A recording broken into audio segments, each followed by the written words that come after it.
Alrighty. We live? I think we're live. Welcome back.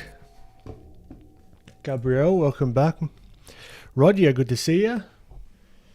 Grace's Art, hello. Polly, hello. Welcome.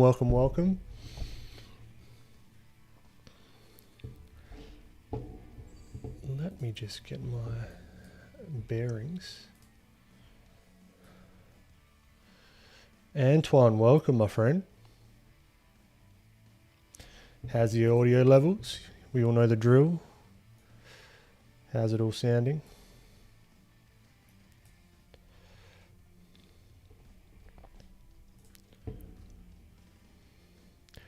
Ritiro, welcome. K-Sir, welcome.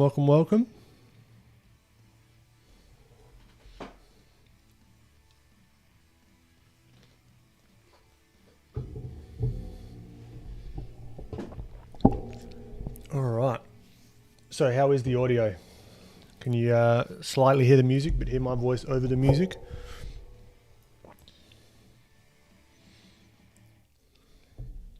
I've also got something different today. Updating the stream. Now I haven't... There's a bit of explaining to do.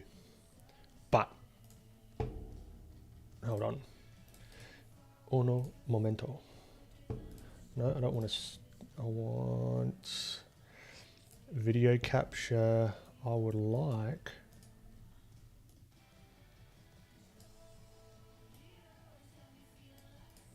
This one? Haha. Check it. I've got hand cam. Woo! I don't know how useful that's actually going to be. But I'm just playing around with it.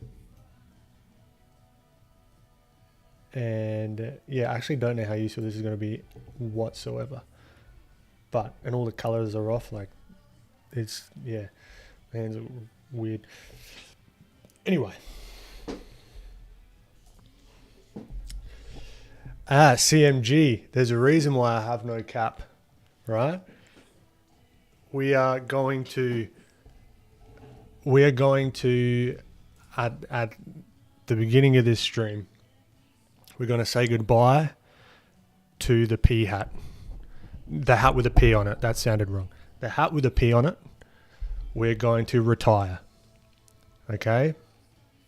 It's a big day. It's going to be... It's a sad day. It's a happy day. It's fantastic. Let's give it a good old farewell.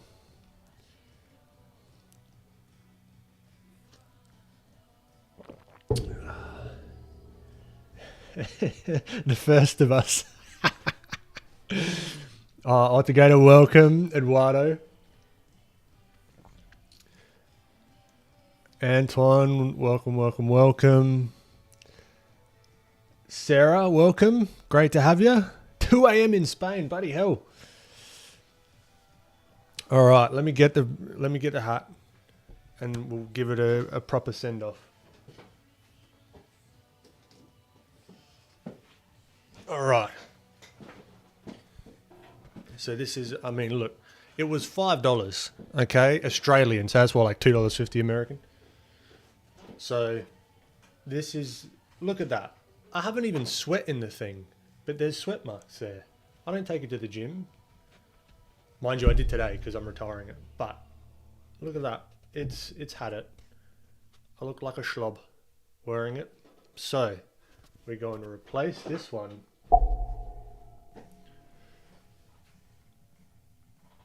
with this beauty. Hello. This is going to last longer. It was a lot more expensive, but if I can find it as well, I've got like spray protector on there. I'm taking this seriously. Got this thing, sprayed it all on the inside. It's even got a nice heart. Look at it. This is not a hat channel, but let's give it a whirl. Oh, I've got to take that. I'm not one for keeping the bloody stickers on. I think it's fucking stupid. All right. Feels good. Light. Not much movement for all the action that I'm doing. I think it's fits well.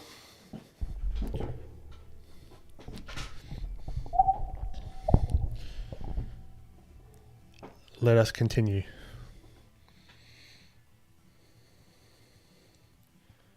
All right. Look, the hand cam, you can see Aussie hair reveal. 21 gun salute. I should have burnt it or something. Maybe. I wear caps just because I can't be bothered to do my hair. That's really the beginning and end of it. And I played baseball for a long time and I feel comfortable in a cap. So it's an A-frame. So it keeps its shape. It's a very particular shape that fits my big head. It's similar to what we actually played in baseball when I played. So yeah, I picked this one up yesterday. It was instrumental to this stream. I had to get it. You know what? It's a business expense, babe. Yeah, man. Just get the bloody wires all working. All right. Look at this. We got it all happening. Live streams don't start until the master has his hat on. I appreciate it, Sarah.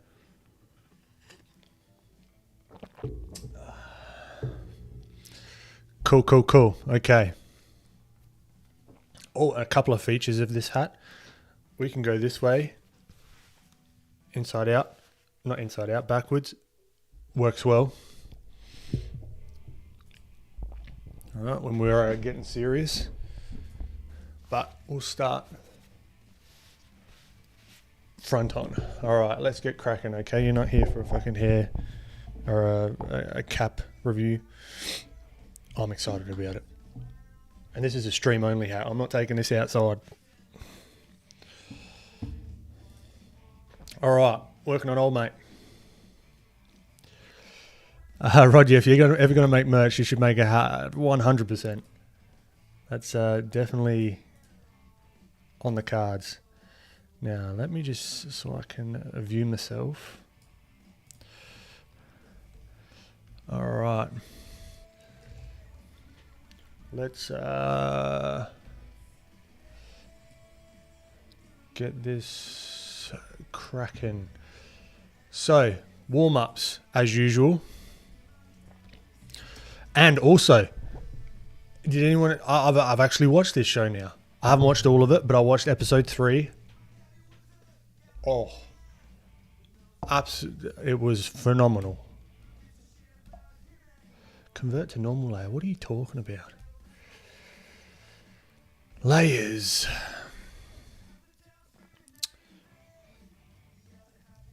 Okay, let's nick this guy off. Toodaloo. And I can't get rid of all of them. Okay. Thank you, Photoshop. Alright. Goodbye. Alright. So yeah, anyone seen episode 3? Holy frick tits. I tell you what. That was an emotional roller coaster.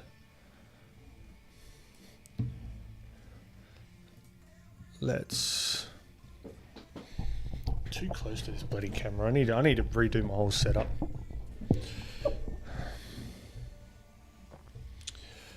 Okay, so I've also got some things behind the scenes as well, which I'm pretty excited about. I've downloaded like a vertical thing for OBS. So if there's a poignant point that I make, or if there's a particular thing that I'm working on that's like a teachable moment for us all, me included, I can record and it's automatically already in TikTok and Reels format. which is going to save me some time as well. So might even do some editing later on. Who knows? You never know with these streams. Got no clue. What I do know is we're going to have some fun. We're going to get some reference. So first off, Max Grecke for the rendering. Bloody champion. Love his work. I can see I can use some of his thinking with the beard here. Right. And from last stream, excuse me. Oh. The composition. I've come to the conclusion I've just got to redo the composition, and I might have to redraw Ellie. I think Ellie has to be in front and she has to be next to him. And then I can maybe cheat a little bit and put the, so what I'm thinking, have Ellie down here, but like in front of him, right? And then cheat to fill this white space and just have the Last of Us logo or something. It is what it is. Yes, it's a cheat, but it's my drawing and I'm going to do what I want. All right, let's get some rendering reference, shall we? Now, also shape design. I want to really think about the shape design because I tend to go into a little bit of a what would you call, comfort zone when it comes to that sort of stuff. So I want to really, really push the shape design. What does shape design mean? Actually, I don't know. It's just like the design of shapes. No one asked that question. I'm asking it myself. Like, I mean, this is wicked shape design. This is Grace Liu. I'm not entirely sure what makes good shape design. And that's something I'm exploring myself, right? I believe this is Loish just by the look of it. See, she's got a very particular shape design. I like. Appreciate you, Loish.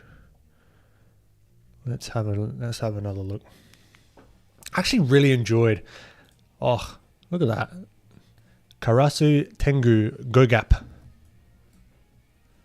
I reckon that like for warm-ups, doing some more environment stuff just to get into the thingamajig, the swing of it. Right, I want to get creative with it. Oh, I love this environment. That's sick. Who is this? Reza Ababasi. Appreciate you, Reza.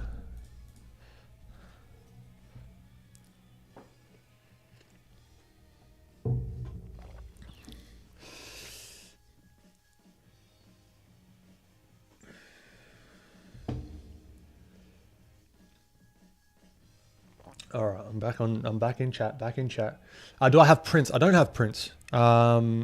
It's something I'm looking into. I've got a lot of plans. Got a lot of plans of stuff that's coming out soon. Soon. We'll see. I've got to remember that I got this camera down here as well. Oh, you know what? It's taking photos every like at intervals, and it freezes the camera. Oh well, that's the worst thing that's happening in life. I'm doing all right. I like this one. I like the use of light. That's Byomjin Kim. Okay. I like the simplicity of the shapes here. This is, Dave Jorel. I'm putting spins on the name, like Jorel, because I can, and I don't know, I've never heard it said before. So for all I know, that's correct. I like the simplicity of these. Oh, come on. I really like the simplicity of these shapes. By this person here. I think that's someone's name. Got fucking no clue. Mature content. No.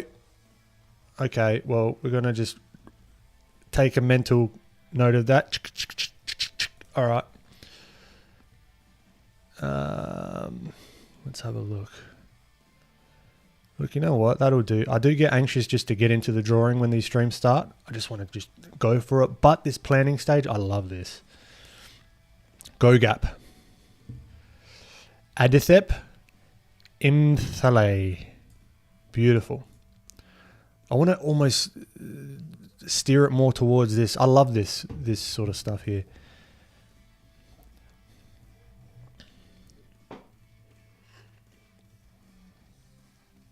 Finally, you watch. Good. I know. I know. It's fantastic. Got conflicting TV schedules. What's going on, Frenchie? Valerie, welcome. How good was Nick Offerman? I tell you what. I also did a little... not Safari. Let's crack back into... I couldn't help. Straight after, I had to draw him. I just couldn't help myself. It's not as stylized as I like, and there was a lot of fiddling about because I just went straight into it and jumped straight into it. But it was good fun. Now let's go back to Pinterest.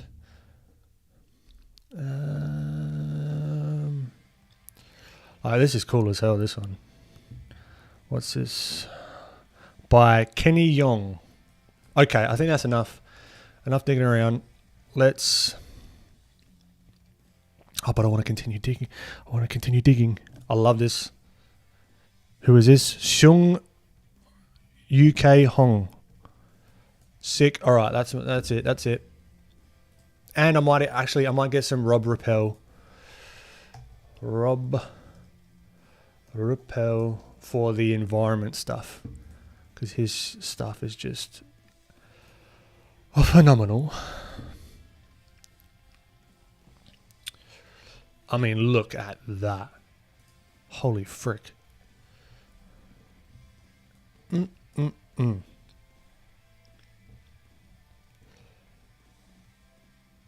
That's beautiful. Just like, it's nothing, like the subject matter isn't anything special, but I really like it. How it's captured, but it's not photorealistic. Like, this is always a great one. All right. Enough messing about. But this is a part of the process. So I'm not messing about. I'm conflicted. Oh, I love this as well. Woon Young. Sick. All right. So let us begin. Let me just clip chat out for a moment.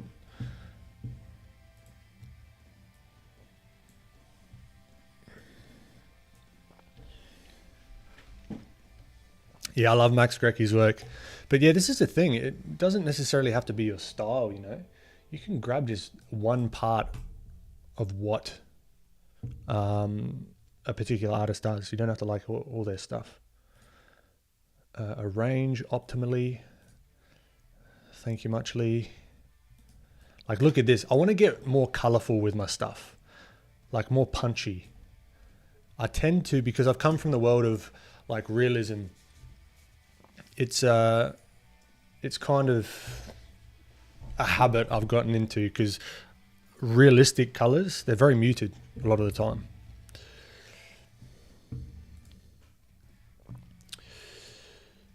What's my favorite movie? Off the top of my head, The Imitation Game. Love it. Oof. Don't get me started on it. I might even do one of that eventually.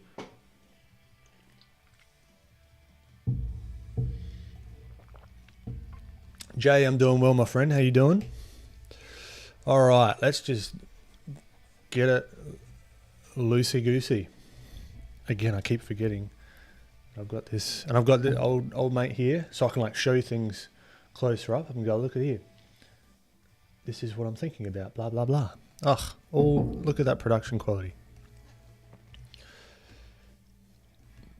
Okay. So, let's just go to our regular scene. So I've got some real estate. Oh shit, tucky mushrooms. All right. Like, I love these. I'm just going to start sketching, start warming up. Like, look at this shape design. It's just, if we simplify it all down, everything just gets really simple. It's just shebang, shebang, shebang. oval, oval, a little circle, this shape, moustache, right? And then you just got these little triangles, like bang bang. Like this is just fun, right? Now there's obviously a little bit more to it than that, but that's what I'm seeing. Oh, I feel like a little bit of a cold coming on. Let's, fingers crossed that's not the case. All right. So I'm actually going to utilize this as well, this side of things, because what I've got in OBS is, yeah, that option to do TikToks. Well, not TikToks. I can even get it. I can even stream. I was trying to figure that out before I hopped on here, how to stream on everything. So like TikTok, Instagram and whatever, but I'll be able to do that soon as well. In the same format, and I'll have my face, maybe the hand cam, and yes, it's all happening. All right, this hat is way higher. So these shapes I'm looking for. Really, really simple, because I tend to skew sometimes too close to the reference, particularly with that Bill or Nick Offerman one that I just showed you before. All right. How do I indicate warm-up time? Let's just go warm-up time. Warm, throw off smoothing, warm up time. Okay. And can I lock that in place? No, this isn't HTML, so I can't CSS, and I can't just keep it there, which is annoying, but I'll lock it so I don't move it. All right.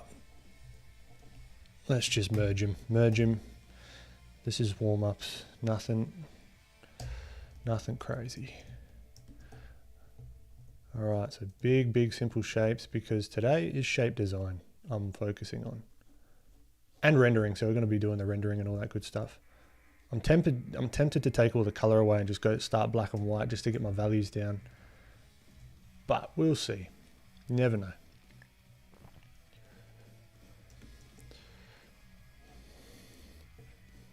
Nick Alderman. Thumb guns with the puns. Look at that. It rhyme. I'm a poet and I didn't know it. I do know it.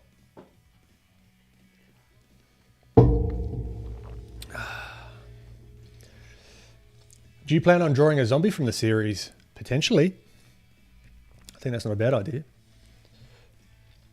Kaysa, hey, I saw this one on your IG. It looked great. I thought I had missed a stream. No, that was one of the few that I did without recording, without anything. I just shut down the what I just watched it on, and I just went for it.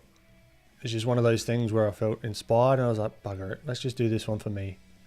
And it didn't turn out fantastic, or not as well as I thought it was going to, so nothing lost there, but it was just one for me. 99.99% for everyone else, and me as well, but this one was just for me.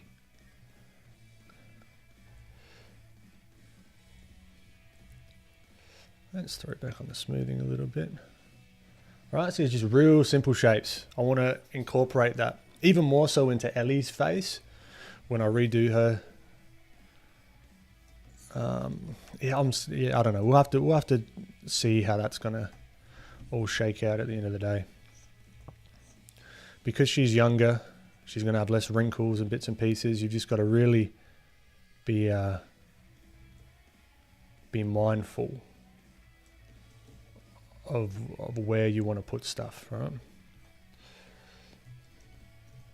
Okay. Cool. Let's just throw in maybe some moustache.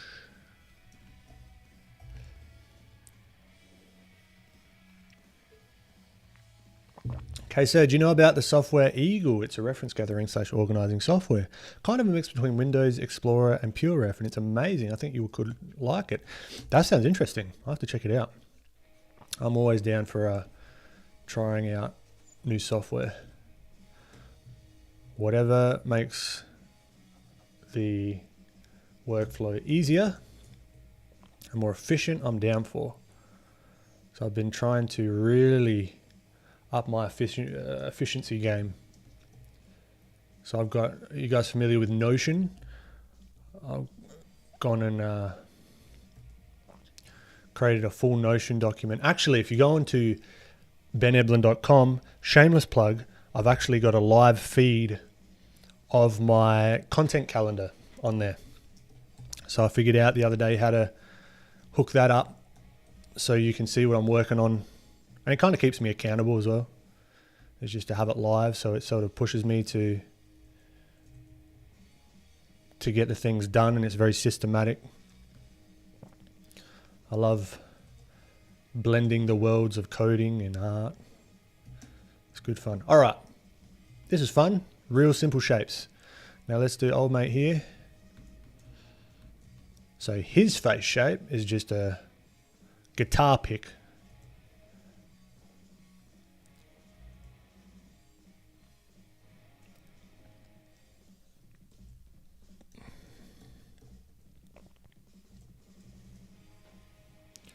Tell you what, I've tried this new thing, matcha.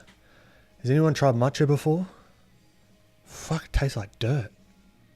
Because I read that it's like a good antioxidants, blah, blah, blah. But what I was looking at it for was for the caffeine properties. Apparently it's like a longer lasting, whatever. But I double did it this morning before the gym. So I did matcha with coffee, and not a fan.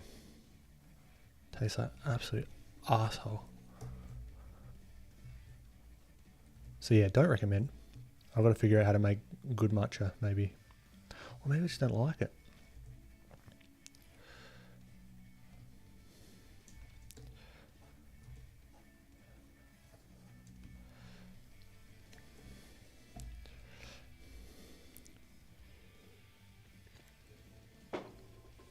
Do I always do warm-ups? Yes. As of late, I have been doing warm-ups as a point to do them, because they really do help.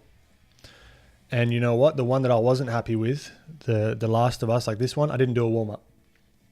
Right? I didn't warm up with this one. I just went straight into it. And it was to my detriment, because it took me ages to get the hand-eye coordination. Things just weren't feeling right. And there's a lot that I can see in there, even at the moment, that I would change.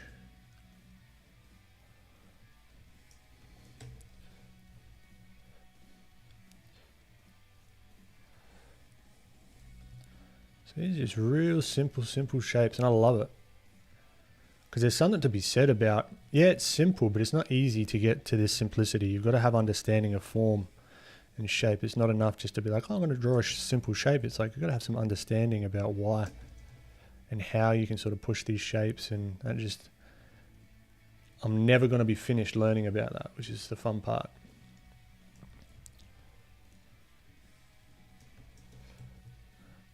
My first YouTube video is coming along as well. Written the script for it. Got it, but all those feelings are coming back when I first started Instagram. Of like, oh, this isn't good enough. Who's going to give a shit? Blah, blah, blah. It's funny how our brains work.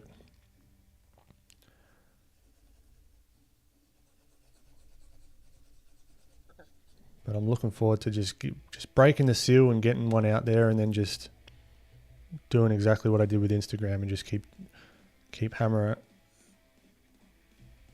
and getting it out there.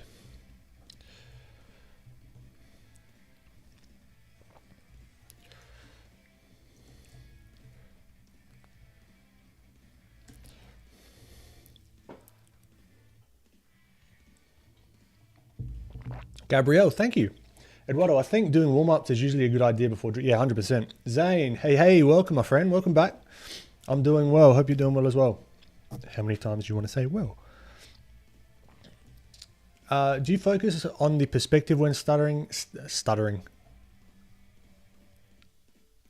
Look, how perfect was that?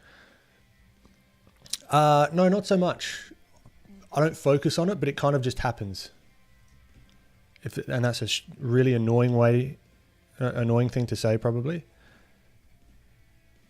But like everything has perspective, like everything.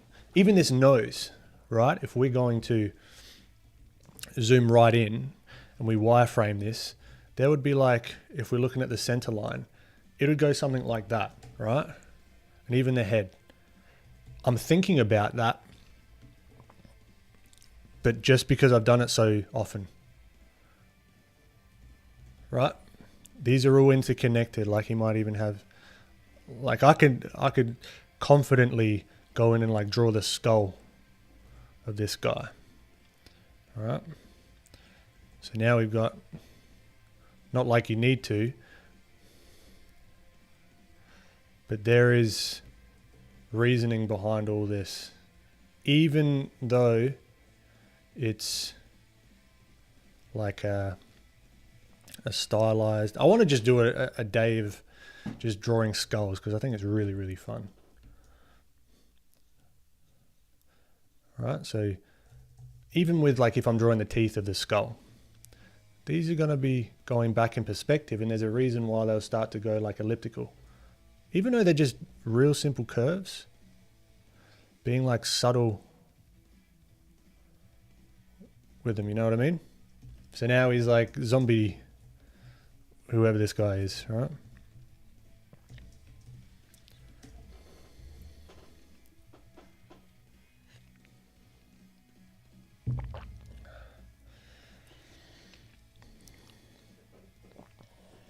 Watch Pumpkin Draws. I'll have to check them out.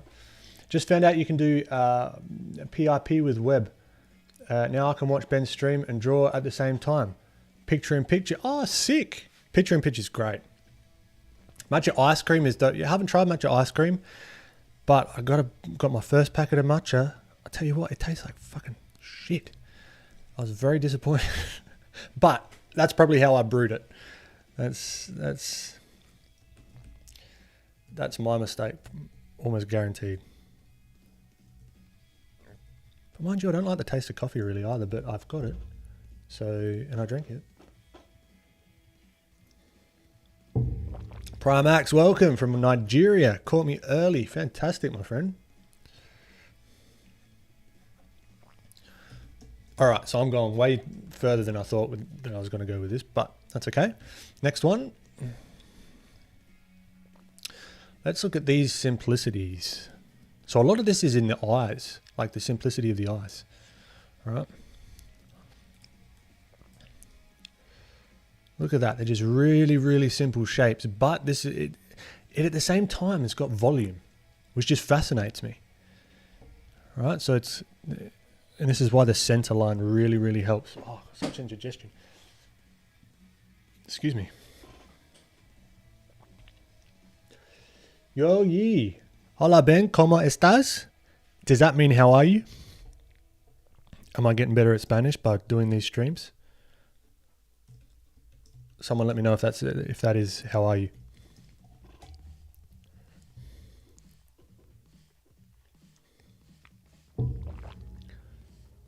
Pumpkin Draws, how are you so good at rendering? Oh, I was just born that way, you know.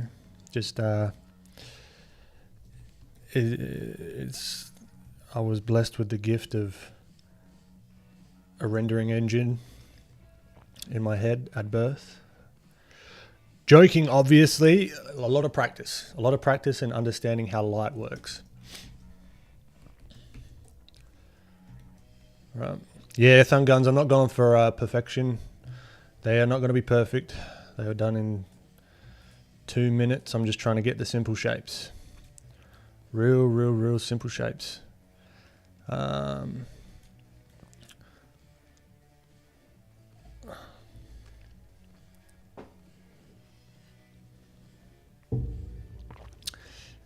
it does mean how are you? I'm good, Yoji.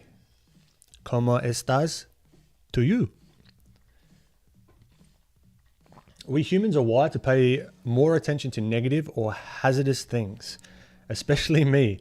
That's where doubt and fears about performance comes among other issues. Yeah, 100%. And oftentimes find the thing that I'm most, how would you say, hesitant to do, or I'm concerned about how well I'm going to go with it and blah, blah, blah, is usually the thing that I have to do. It's like a push towards, it's what Stephen Pressfield in The War of Art calls the resistance. Fantastic book, highly recommend. I love this, the simplicity. Like I want to get the rendering somewhat like this. It's going to take a time to get it like this, but I think the payoff's really, really good. So let's just do some real simple looks, because these are just real simple shapes. His head is a thumb. All right, let's move these guys out of the way. We're still in warm-up time. Now, at the end of last stream, I had some fun placing some like dinosaurs in in environments, like just making them up. I think I might give that another go today. That was really, really fun.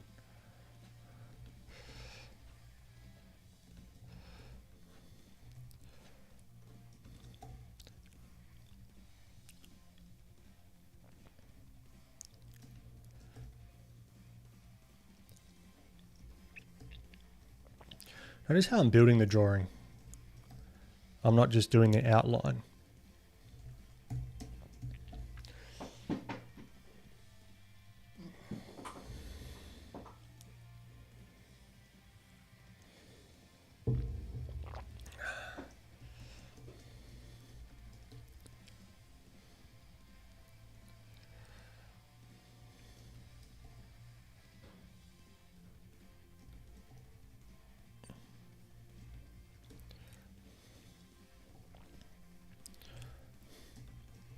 Real simple shapes.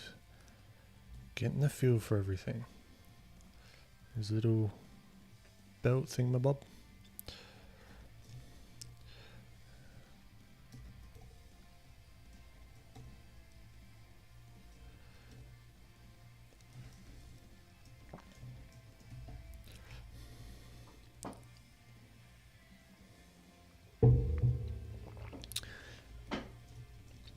What book are you currently reading? I'm not. I bounce around books a lot, so there's not one that I'm currently reading.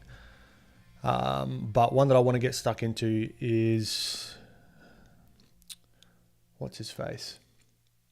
Rick Rubin's autobiography, or not his autobiography, his thoughts on creativity. That's going to be a good one to get stuck into, I reckon.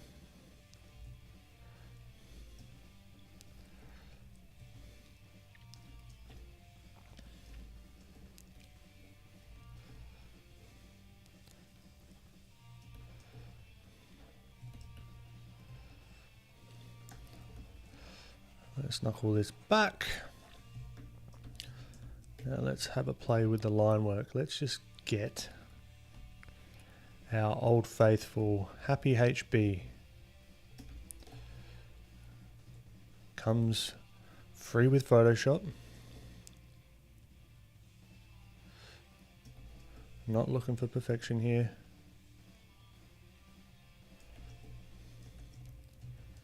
I'm just going to clean up our lines. Oh, I feel it coming. I hope it goes away. The old cold. I'm sounding very nasally, more than usual.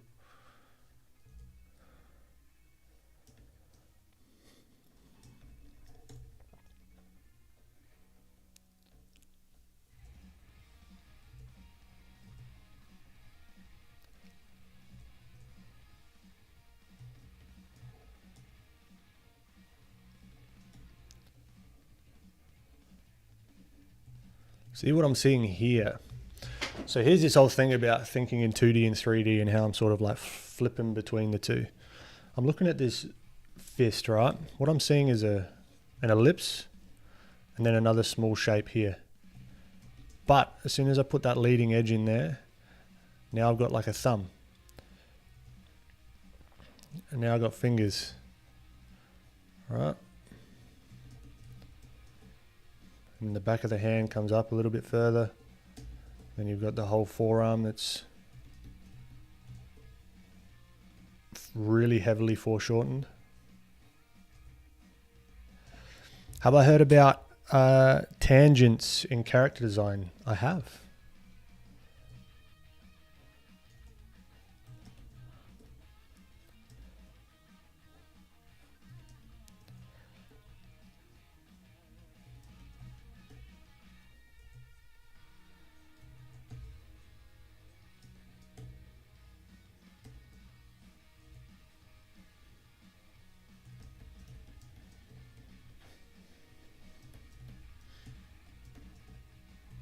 All right, cool. That's another one down. Now,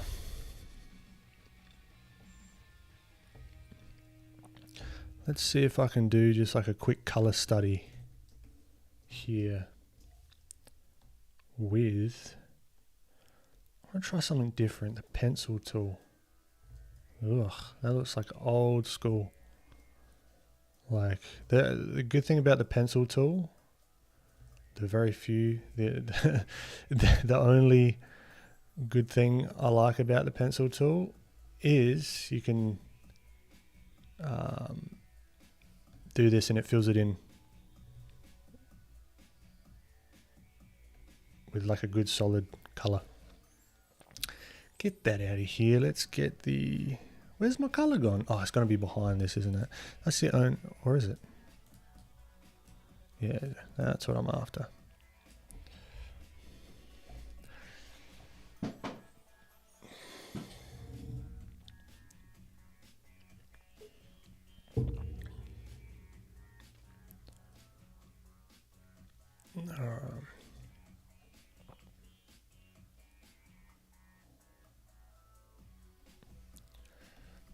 Fill.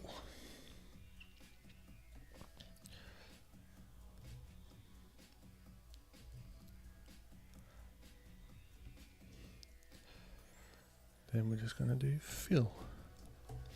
I wish there's a really good iPad app called Infinite Painter. They've got this wicked brush that just does shapes automatically. So if I just went like there and boom, it would automatically fill that in. I want something like that here for Photoshop, without using actions and all that sort of shit.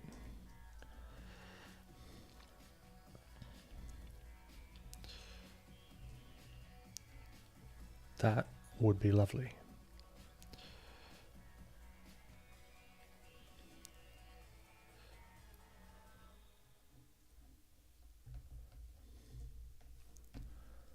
What's a shortcut for paint bucket?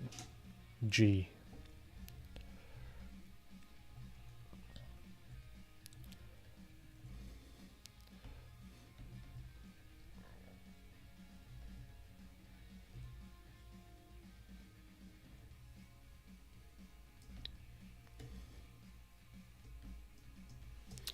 Isn't there Infinite Painter for Mac? There's Infinite Painter for Mac. Oh shit, Taki mushrooms. I think we might have to do some exploration there a bit later on, because that would be bloody wonderful.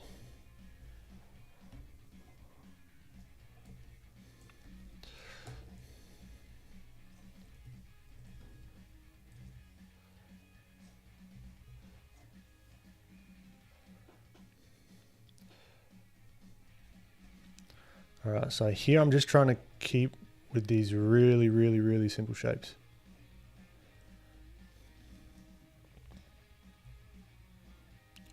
Place in that nose. Got this lip.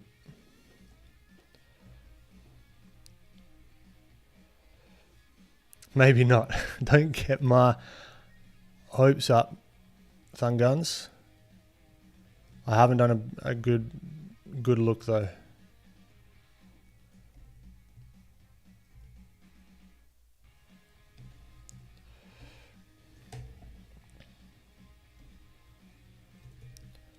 So you might be correct. Let me, you've piqued my interest. Quick Goog. Give it a quick Goog. Infinite Painter. Mac. Fingers crossed. It's only the App Store.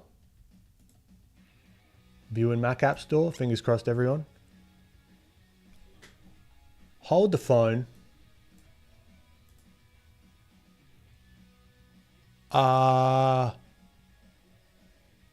Hold on to your seats, everyone. If this works.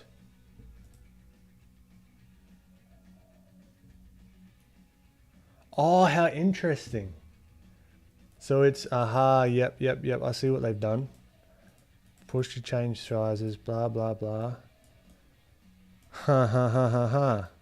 So this is what you can do in iOS from the developer side of things. You can actually port some apps over to port some iOS apps over to Mac fills, and this is the exact one that I was talking about. So look at that shape.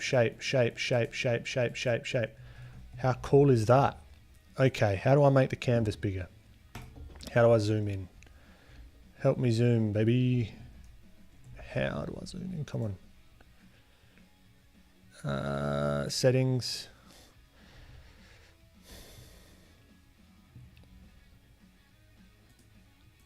I don't know how to zoom. Maybe I don't zoom. Maybe that's... Oh, hold on. Yeah, we'll just do... Let's see how this is working.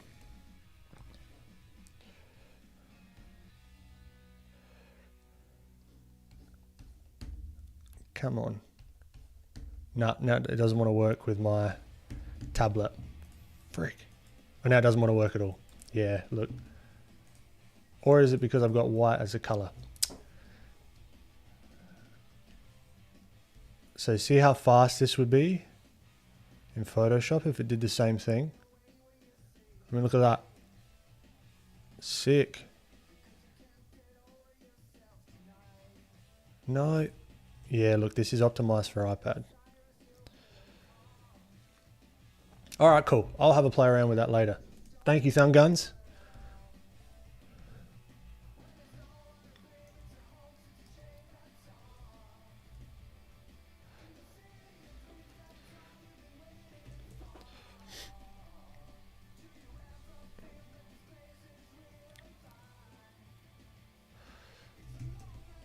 All right, now what I want to explore here is that difference, because I was looking at doing that, the dusk transition between the light and the shadow over here for Joel, so I want to play around with that here.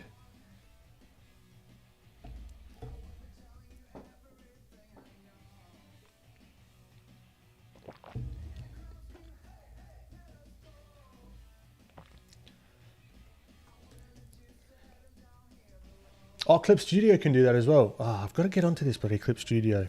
Everyone keeps mentioning it.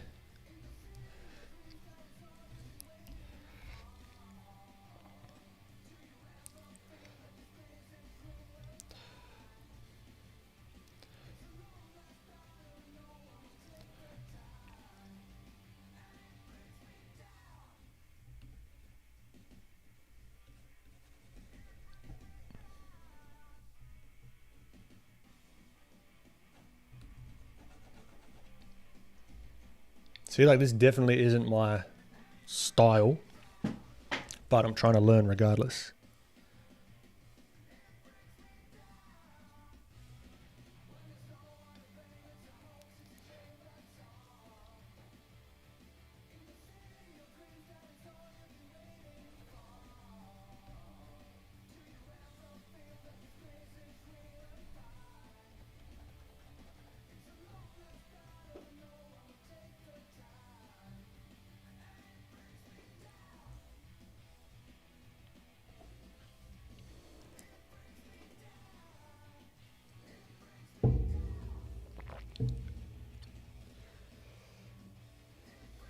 What are you drawing? Oh god. How you doing, Dylan?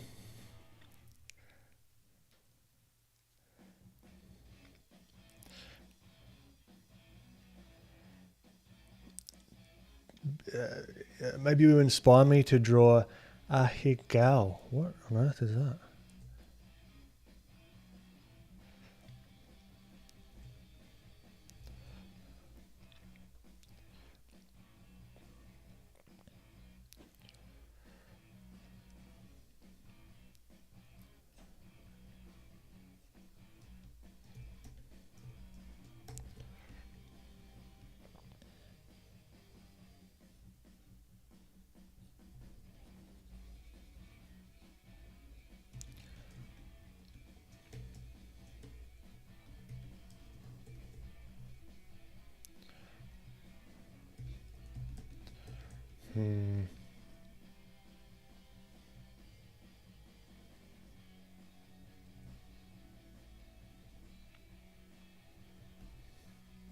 Let's go back to the brush.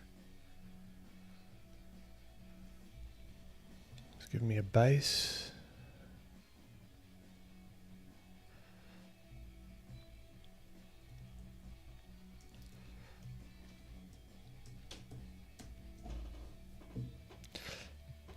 Don't look at okay. I appreciate you, Kaiser.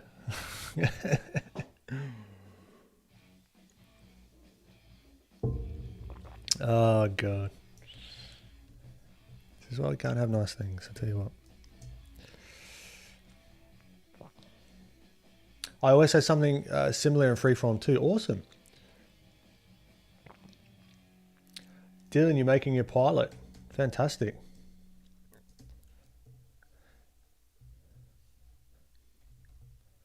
How's that been going?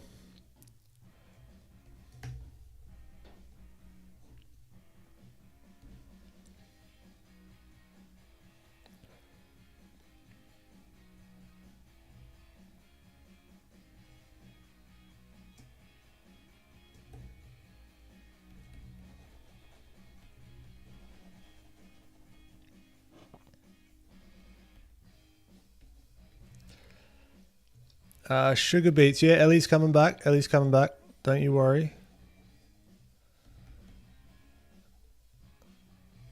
I've got plans.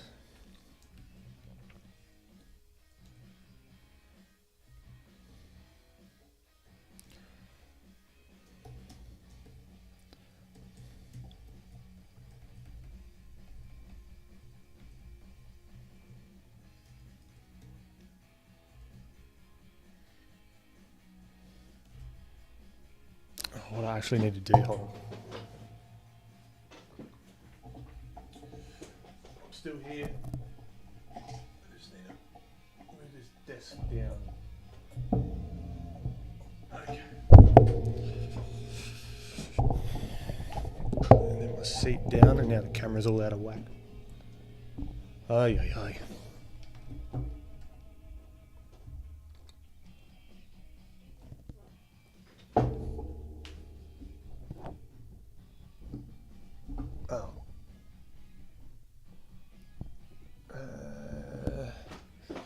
There we go. And we're back. Love the desk noises. Yeah, look, I know it's. I've got a creaky desk. It's one of those like standing desks.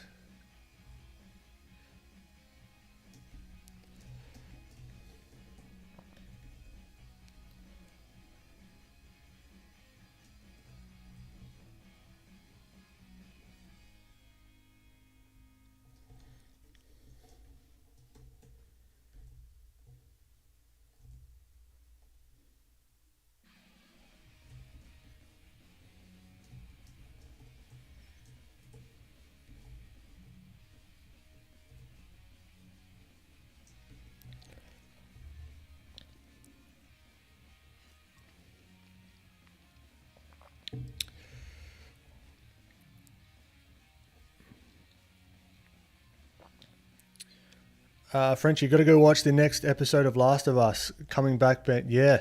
Go and let us know what you think. It is phenomenal.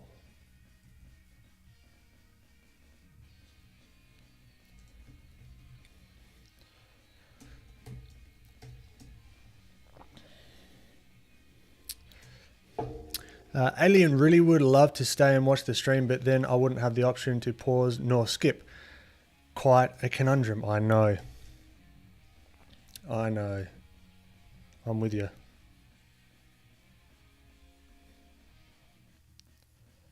No, actually, you still got the option to pause.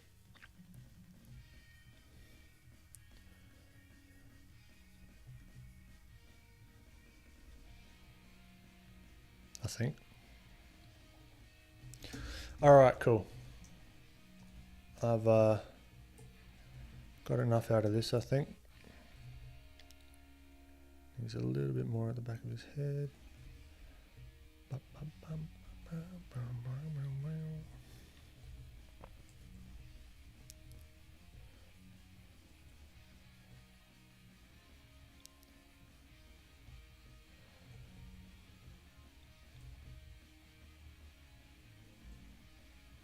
All right. Look, that'll do. All right.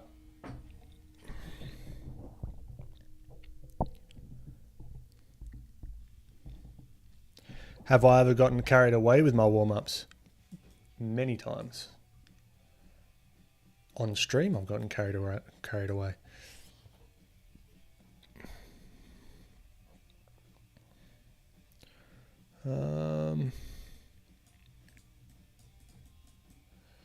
Let's do one more color study, then let's get stuck into The Last of Us, eh?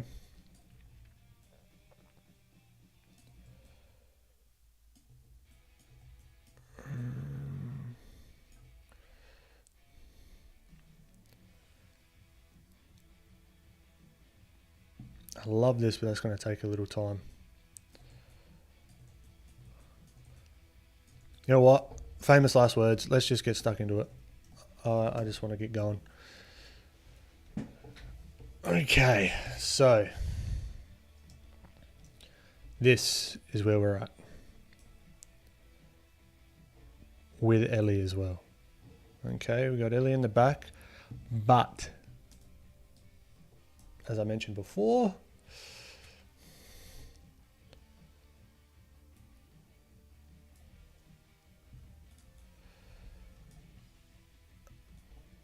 that there needs to be some changes. Ellie could not use the move tool. What on earth are you talking about? Let's grab Ellie, then group it all together, and that one as well, thank you. And that one as well. And this one? Yep, and that one as well. Okay, now we'll name this Ellie.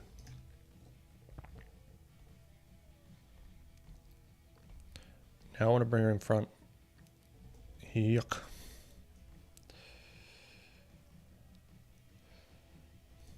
Now what I was saying is, yeah, we've got to make some, oh my goodness, Photoshop. I'm just going to merge her all into one so she's easier to move around the place. Lock this down. All right.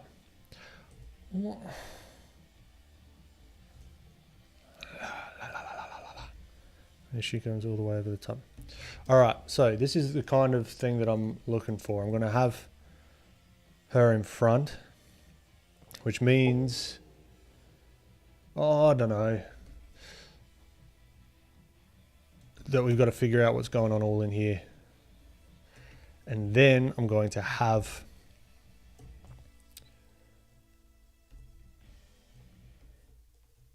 that logo, like The Last of Us, around there. We'll get rid of that background. And I think that's a better composition. Even though we did all this work on getting the hand right and blah, blah, blah, I think sometimes you just got to axe it.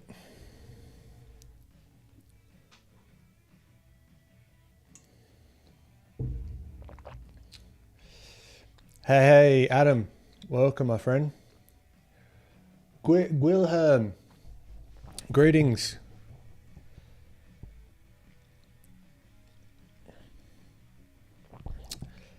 Thank you, YK. Welcome, welcome. Kua. Wow, your art is amazing and the expressions and forms are incredible. How do you determine the form of a character, or how do you know what part of the body you can exaggerate? Yeah, this is it's a good question, and it's a hard one to answer because I don't know before I start studying the... If you go back to my first stream that I did on this, a lot of it is exploration up front, right? A lot of it is trying to figure out how, or exactly that, where I can exaggerate, where it makes sense, what I can get away with, what I can't.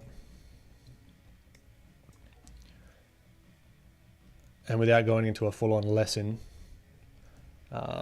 it's a bit tricky, but really simplifying the forms down and getting the relationships between, first off, the larger shapes first. Because without the larger shapes, like if I put his features, Joel's features on Ellie's face, it would look weird. It wouldn't look like Joel, right? So a big part of it is actually this big square or squarer features that he's got of his face. Is a big part of it. All right, so I'm gonna leave off that shadow stuff to begin with. Now we got to think about Ellie and how she's all gonna come together.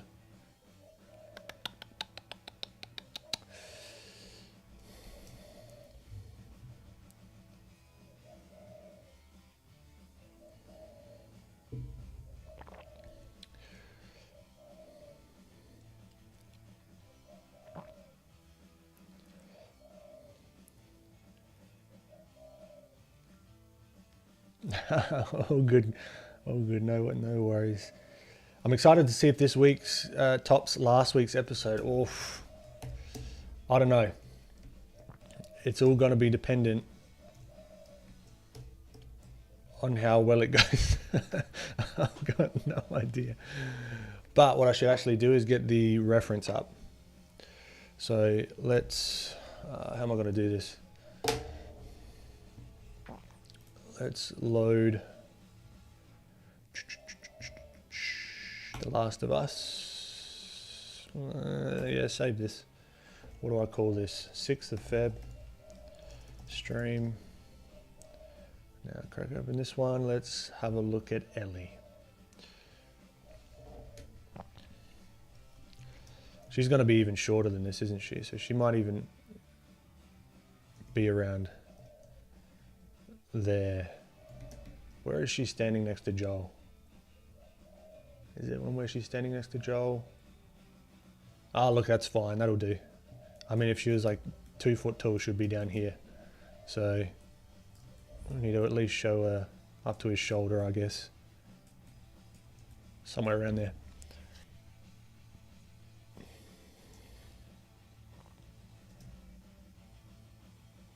Oh, could you hear that? That's a pigeon. I don't know if that's what you're talking about.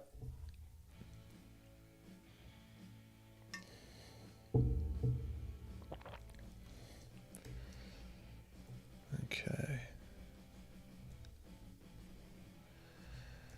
Now, she's got a red jacket and I've got it purple here because I did have her in the shadows before. Actually, let's not worry about color to begin with. Let's just get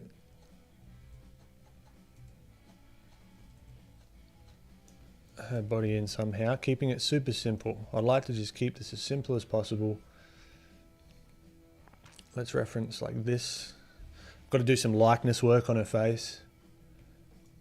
Right, so this hoodies.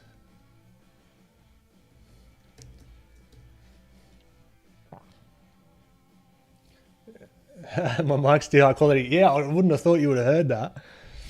I mean, the windows are closed and everything. Is the mic too loud? That's a good question. Maybe I'll knock the mic down just a tad. There we go. Sarah, will you release a version of Joel just by himself? The posture of the hand and the details of the watch looks really cool. Yeah, I reckon I will. In the post, I'll do maybe just him by himself. Yeah, because I'm going to spend some time rendering. I don't want it to be for nothing. It won't be for nothing, it'll be fun. But, you know what I'm saying. Okay.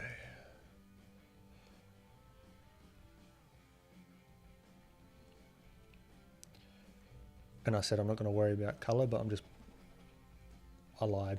There's nothing more to it. I'm just trying to get... So she's got this shirt here.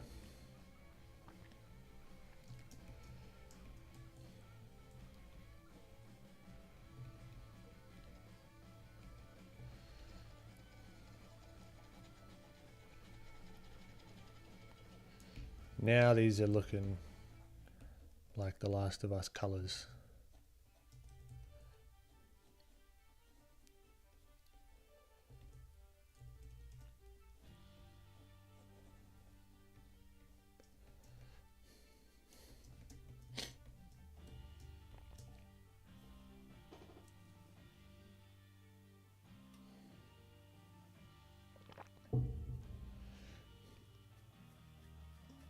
One day, please draw some birds. I will draw some birds one day. If you stuck around for the last little bit of the stream, last stream I did draw some birds. Technically I drew some birds.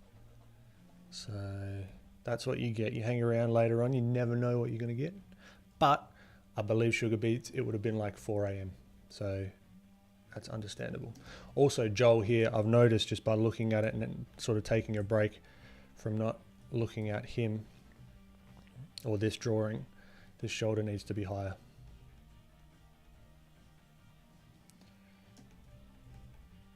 And I need to sort out what's going on here.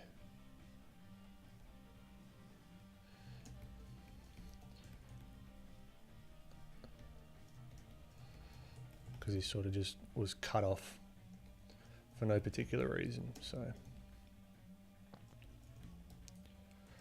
But back to Ellie.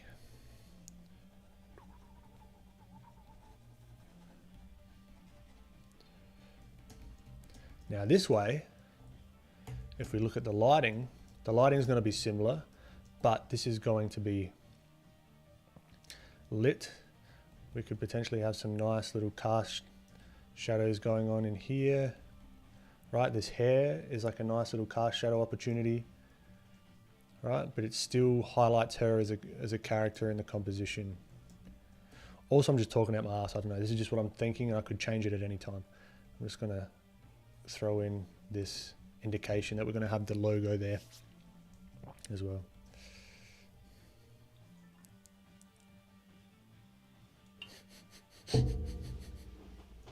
If you could hear my thoughts. I think it'd be very boring.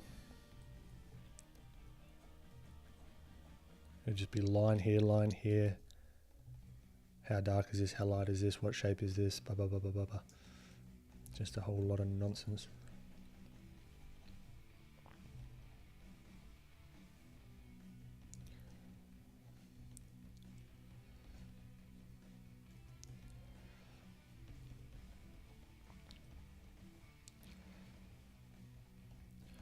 It's going to be on the blue side. So check this out, right? You've got this color, right? It's like this, whatever you'd call that color. I want to make it cooler. So I won't just go, all right, let's go to blue and make it cooler. That makes it too cool. That makes it too blue, all right? So what I'll often do is I'll decrease the saturation, all right? Just ever so slightly. And then move this towards the cools, and that just cools it down ever so slightly, keeps the similar value, but now we've got a cooler version of that color. So play around with the saturation if you want to like cool things down as well.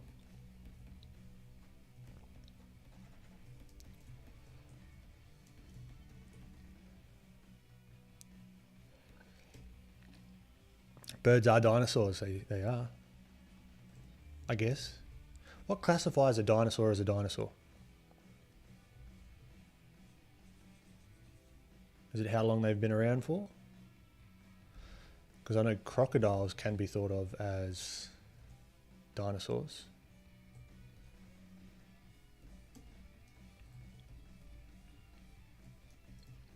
Don't have any crocodiles where I'm at.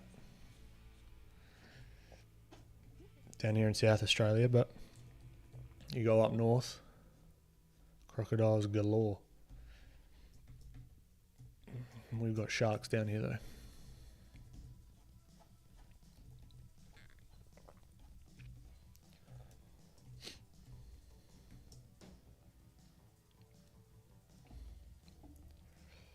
Prime, I love Ellie's face shape. It's kind of smooth and simple. Yeah, well, that's what I'm thinking about because she's young, right?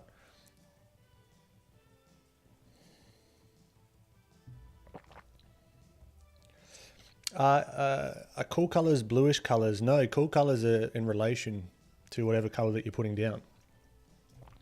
Because if you look at this color in isolation and then you put like a real blue color next to it, look how warm that is compared to this blue color. So it's all interconnected. It's all in comparison to one another, right?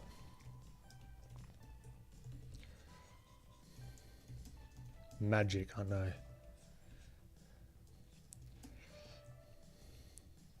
It's all illusions. We are magicians and illusionists.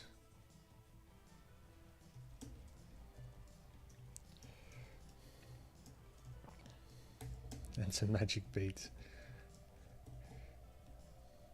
All right, this is giving me a nice little bit of information of what her hoodie looks like. Her hoodie is going to look like. So there's like a seam line here I can just indicate.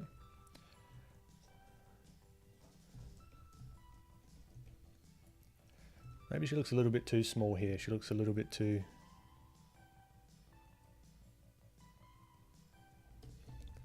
which is annoying because then I've got to draw more, but there's nothing too complex.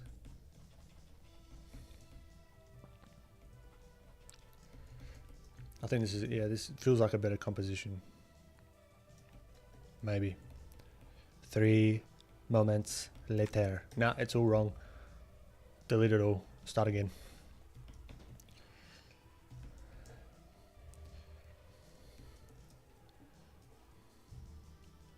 Oh, sugar. Oh, you're answering thumb guns. I forget there's a delay here, so my apologies if I'm cutting in on your conversations. And it took another photo. Fuck me. I've got to figure out why it keeps taking photos and intervals.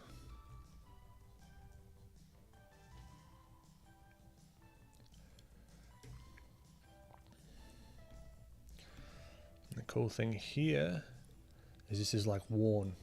It's like worn material, so this is going to be a little bit lighter, not just because of the light, but it's because this jumper might have been worn a lot. So we can just add in that color variation here. The sun would have hit it quite a lot. She's been wearing it a lot, so something to take into account there. Let's throw in some shadows.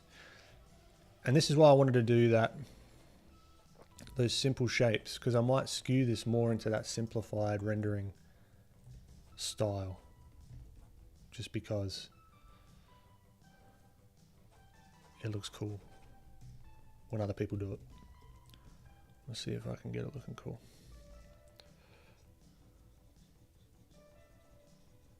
Alright, this is going to be wrapping around here somewhat.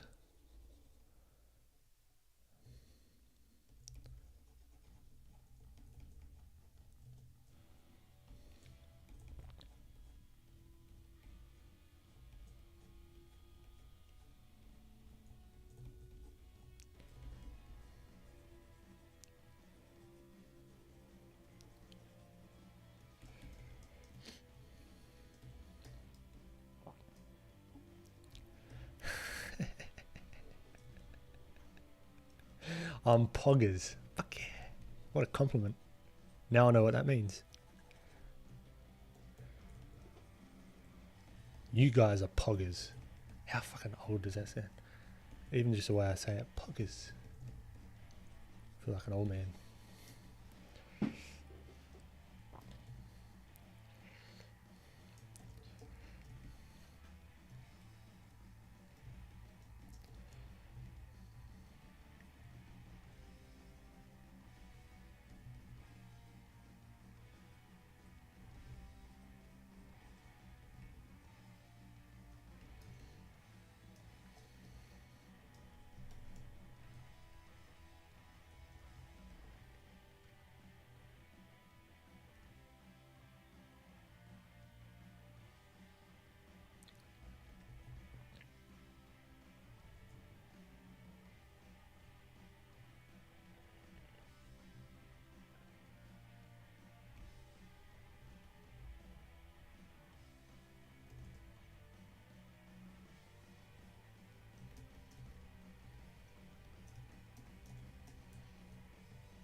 Yeah, this is feeling better.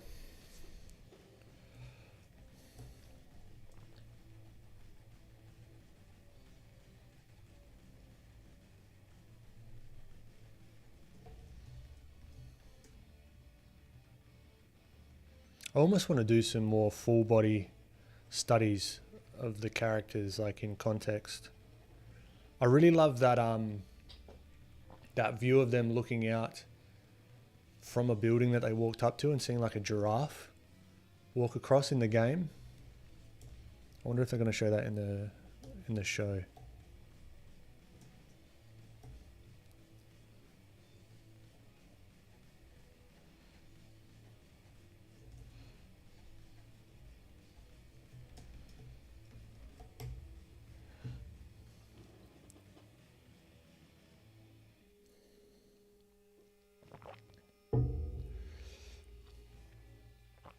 Yeah, I'm painting an outdoor lighting scene. Yep, I'm trying to.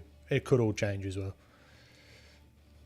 Birds, avians are dinosaurs. Using proper terminology, birds are avian dinosaurs. Other dinosaurs are non-avian dinosaurs. Fascinating. Thank you, Adam.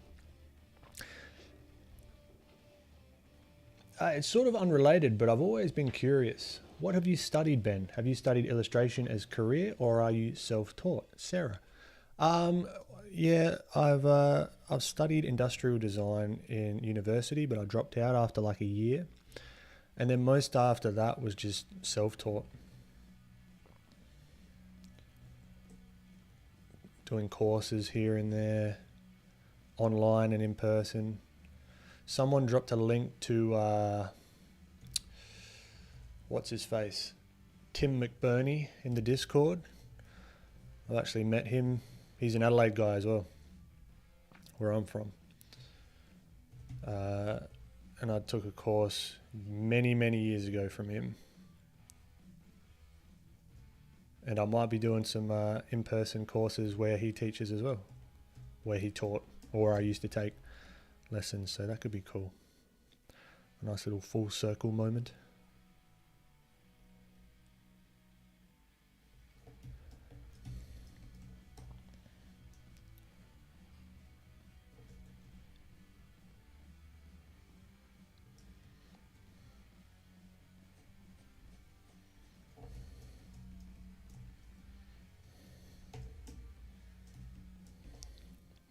Yeah, Aussie.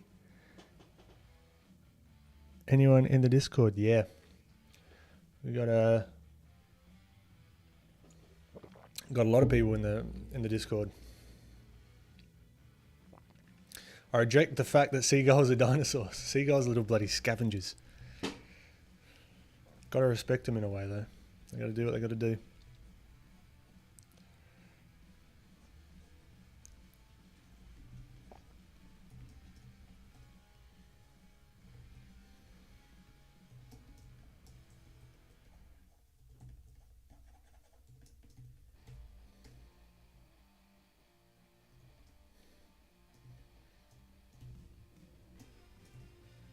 I would really like to get like a scale comparison. Like how... There we go. Okay, she is just up to his shoulder. Then you get... But then if I do that, then that's going to have a tangent. So that's not good. So that she's standing on a rock. There you go.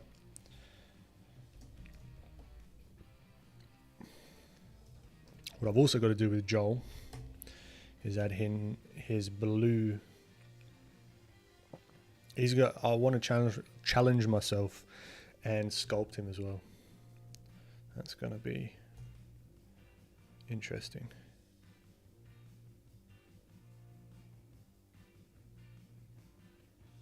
So he's also going to have his blue thingamabob in there, just as a note for myself for later.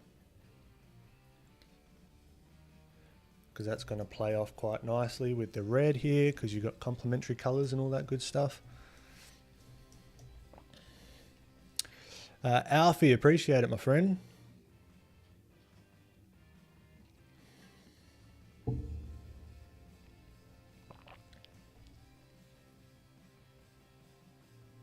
Did you ever have okay? No, we didn't have art class together. We just hung out. We had a lot of the, like in high school, we had different different classes.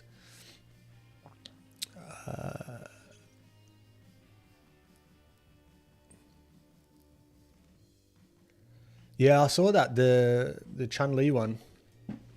He's very, very skilled, that man. Mr. Tim McBurney, go check him out.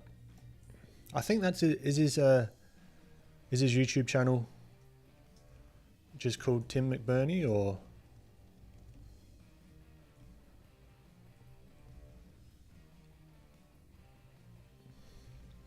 I'd love to talk content with him sometime. I've only taken that one class with him many, many years ago, so I haven't really talked to him much.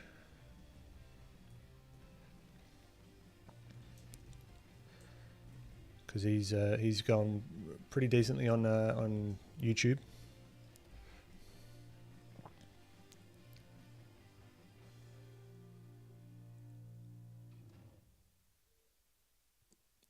Thumb guns, thanks.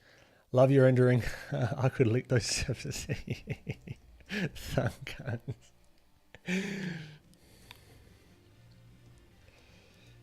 Victoria. How do you study color, temperature, and lighting, Ben? Any tips? A combination of both, actually looking at real lighting scenarios and understanding how light works, right? Because I don't have an exact reference of her, like Ellie in this particular lighting scenario, right? And I'm not rendering at the moment, really. I'm just trying to get these forms in place where they make sense to then come over the top and render. But yeah, getting more intellectual with thinking about how lighting works, and then using that knowledge while I'm studying different lighting scenarios, whether it be through references on Pinterest or wherever. That still is something that I do.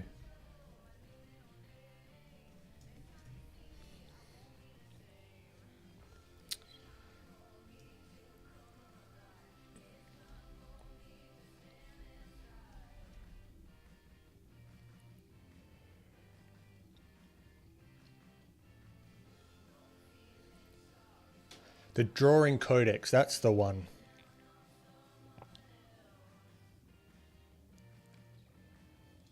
Alien, not sure if this is a little too personal. But is art your main source of income, or do you have a full-time job outside of your art? Technically, I guess my art is my full-time income, but it's not the art itself, it's all the education around it. So my Gumroad tutorial, shout out, shameless self-promotion, my Gumroad tutorial, and workshops that I'm doing for people like Ahmen School and all over the place. So it's really those are my main source of income at the moment. I'll be building those income streams over the next year to different things, whether it be, I've got all sorts of ideas.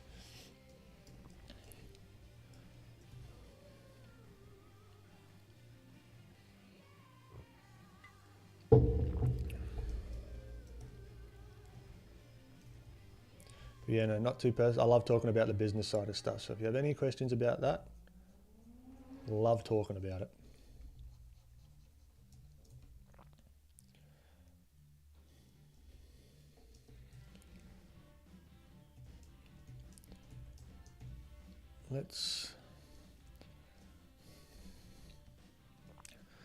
So I want to see how simple I can keep these shapes. Just like I had here, like how just, maybe not this simple, but along that side.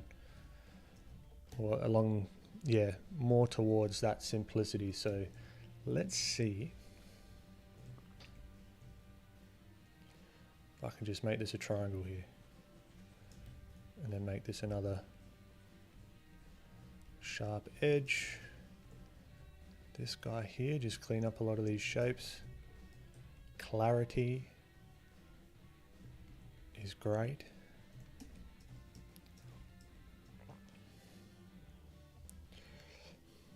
Did you study any type of business or marketing?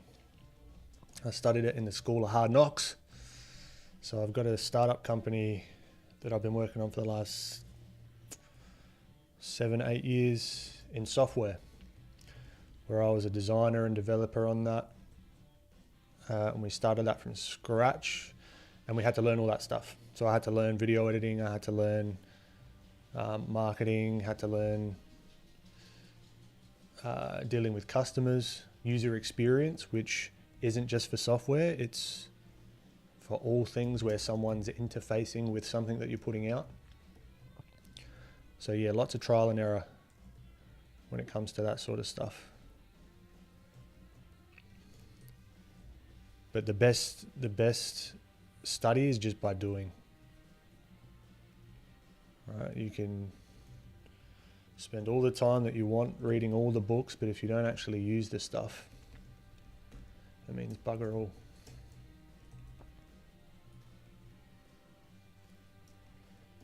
I appreciate it, Adam.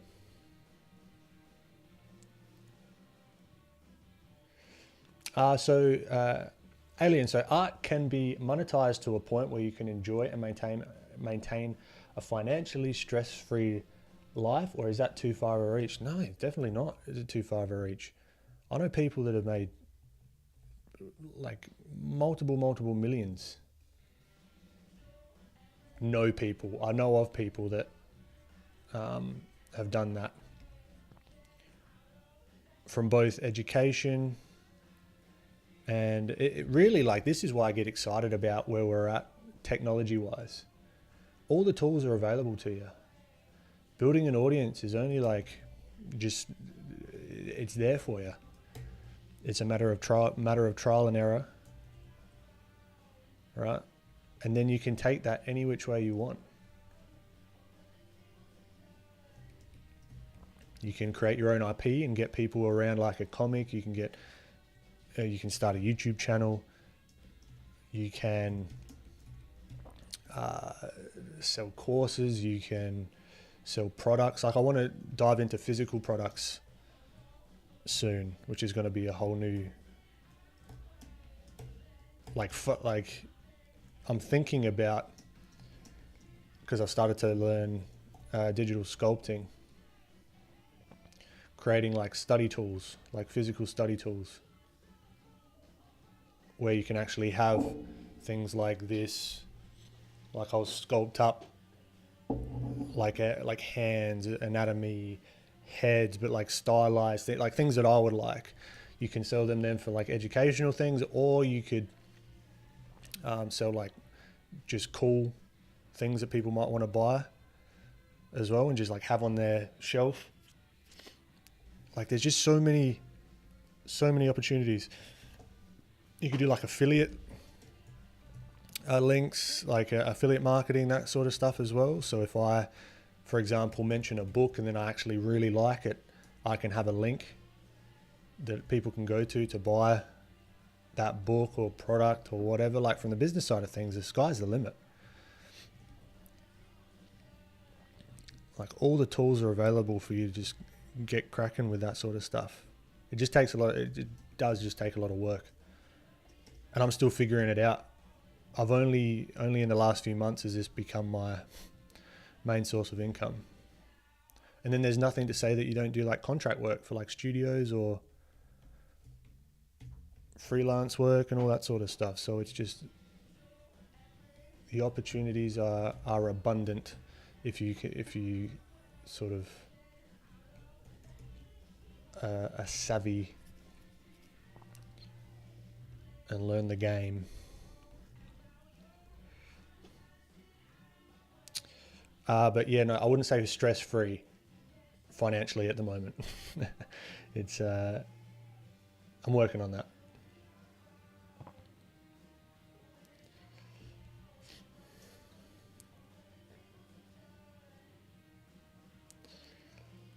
Teaching is so important to learning. Yeah, exactly. Like this is a lot of the reason why I'm doing this, because this helps me, this pushes me to get better. Because if I can't explain a topic, then it's like, cool, there's a gap in my knowledge.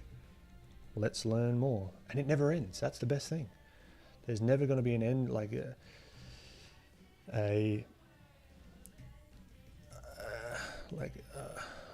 can't foresee myself having trouble making content if I'm continually trying to get better myself, you know?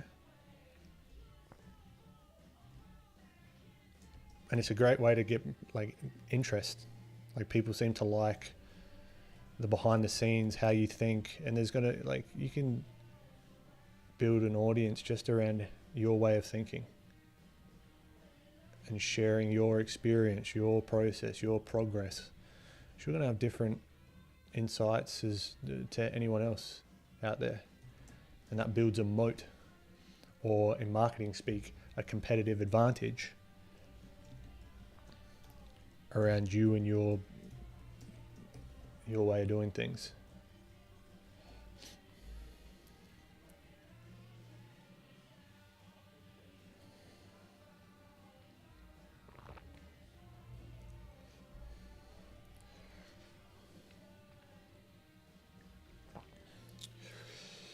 Clarence, what's the most important factor for gaining art audience? Look, I'm never going to be one just to give advice just willy-nilly. I can only come from my experience. And for me, it was sharing the process. That's what I found that worked. And just being really genuinely interested in what you're trying to discover, the way that you think about things. And the more of yourself that you start to put it in your art and that kind of thing, I think that's going to mitigate against the risk of the AI art stuff as well, because they can't, like, that no one can actually copy then your way of thinking, explaining, discovering. And that's why I keep coming back, Sugar Beats. I know I'm going to hear it from you, but diversifying your skill set.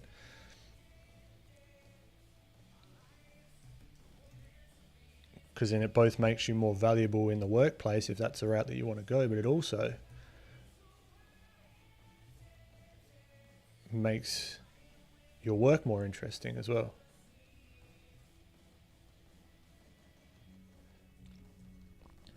But there's no like one important, and what worked for me might not work for you.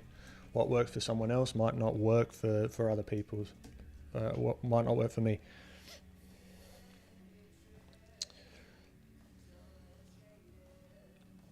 Alien, okay, thank you. I'm showing this to my mum.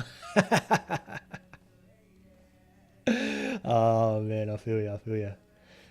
Okay, so there are a ton of professional artists making a living with their art, but knowing what you want to do is the first step. For example, being an industry artist, like a concept. Yeah, exactly. That's why I don't know that world. There's also that whole world of working for studios and that kind of thing. I've never really had much interest in doing that. If it happens, it happens, and I have opportunities that I'm interested in, and I'm down for that. I'm not blocking off any opportunities whatsoever. But I mean, I've had those types of opportunities present themselves purely just from putting myself out there. I don't have a portfolio. Instagram is my portfolio, you know. Like, I think this is a really cool time to be creating stuff.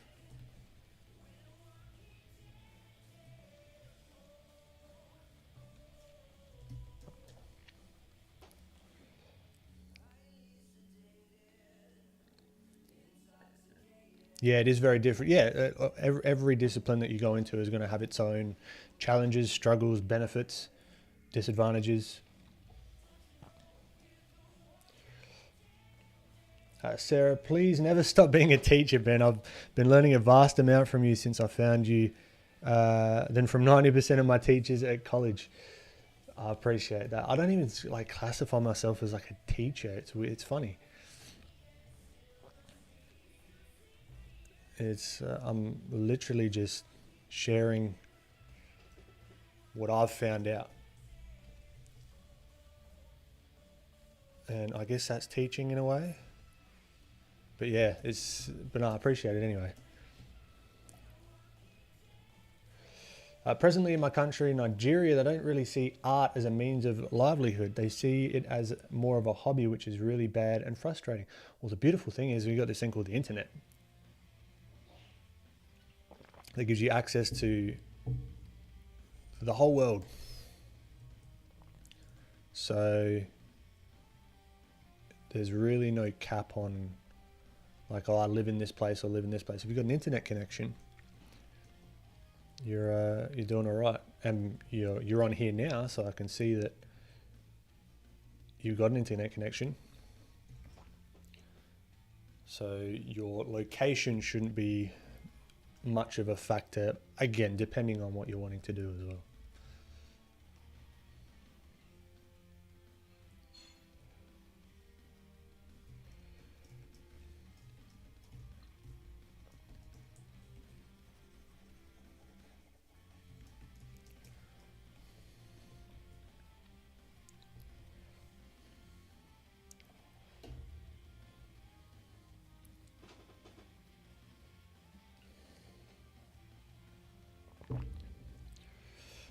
I appreciate it, Thumb Guns. Great Pinterest boards. Nah, thank you. I mean, I don't know why I'm saying thank you. Yeah, it's cool. I've just clicked pin to a bunch of stuff. But yeah, go for it. Take what you want.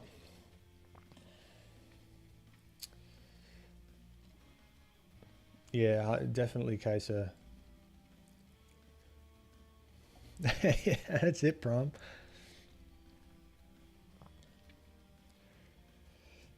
Sugar Beats, can you make a YouTube playlist of art/creativity videos that you've really liked? Yeah, I've got one at the moment. It's just privated, but I can just make that public because it was just my personal one.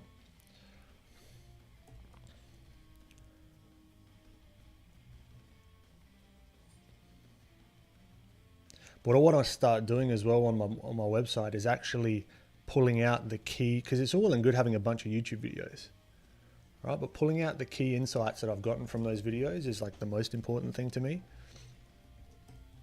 So I'm going to start just creating a massive library of the reference video itself, but then the key points that I got from it, and even my thoughts on how it's helped me, and sort of, yeah, just diving a bit deeper into just like watching the video. I oftentimes, if I'm specifically studying, if it's like study time and I'm on YouTube, I'll crack open like a Word document or just like any sort of text note-taking app, and yeah, just go to town and always reference back to that video. The amount of times that's helped me, where I'm like, oh, what was that? What did they say? They said something about this. Then I just search my notes, find the keywords. Cool, there's that note on that thing, and there's the video, so I can go back. Because that's my issue with video, is the searchability is not fantastic. For specific things. I mean, you've got chapters and stuff like that, but oftentimes it's just that one thing that was said on that one, like within that minute and a half. You can also use the transcript. Go to the transcript section in YouTube on the video itself. and search for keywords, which has helped me a ton.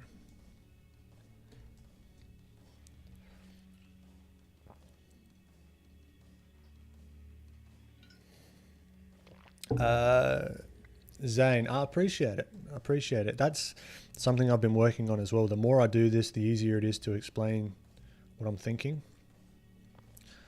Because it is still very difficult.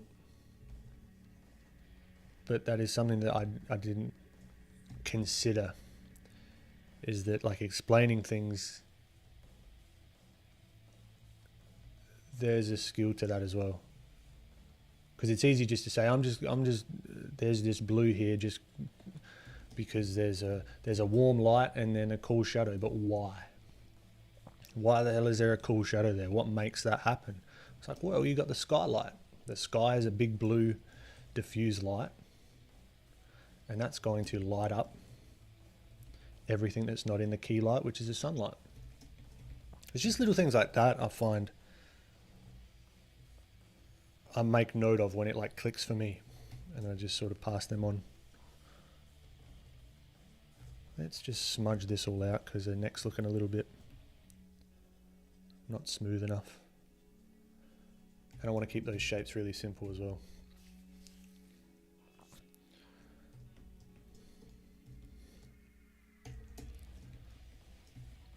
All right, what I want to do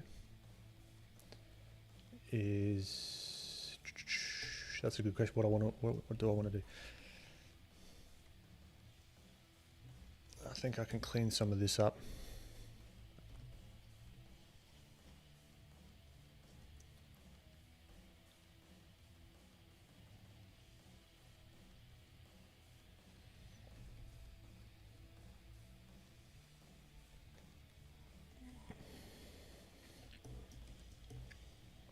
Sugar Beach, you missed it. I have. I watched episode 3 and it was phenomenal. Toki, it's June the 2nd is my birthday.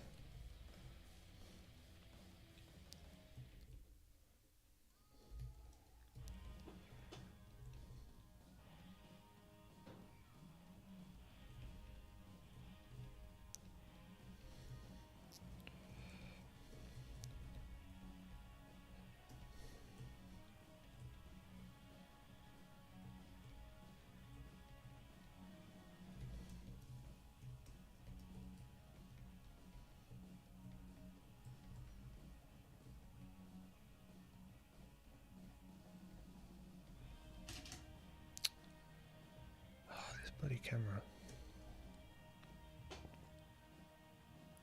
Am I creating a course with Ahmen School? No, I'm not creating a course, but I'm doing a workshop, like a 10-week workshop with them. I think I'm up to week 5 now, and it's been a blast.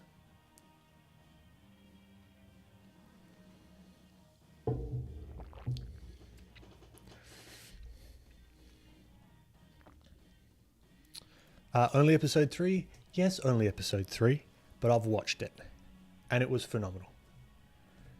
So I think that's an achievement. Small steps.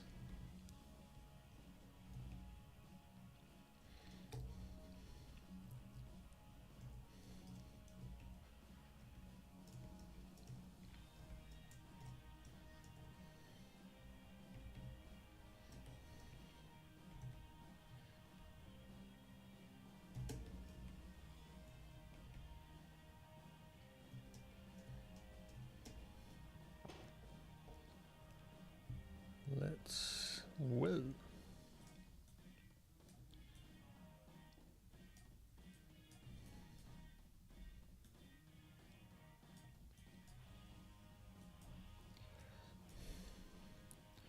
All right, this gives us a better look at the intricacies of the hoodie.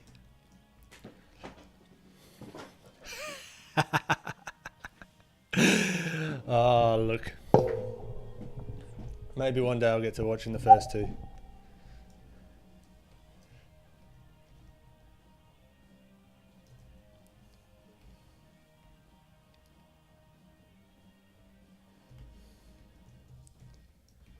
Okay, so what have we got? We've got this hood.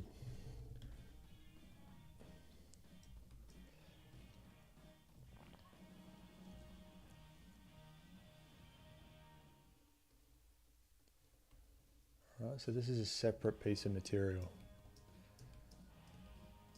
Right, so, and what this does is it kind of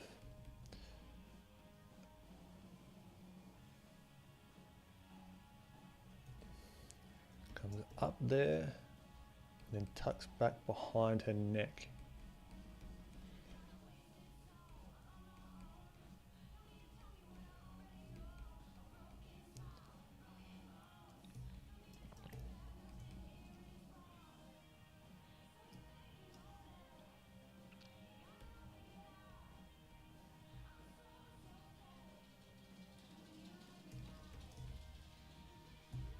Alright, we could even have a little hint of the zipper sort of poking out somewhere here, just to give it a bit of dimension.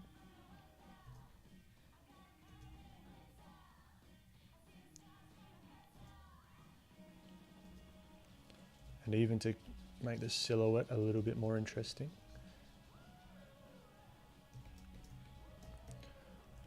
You can have this. So now it's got some dimension to it. Now it looks like she's actually standing in 3/4. You got something happening here.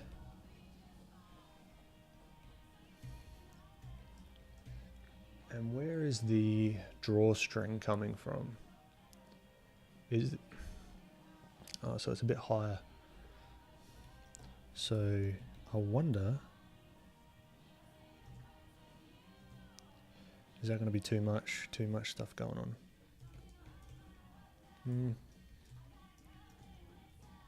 Maybe.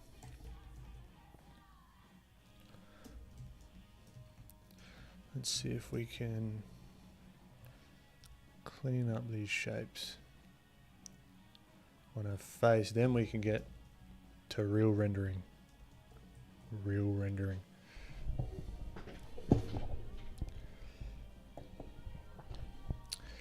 But yeah, I get it. You don't watch. Yeah, look, it's not that I don't watch. It's just I don't I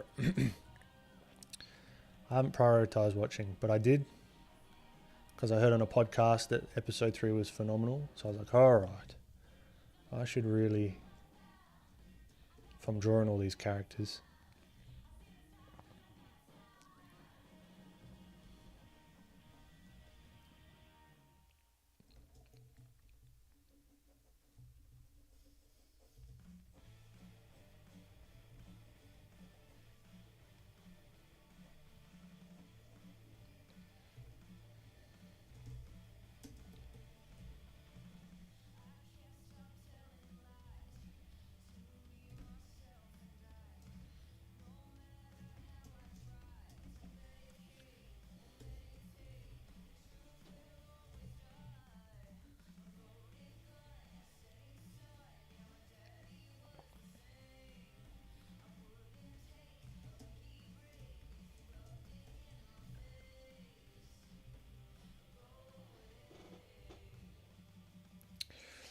Sugar Beast, I'm trying to watch less. It's good you're focusing on your goal. Yeah, but also have fun. Yeah, definitely. There is a time and place for rest and recuperation. I used to do the whole like all-nighter thing, and it just, the quality of the work I was doing on those all-nighters just wasn't worth it.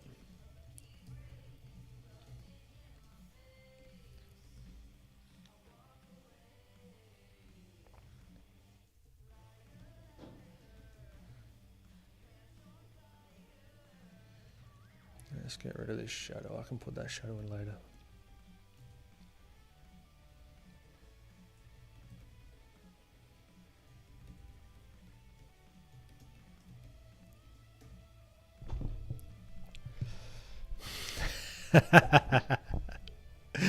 Oh, Thun Guns.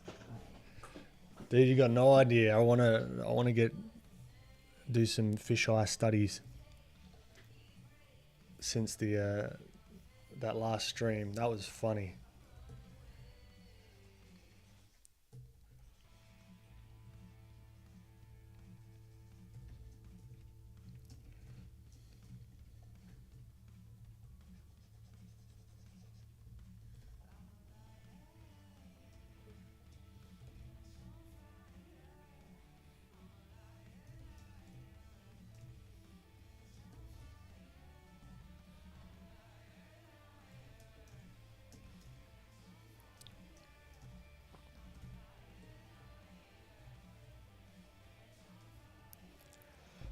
Catch you later, Aussie. Great to have you. You have a good one.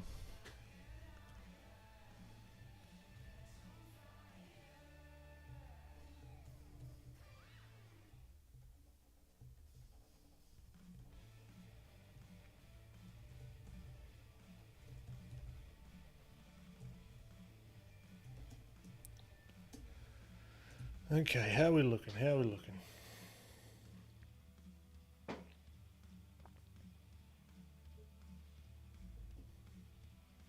Wait, what are you talking about? Happened last stream. Was it last stream? Where we found the fisheye on Blender. After I think it was Keith. Keith was being silly buggers, but it turned out he was actually correct.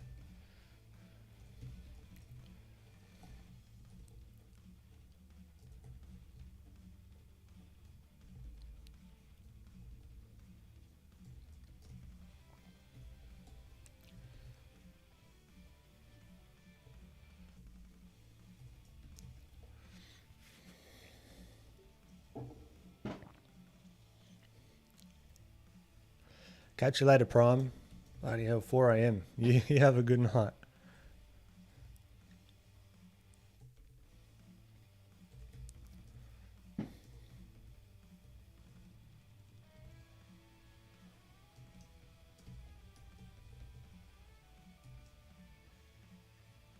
What I might even do, instead of trying to paint around this hair, I'll do it on a separate layer over the top. So I can find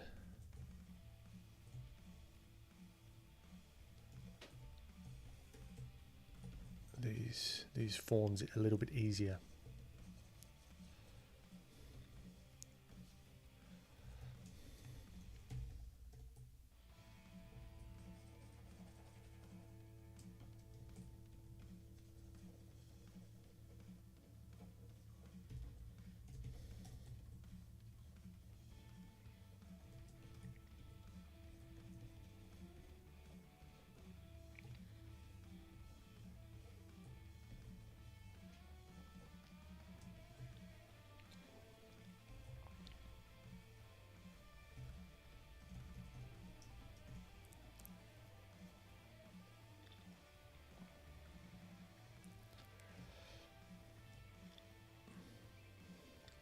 Yeah, the round setting. Yeah. I wonder if using GoPro reference is a good idea. If you want the GoPro look, definitely. Thoughts on Paul Simon? Who's Paul Simon?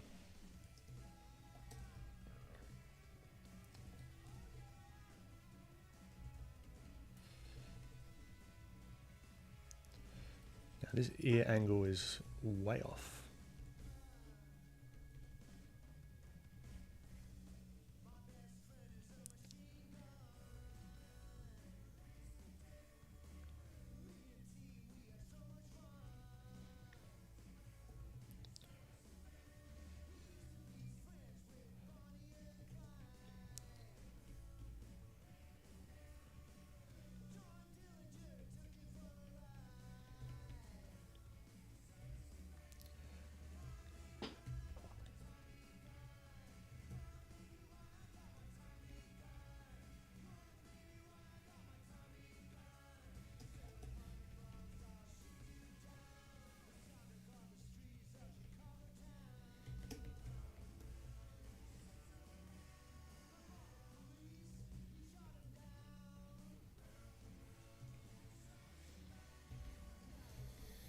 Looks like a bloody pixie.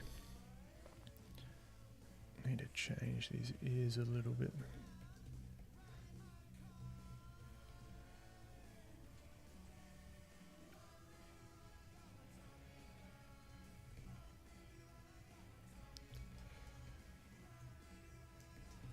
There's a lot of empty space here, and I don't think that's quite correct.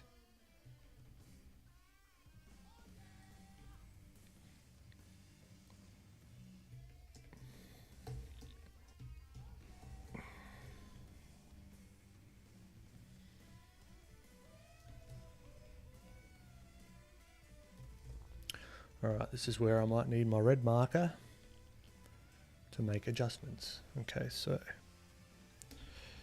if the jaw is here, if that is true, then the ear should really be a cylinder facing this way.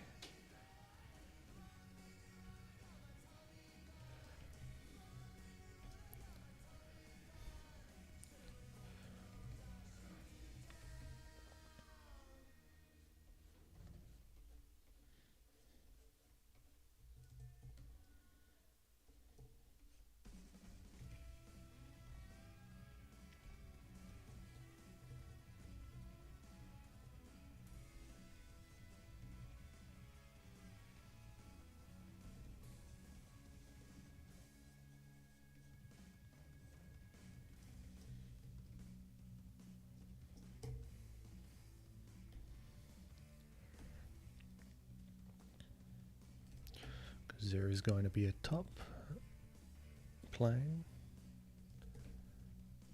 up here. So what I'm doing here is I'm trying to think about the diffuse lighting without any particular strong light source. I just want to see if I can get things reading excuse me, with a more diffuse lighting setup.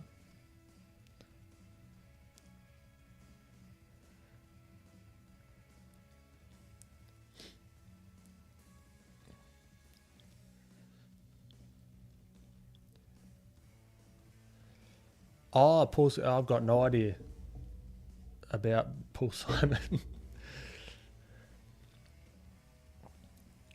Mrs. Robinson is a good song. I do agree.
Ellie is so much rounder than Pedro's character. Yeah, definitely. So I wanted to play up that difference between them.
Delaney's favorite Last of Us character in the show so far. I'm gonna have to say Bill.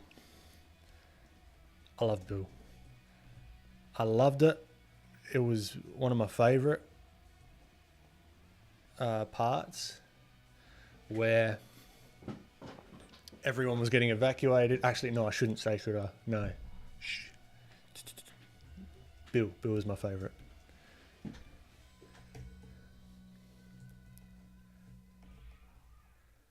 No spoilers here. Spoiler-free zone.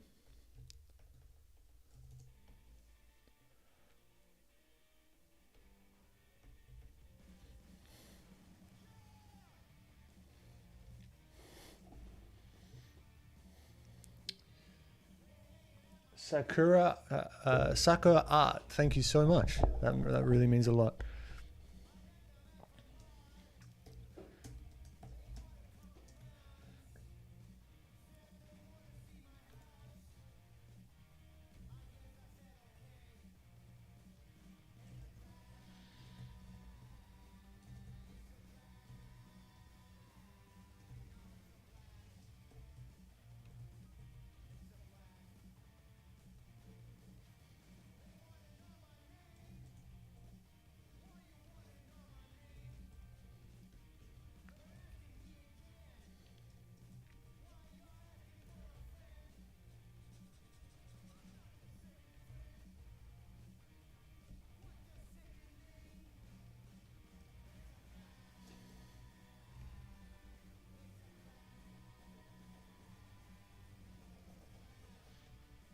So I'm trying to be really delicate with these plane transitions here,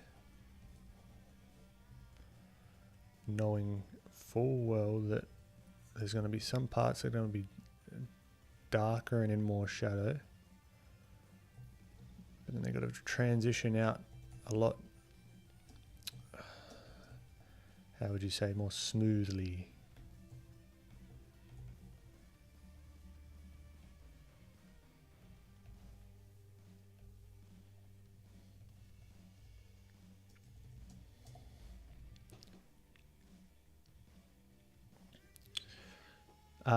No spoilers. Do I know Simon and Garfunkel's Sound of Silence? Because that is Paul. End of that discussion. No, I don't know the Sound of Silence. I might know it if I've heard it, but off the top of my head, no.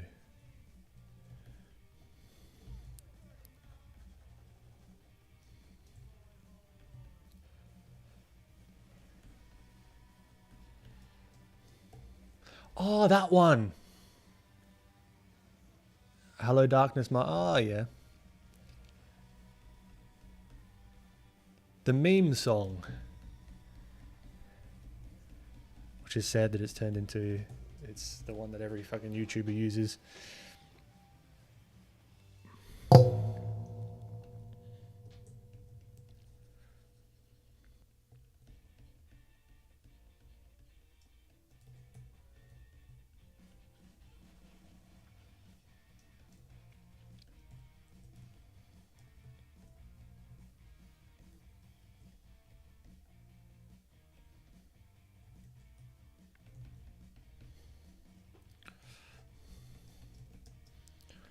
Alright, let's come over to the top. Let's add...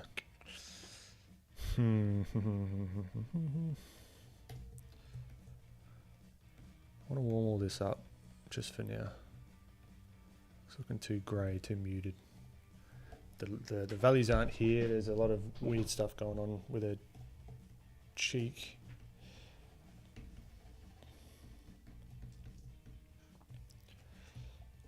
But I think that could be changed with a bit of shadow.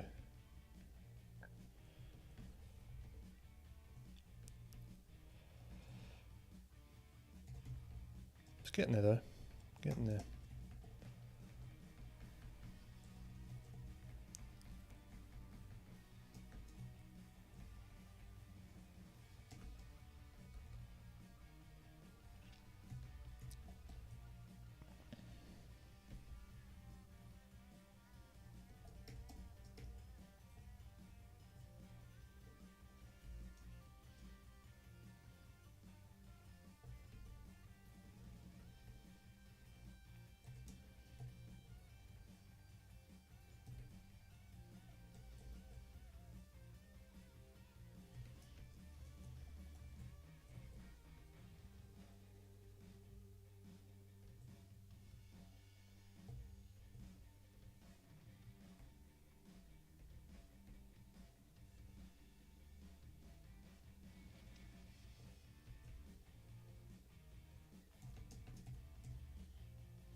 That's right, Sugar Bees. This is a silver lining. I like it. You ever done a draw pile session, Ben? No, what's that?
I really like how you drew Joel's hand. It helps guide your eye between the two. Yeah, it wasn't originally done there for that, but it's turned out okay. Like, I might have to move her over just, yeah, but then she gets cut off. So yeah, I'm not entirely sure how to tackle that just yet. But yeah, it needs a bit of work. But thank you.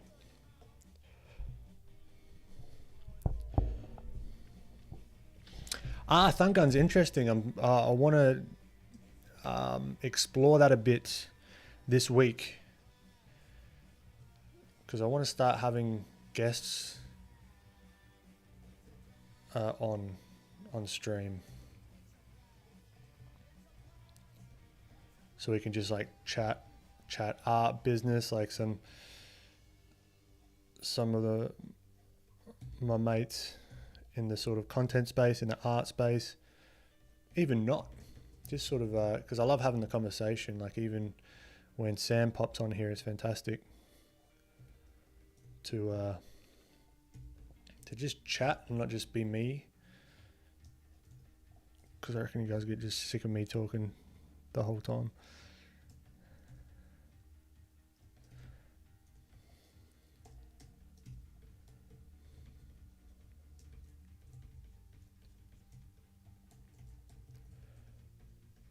Now, real quick, what I've done here.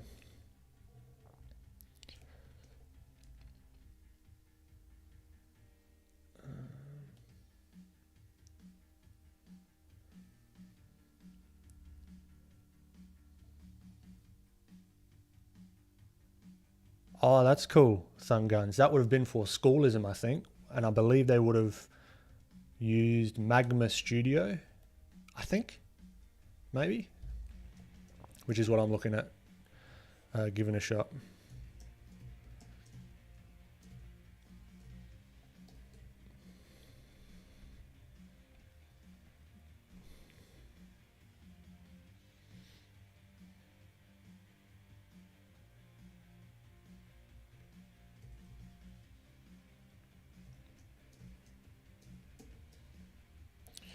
All right. Give me a memento. I will be back.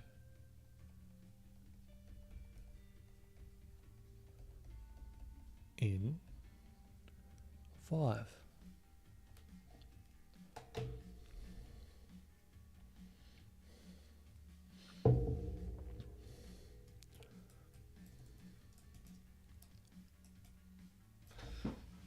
All right. I will see you shortly.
Clarence, I don't have or to go to your cheeky bugger. No.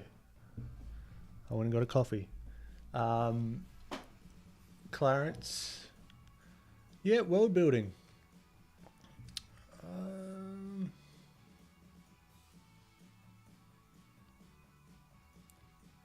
Yeah, it's not something I'm super versed in. Something I'd like to get into.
I'd like to also try something on this stream.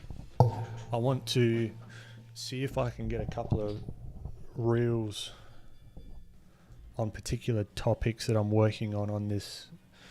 For example, so I've got it set up in OBS where I can just hit record and then it's all structured for me. For example, I'm thinking about the wireframe because it was looking pretty flat there for a moment. I mean, it's still pretty subtle.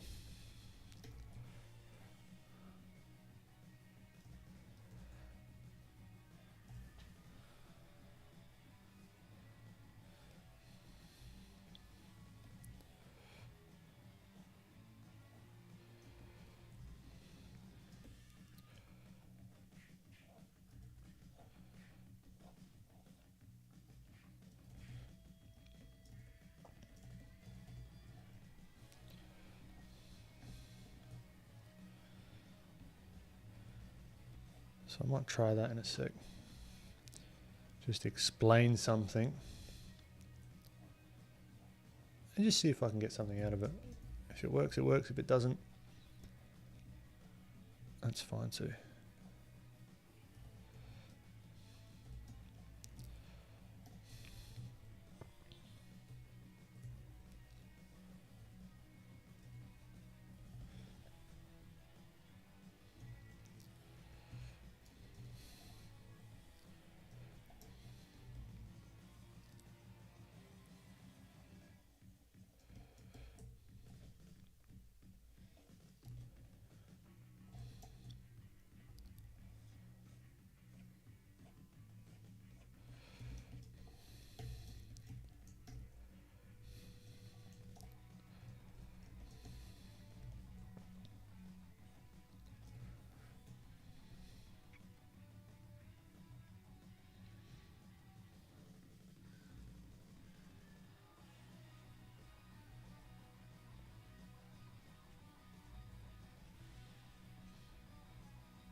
Delanius, do you know Torsten Schrank? He's a character designer who did work for Klaus. I love studying from him. Awesome. I'll have to check him out.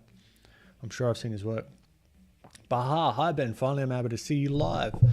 I woke up soon here to watch, but I missed some parts. It's 7 in the morning here. Oh, you crazy. Nah, thanks for popping in though. Great to have you.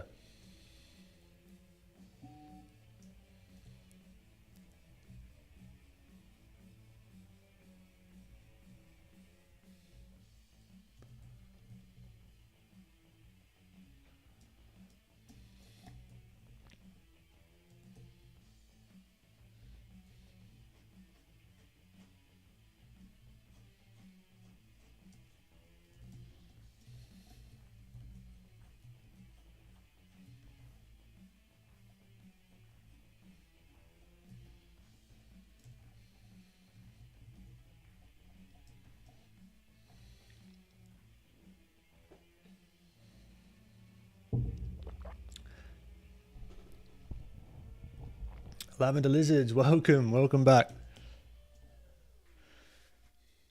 The composition has cover art vibes. It does, doesn't it? You're not wrong.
Baha, you're alive for almost 3 hours. It's been 3 hours already. Bloody hell.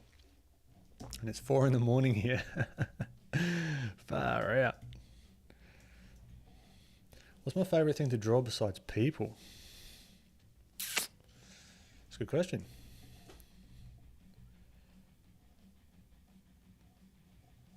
I like drawing dinosaurs. It's kind of an out there. Might not expect. I haven't drawn many of them, but when I do, I do have a lot of fun.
I already have.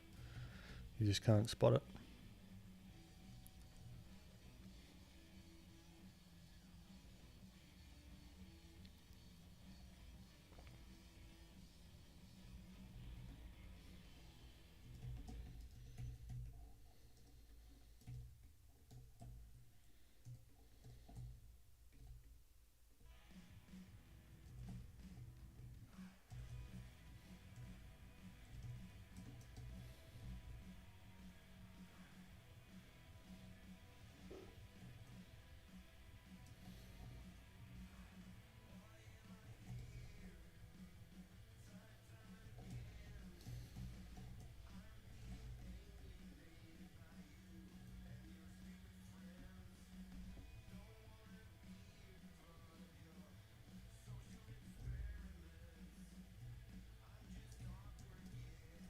And visit Dawn and that's it.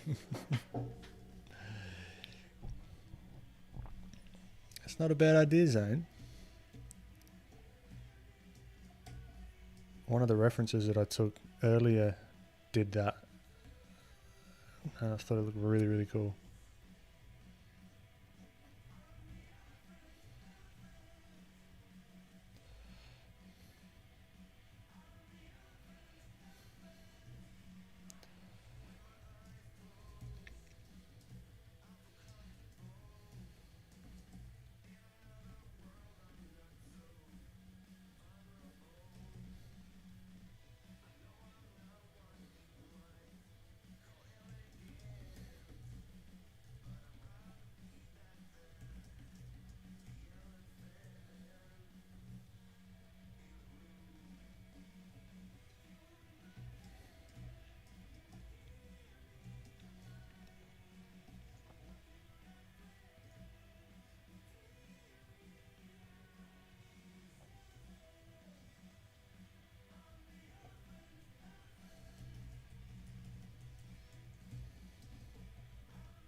Catch you later, Sarah. Now, I appreciate you popping in. It's almost 5 a.m. You go to sleep. Sleep is very important. Blissful welcome.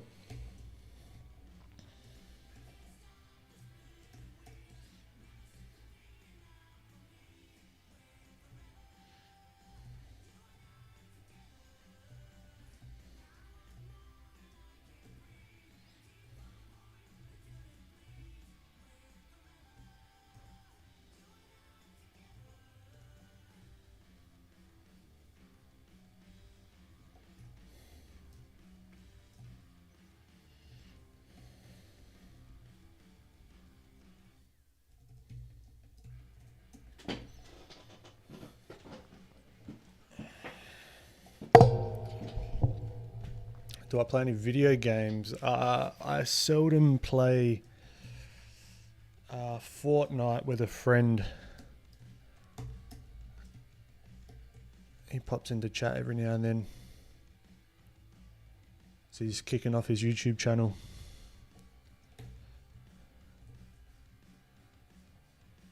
And he sort of records us playing, and yeah, no, it's good fun. That's usually at the end of the day, after all the work's done, or I'm just mentally, I just can't do any more work.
Have I been practicing drums? Have I ever? It's been so much fun.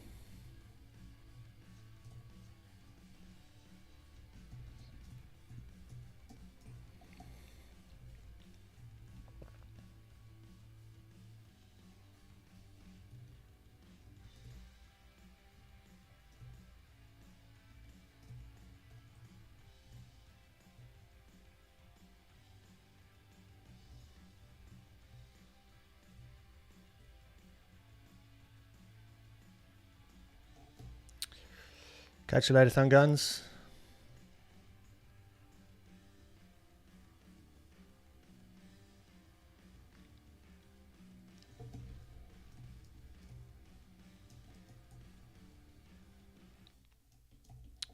Ben, will you ever try pixel art? Never say never, but it's not super high on my priority list right now.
It's starting to look like a... We're getting there.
Oh, awesome, Blissful.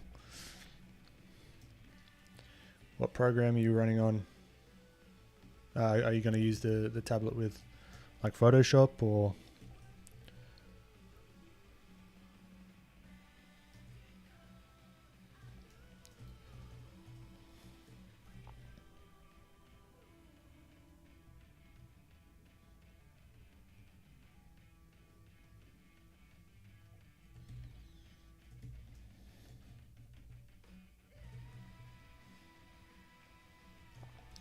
This is where I'm thinking about shape design. Really clear, simple shapes.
All right, shape cleanup time.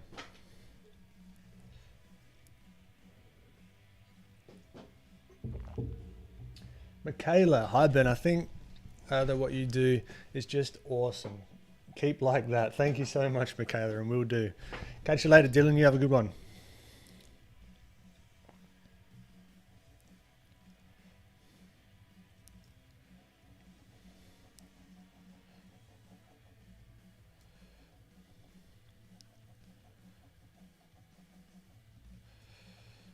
because she's got such soft features and soft transitions. There's no real hard transitions in here. So I want to really soften everything up.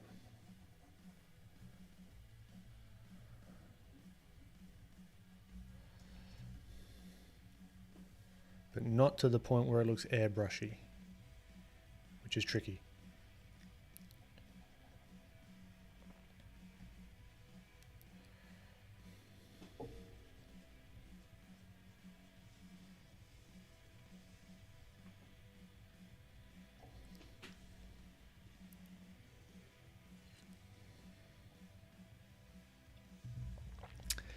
Sugar Beats, draw her 5 times. Got to just do music instead now because the art isn't working. That's not a bad idea.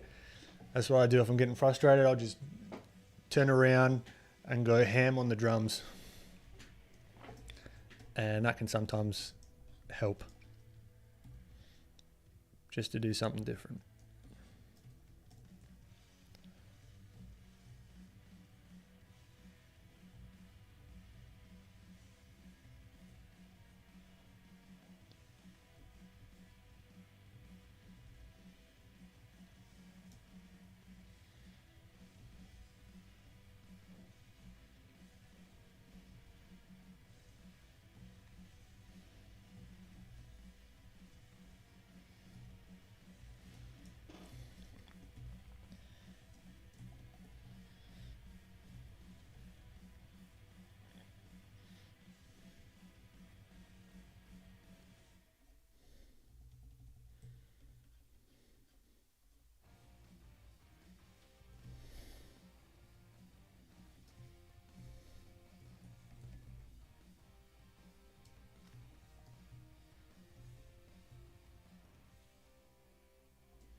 Catch you later, Sugar Beats.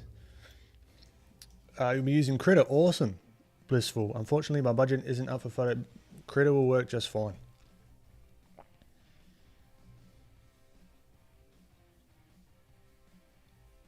I use probably a 100th, a 1000th of what Photoshop can probably do.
Hey, Mark. Welcome, my friend.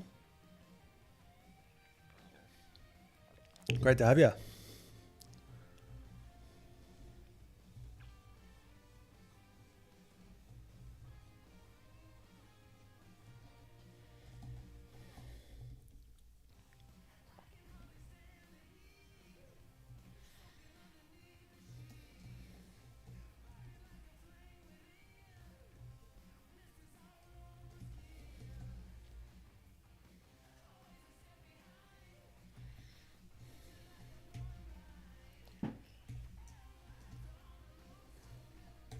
I feel like her eyebrows are a little bit too far forward, so...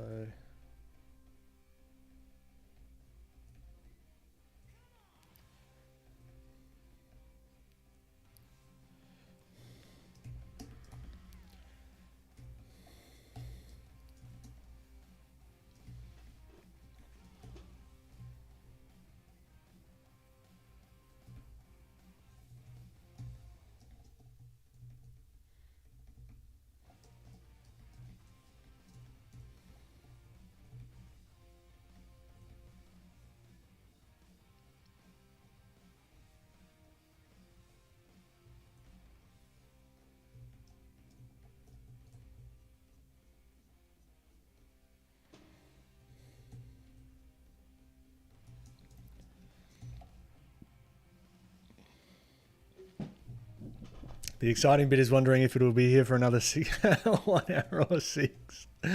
Yeah, you and me both, my friend. I've got no idea. You never know. Keep it exciting.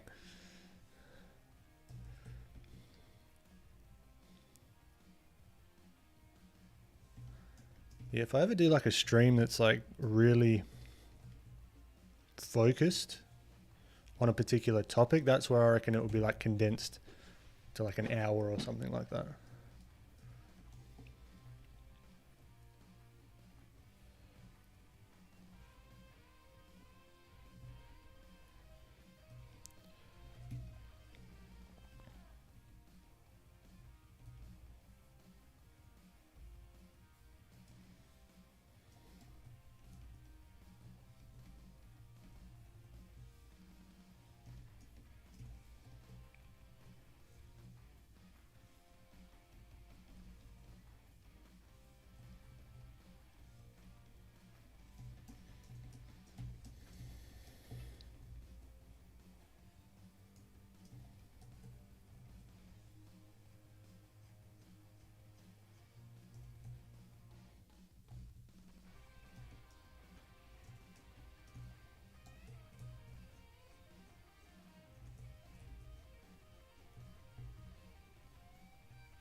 I think I made her eyebrows just a tad too high, maybe.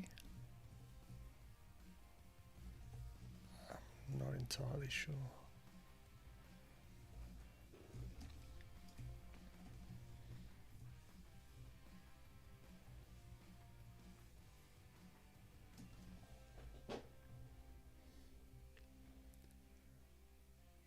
Oh, awesome, Blissful. You've been getting prepared. I like it.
So you got to be careful with little things like this, right? Here, it's very subtle, but it almost looks like she has a dip in and then goes out. Just with that little bit of a darker, you can probably see it easier. If you squint your eyes, you can see it's just ever so faint, like that. So we want to keep consistent with the transitions, because any little bump or whatever is going to give the illusion of form.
I need to push these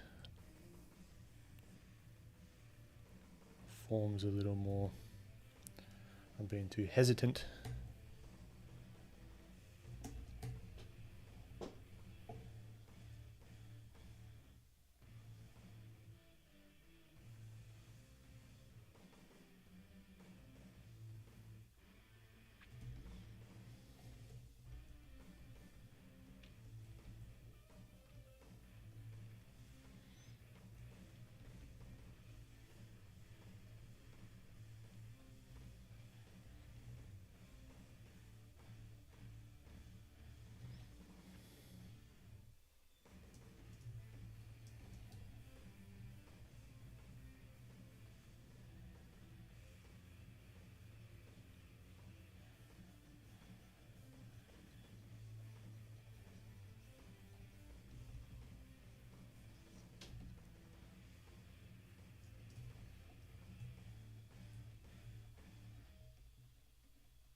Will you be uploading the drawing you did for Ben? I think it was Bill, from the 3rd episode.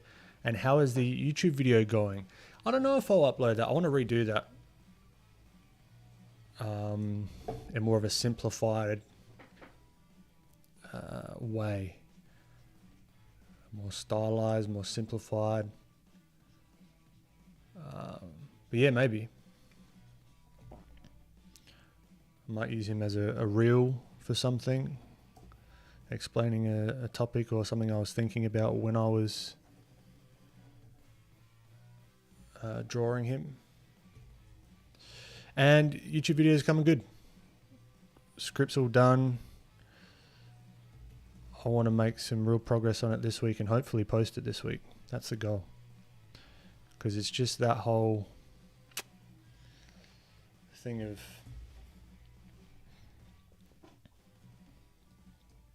I just got to get that first one out, and then the floodgates will open, and then I'll just keep posting them.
He's still calling him Ben even after playing the game.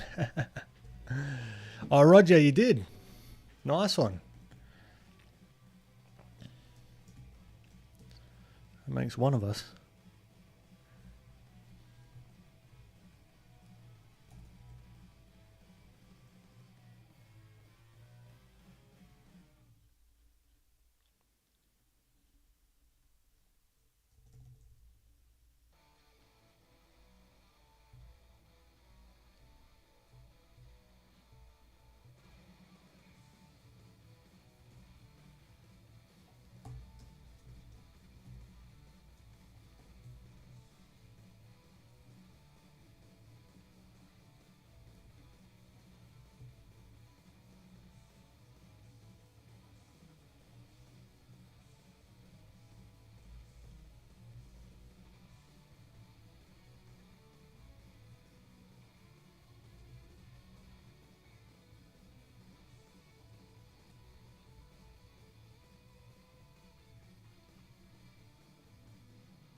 When is the CDQ interview being released? So it wasn't an interview. It was a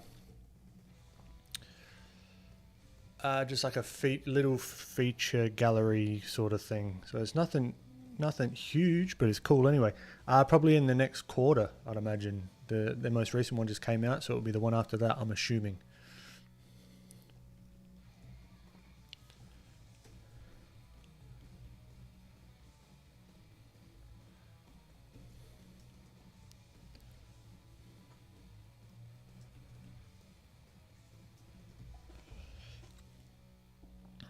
Baha, how many hours do each of your paintings take?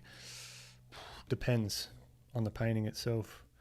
Can be anywhere from just a few hours to 30 plus, which is what this one's taking. Around that, maybe not quite that much, but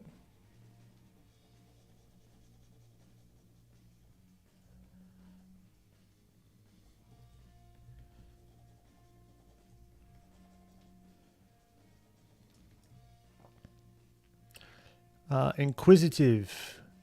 Hey. Yeah, it would differ if I was doing it for a client, because there'd be a deadline and I'd just have to be very particular, because these are very indulgent, right? I'm just having a heck of a time swapping and changing things, kind of taking my time. But yeah, for a client, it would be a lot more focused.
Oh, it's the home brand Blitzkrieg Bop. What's for those Americans out there, what's another word for, like, not knockoff, bootleg, or like home brand? When we say that here, it's like the cheaper version. Because at the supermarket, you've got like the name brand things, and then you've got the supermarket brands things.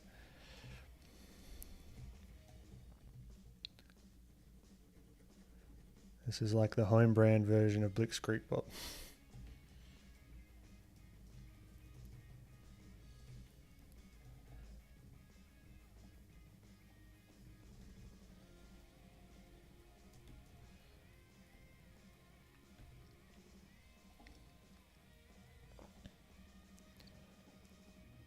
Yeah, cool, Roger. Looking forward to seeing it.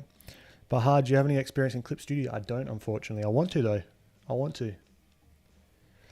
Inquisitive, the likeness is on point. Thank you so much. So how do you know when you're done? I don't. I kind of either just get tired of it, if it's my personal work, or there's just nothing that I can feel like that can be added. There's nothing that kind of stands out.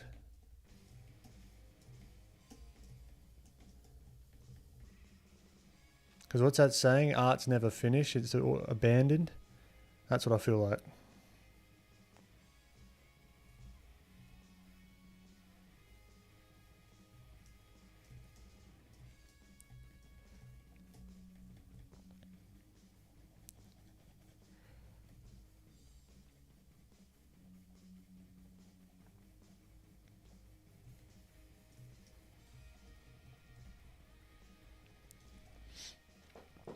Dre, you're amazing, bro. Your content is very good. I'm Brazilian.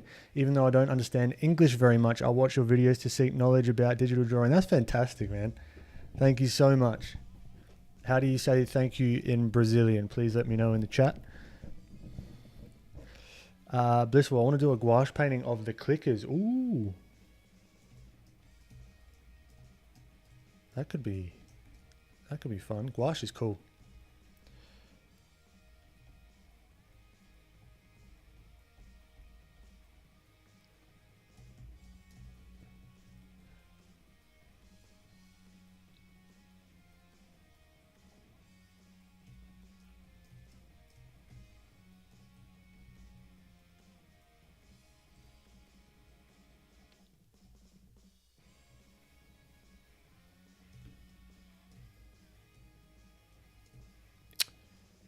Mark, thank you. Obrigado, Dre. Appreciate it. And obrigado to you, Mark.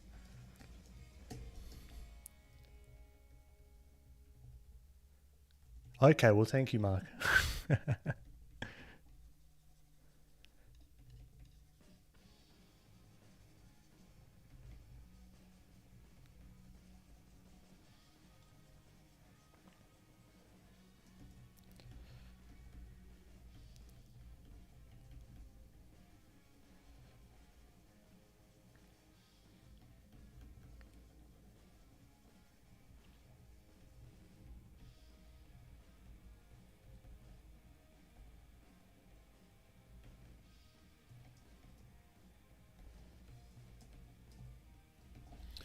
All right, it's getting there. Just got to be very delicate with her, like, forms, because you can easily just make it look, make her look older than she needs to be.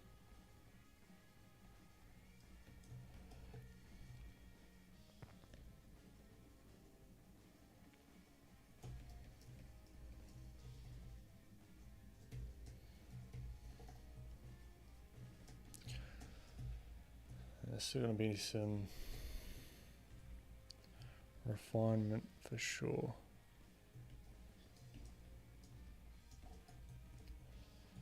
So even like here, just got to be careful. So there's like an edge here. Don't want to make this too apparent.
Now the reason I've removed that sort of hard shadow that was in there, because it doesn't really fit with the rest of this lighting that I've got on her face. I don't have like a hard shadow under her nose. Right, it didn't make sense. It's more of a diffused lighting that I want to get down first. So I'm going to keep it that way. And consistent throughout everything. There's still going to be a shadow in the nose though. It's going to be very soft.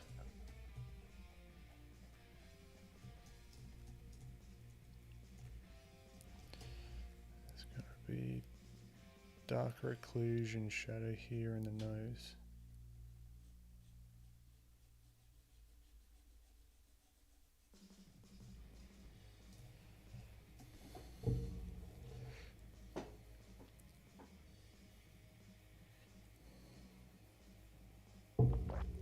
Lavender Lizard. So would any light hit the back of Ellie, or does Joel keep her in shadow?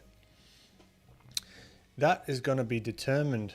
So this is the base, right? So this is the base of Ellie. What I'll do is then come over the top and start to block in, let's say,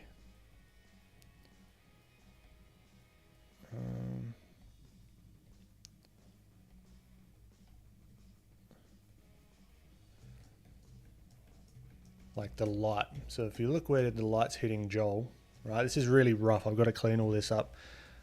And I don't know if I'm going to keep the exact lighting scenario, but the light's coming down from the top right. So we want to keep that consistent.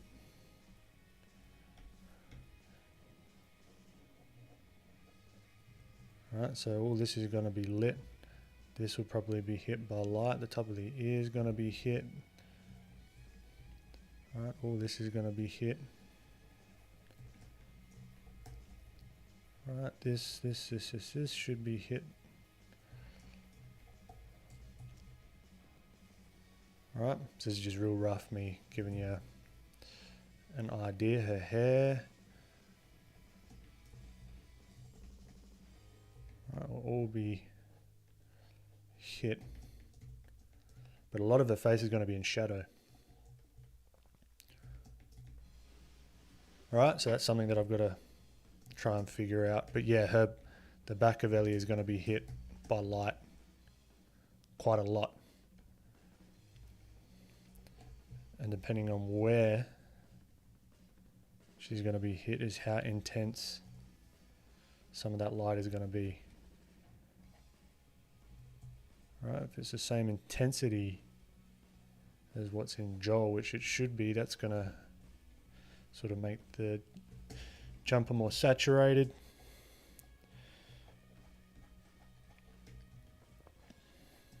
But it's going to desaturate right at the point where it gives her the most light. So it's sort of hopefully going to bring her out from the background a little bit, or to bring her in front of Joel. But that's where my issue is, because I did also want to have, I think that's going to help out. I wanted to sort of cut half and half of where, say, like the, oh God, what's going on here? So like, for example, I've got like a hard line coming across Joel, and the same could go for Ellie as well. So then I could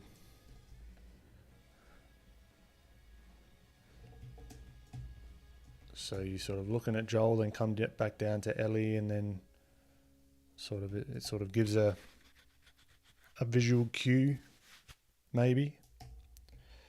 But I still don't know quite yet, because this is going to be different. So the hand's going to pop out more.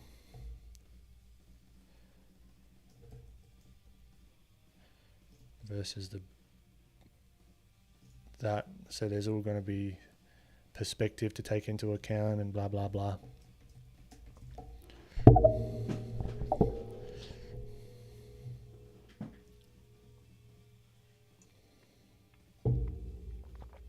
Inquisitive, what kind of app of Apple are you on? I find Photoshop to be laggy. I'm on a MacBook Pro. Yeah, I'm on a MacBook Pro, but this is the Max. The M1 Max. So it's a pretty beefy machine.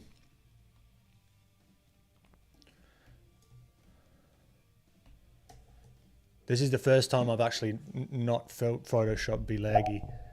when I upgraded to this one.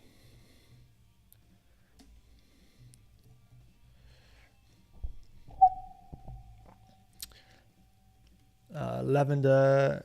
Oh, okay, thank you. Sorry, I know you're still in the middle of drawing. Yeah, no worries at all. It helps me think out loud, which is cool. Catch you later, Roger. You have a good one. Thanks for stopping by. Whoa. All right, I want to get into some of these shadows. All right, so even with the ear, darken up some of that.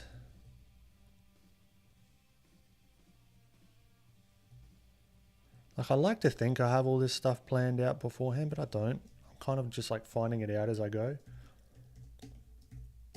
which has its pros and its cons. Right, so I might remove the hair just for clarity.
See, just that little bit of shadow, just thinking about the forms just that little bit deeper, it can really start to bring some three-dimensionality, for lack of a better word, to it.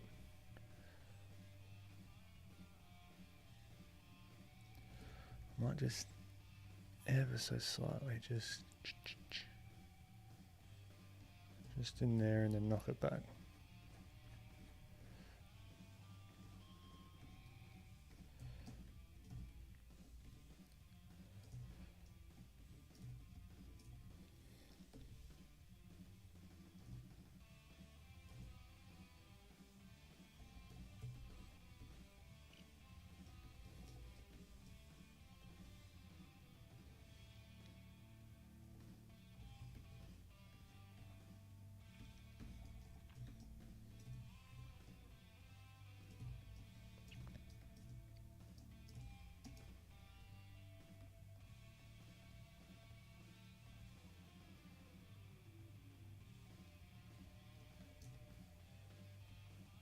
Alright, this is a point where I reckon I'll duplicate the whole layer.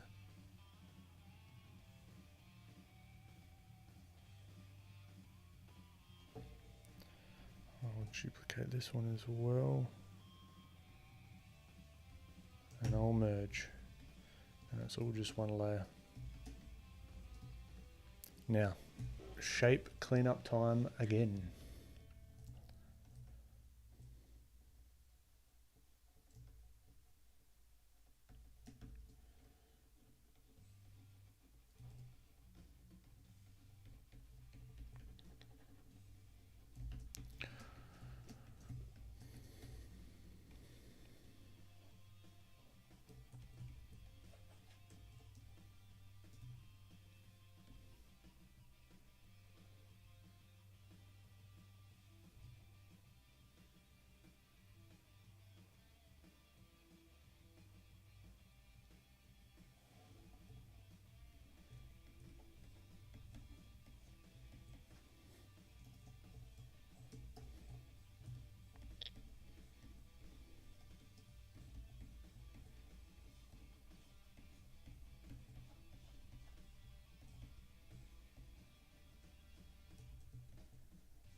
Blissful. I've been checking out different techniques to digital painting because I have a traditional background.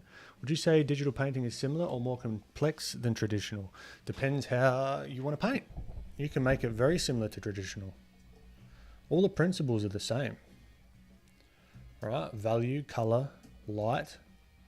It's really just all about how you want to get to that end result. And there's different techniques to get there. Right, if I was doing this in oils, the whole process would be different, but I'd still be thinking about very similar things.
All right.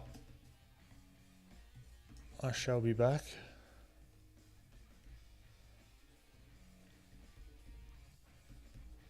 In 5.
let's continue, hey?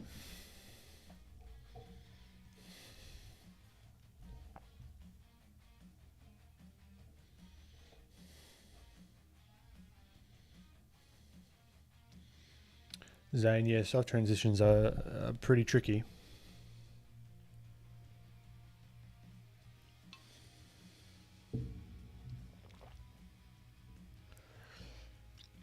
Mark of art, which one to delete? I've only learnt Blender personally, but I think ZBrush is still industry standard. So it's really going to be up to you.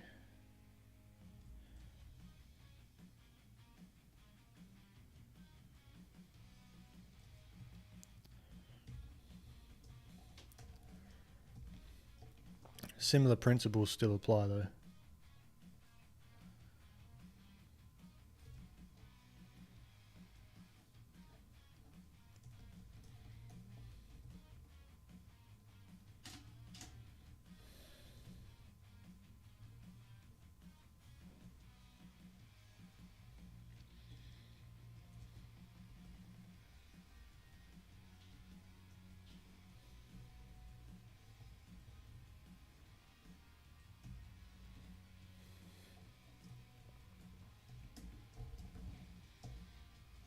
Alright, I think I want to leave her for a little bit. Oh, I'll put it on the be back in 5 layer. No.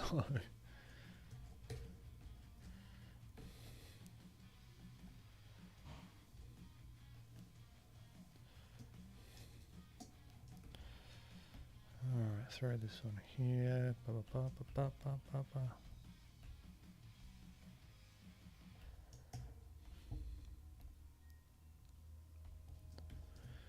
Alright, now let's go back to Joel for a little while. Let's see what we're working with, see how we can clean up some of these shapes.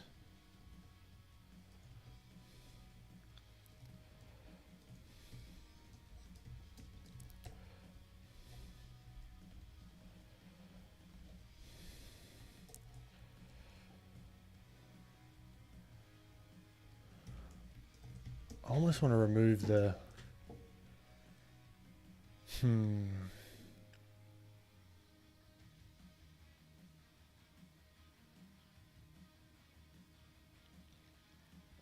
I think it's going to be the best way.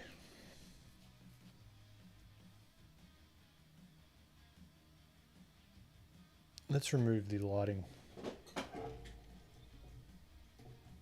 This sort of harsh directional lighting, and let's just go to diffuse lighting as a start, like I did with Ellie.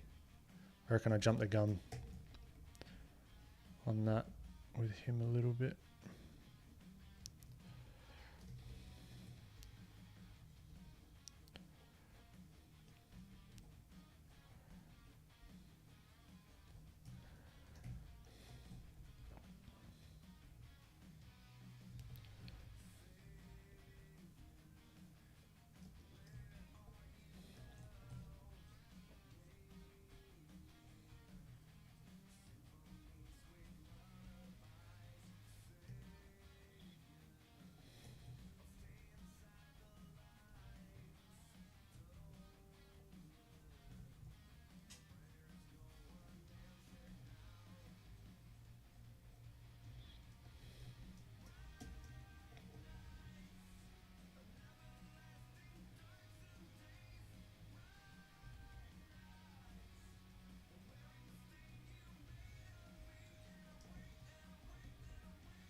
something wrong with Ellie as well.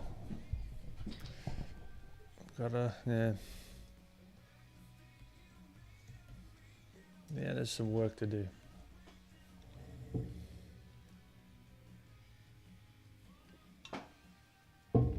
I haven't tried drawing in Blender, no.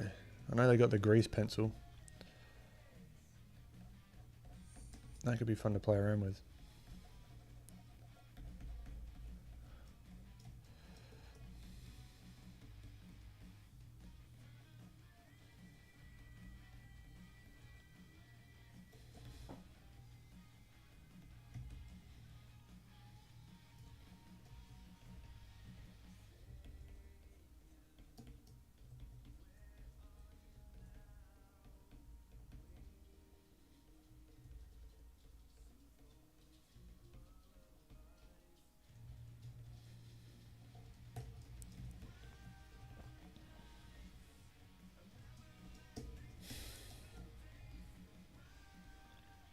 Never sugar beets.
I appreciate it, sugar beets. Yeah, it's all art, isn't it? It's all creativity, which then breeds procrastination.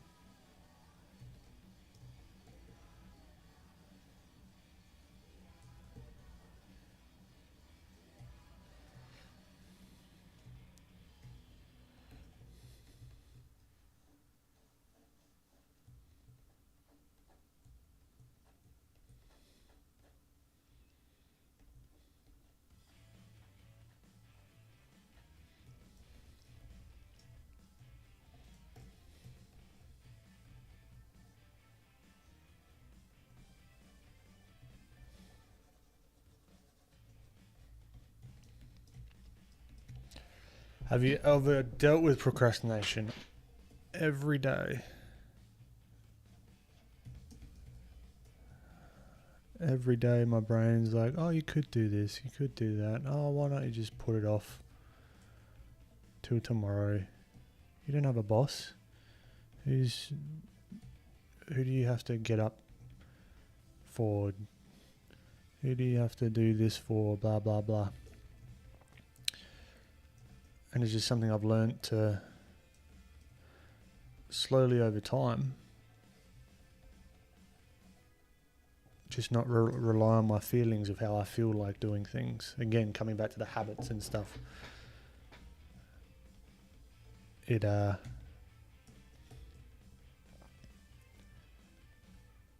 just doesn't factor in. So what if I don't feel like doing it? This is what I've decided that I'm going to do, and this is what's important to me. So I'll do it.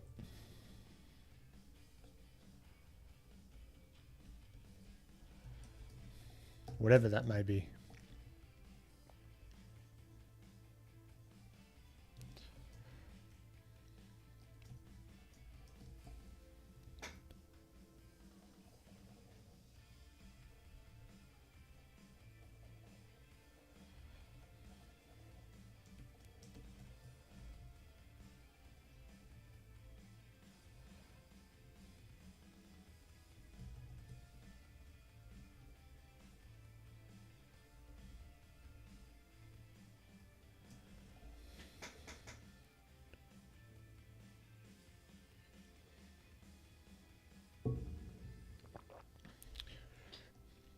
Mike, what's happening, man? Joel, what's her face looking good? Quick shout out that I've been rolling through Make Now Think Later with you and Francis. Great value from that. So that's fantastic, man. That's awesome. No, it's always a pleasure to hear that our conversations are giving some sort of value. So no, I appreciate you popping in. I'll pass it on to Francis as well. I'm sure he'll be happy. We always do that. If there's like people that say things, we'll just like take a screenshot and message each other.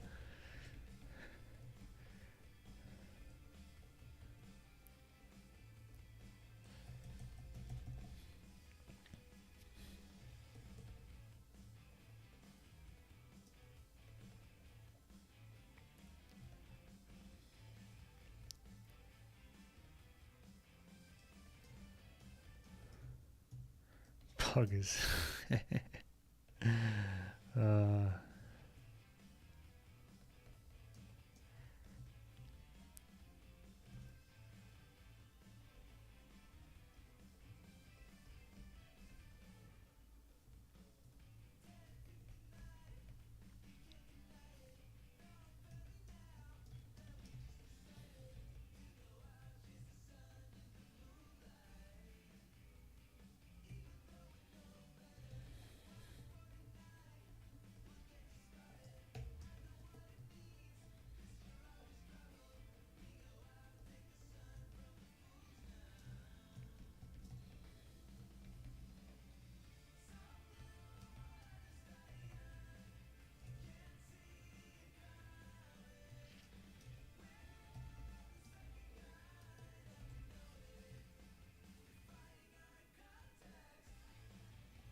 So thumb guns, I'm just trying to get a base level lighting setup. So like a diffuse lighting. So I can then build on top of that, because I think I jumped the gun with the lighting beforehand. So doing it this way, so everything's kind of very evenly lit, there's no super harsh shadows, and it gives me sort of freedom to then put whatever light I want that's going to make sense for both of them. And it can help to really understand the forms as well, because I've got to be pretty subtle sometimes about where I'm putting certain planes and forms and that kind of thing. It's just a nice place to start.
I should draw this in your style challenge. Yeah, just got to figure out how to do one.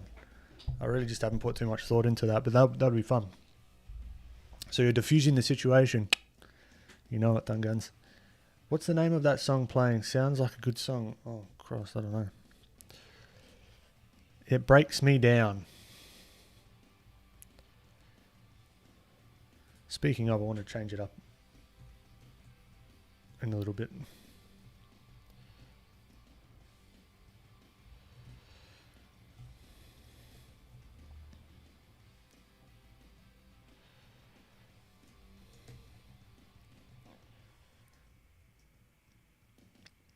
Catch you later, Mike.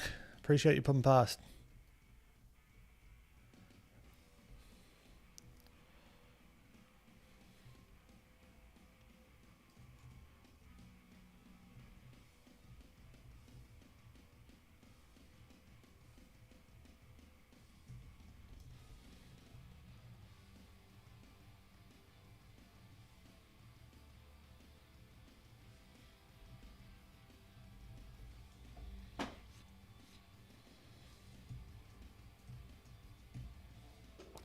I don't understand how you're making it diffuse. Google says object is used to diffuse light over object. Say that again? Diffuse oftentimes means, well, from what I understand it to mean, is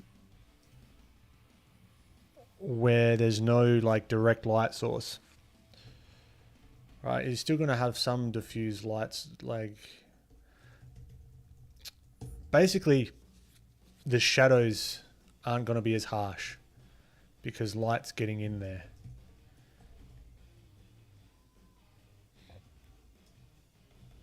All right, there's no real drop shadows anywhere. Look up Lambertian reflections.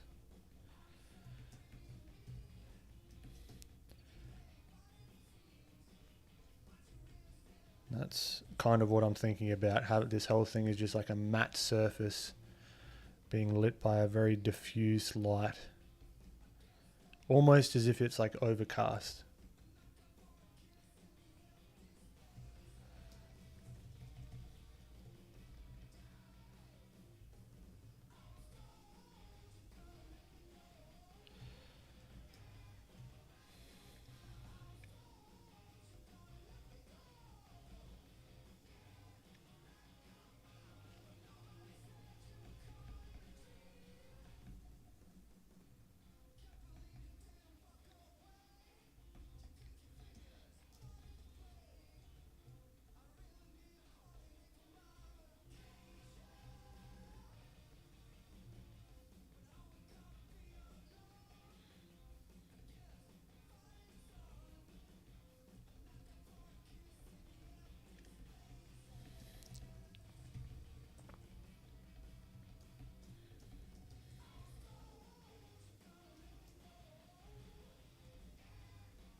Yeah, yeah, it changes the.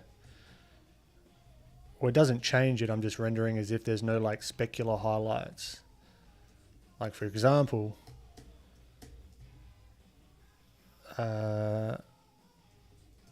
like here on the nose, there might be like a specular, depending on where the light is, there might be like a specular highlight that indicates that this nose is kind of like shiny. But I'm not worrying about that right now. I'm just worried about basically the planes.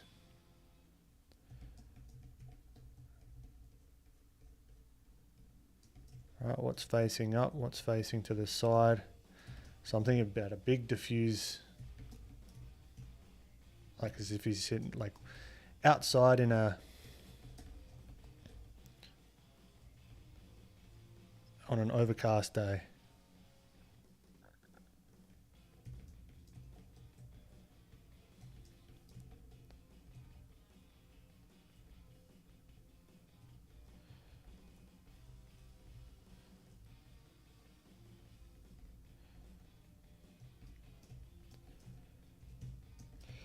No, not only form shadows. There are cast shadows, like this nose here, for example, but they're very, very soft. Like very soft. Like this neck will probably be lit a little bit more, but it still has a gradient showing that his head is going to be casting a shadow. So it's like a little bit darker underneath here.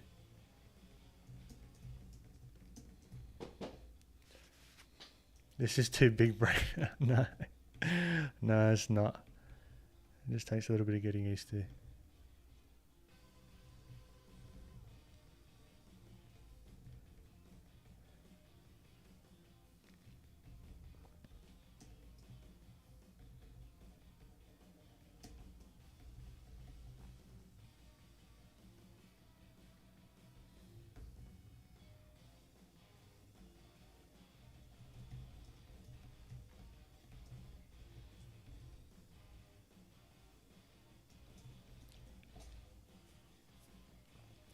So is there a way to simulate this rendering style in real life? So like the diffuse lighting, let me crack open Blender for you. This might be a good indication. So let's say we just do a sphere. Nick off the box. All right.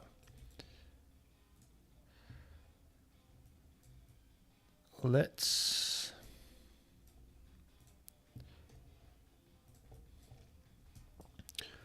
So what I'm talking about with diffuse and specular rendering, or let's say Lambertian reflections. Okay, so every object has is reflecting light, or else we couldn't see the thing, right? So if I add a new material here, and we've just got a point light, meaning it's coming from one point. We come back to this material and I turn it to, let's make it cycles so it's a little bit nicer. Okay, so we got, imagine just like a lamp or something here. Now, I'm going to make this a little bit darker so you can see it. You notice how we've got the highlight here. That's specular reflection. Okay, so if we take that away, now we've got Lambertian reflection. All right, so it's just that matte, as if the thing's matte, like a matte finish. All right, so if we bring the specular back, now you can see that little shine on the ball itself here. All right, we make it super shiny. That highlight is basically just a reflection. So the specular reflection is just a direct reflection of the light source itself. And then if we then go back to Lambertian reflection, it just looks like a matte ball. I think of these two things separately, right? I think about the specular and the matteness separately, because without one or the other, they don't look right. If you only put specular on with no correct diffuse or Lambertian reflections, making the thing feel like it's sitting in the correct scene for that lighting scenario, the specular highlight isn't gonna work really. Now, when I'm talking about, let's bring this back up, diffuse lighting. Okay, so basically, so what I'm painting here, I'm trying to think of him as like a matte object, no shiny bits yet, right? Because I'll lay those in later. But now, if we're thinking about a diffuse lighting scenario, we can imagine this. Okay, so now I'm doing an area light, and the size of that light is going to be throwing so many. Let's add a plane in just to illustrate it even more. Right, you look at this. I'll make this the same material as the sphere. You look how soft all these shadows are. Right, so this is very diffuse, meaning that the light is being diffused. It's not like a direct light, as if it's a big cloudy day and it's overcast, which is going to soften a lot of these shadows. All of these transitions here are going to be super, super smooth. So if we're going to go change that light, right, and we make it more direct, we get those really, really hard cast shadows. We get really clear reflected light because there's clear terminator shadows. Right, so all this sort of stuff we can play with. Okay, but to start with, it's nice sometimes, not all the time, but I'm just doing this now, to start with diffuse, right? Because what I can do is have this diffuse be the shadow layer, right? So if we got this big diffuse light, and then we add in another light itself, like a point light, where did that point light go? Hello. Okay. So now we've got a point light. We can then light the scene any which way we want, and we can still have those shadows feel natural. Right? And then when we get into color, if I wanted this to feel like it was on a big like outside under blue skylight, look at that. You've got a big diffuse. Like this is basically what it looks like if you just turn the sun off, but the diffuse of the blue sky would still be there. Then you throw the light, the key light, which could be anything. This could be the sunlight, for example, or whatever. Then you can still see some of that blue sort of show up in the shadows. So that's where you can start to play. Say if I get to this point here, and I say, okay, I'm happy with the diffuseness of everything. I can then come over the top and add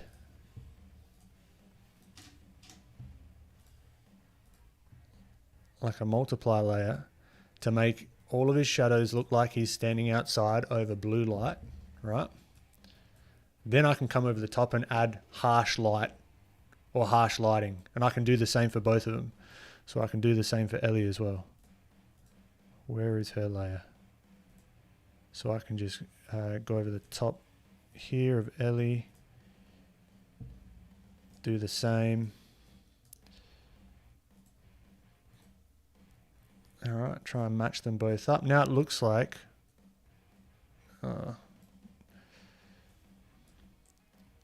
let's grab this and then make the mask. Now it looks like they're standing outside without any key light under like a blue sort of skylight. So this is what I'm thinking about doing, if that makes sense.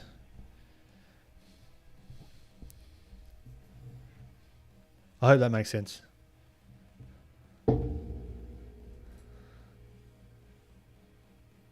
It's a little bit to grasp, but it's just one way of doing things. You could just paint straight up if you want, but this is just I've got a particular look that I'm going for.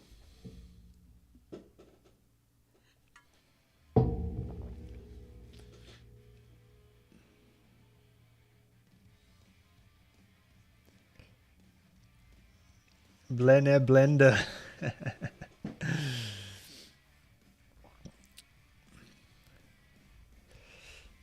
Ray, thanks for doing these streams. I've learned a lot by watching and encouraged with my own goals listening to yours. Much respect. Oh, fantastic, Ray. Awesome. No, I'm distracting Ben again. Sorry. No, this is fine. I love it. Tangent times. The tangents are going to happen. Does not matter at all. I haven't sketched in the museum, no.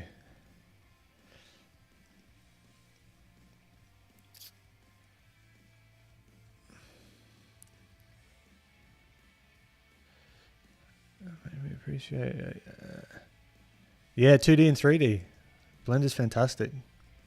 If not only as a learning tool.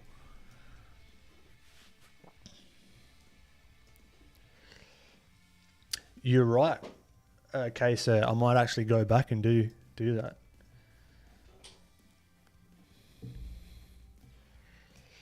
Sam, do you approach the diffuse lighting as having a light source coming from a reflection or from directly on top of the object? Generally, just how you doing, Sam? Good to see you. Generally, just top down. But say, for example, back to Blender. If we are inside a room,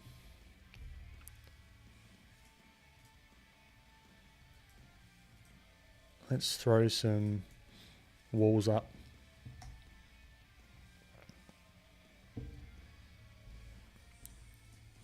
All right, and let's... Okay, that didn't work. Well, that might illustrate the point enough. And then... Let me just do this quickly.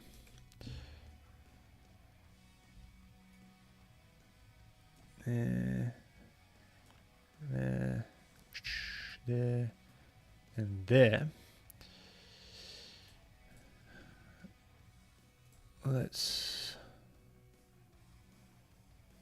I want to remove this. Okay, so now I'm simulating a hole in the wall. Someone also might like to call it a window. I'm in edit mode. Okay, so let's say we get rid of this big diffuse one for the moment. and we come back. And we move this completely out of sight of, say, the ball. Or we have a sun, right, that's like coming through the window. Let me add in here. Oh, yeah, I can use that point.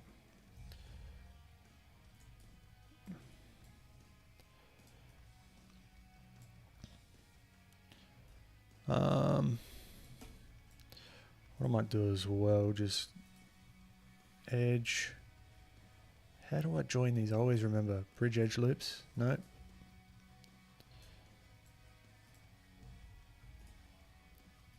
Come here, come here. Is this just going to be jank? And is it just going to work? Just work. All right.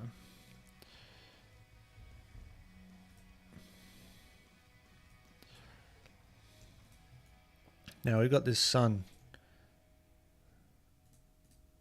that's coming in indirectly, lighting up. Oh, it should.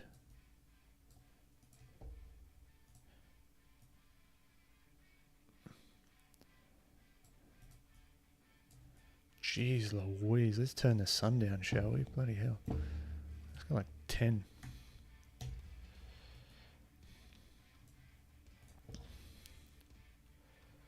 Alright. Now this may or may not make sense, but this is something that I observe in real life. I'm just going to maybe even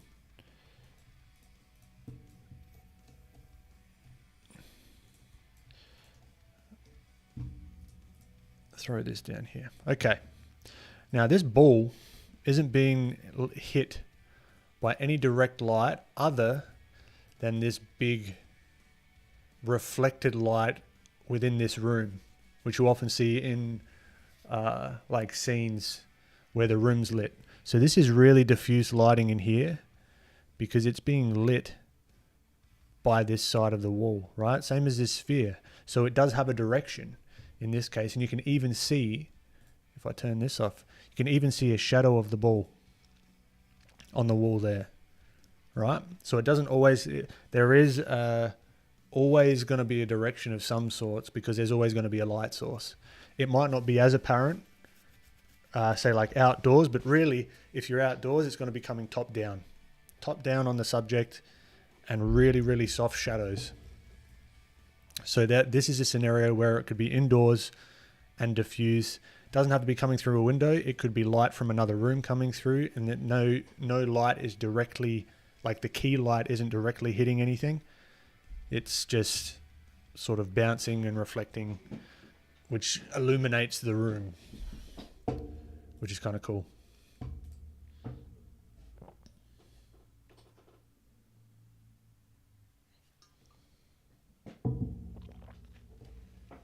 Can you make it a tennis ball? No, that would take a little while.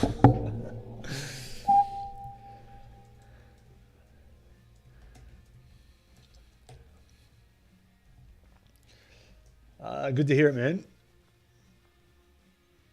Thank you. Oh, thanks to Blender. That helps me a lot. Thanks, dude. Welcome back, Aussie.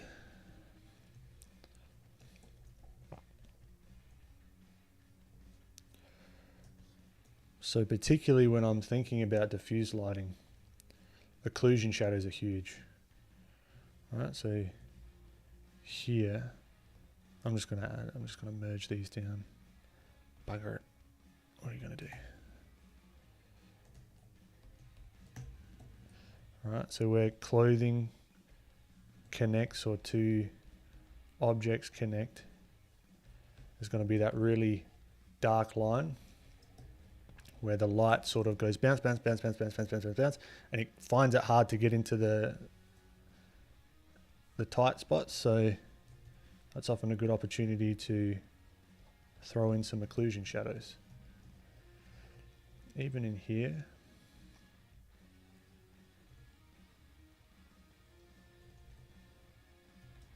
I really should be doing on these as a separate layer. just for, I don't know, just for me.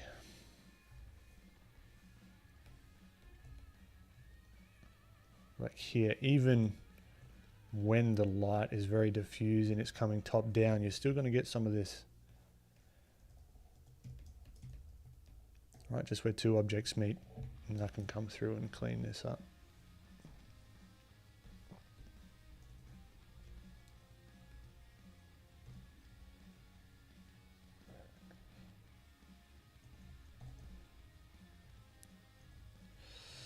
What's going on here? Okay.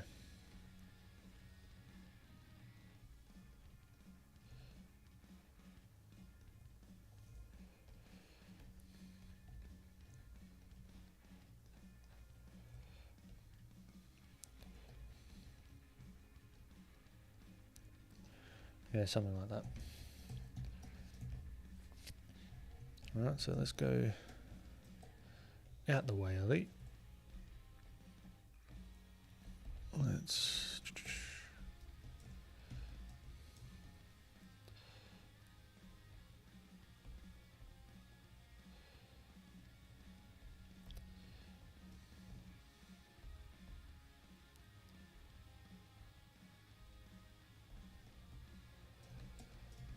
okay. Back to Joel. All right, thinking diffuse. So this is going to be a plane up here.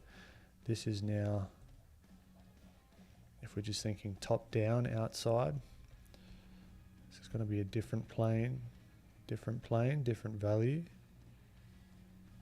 Is a good little rule of thumb.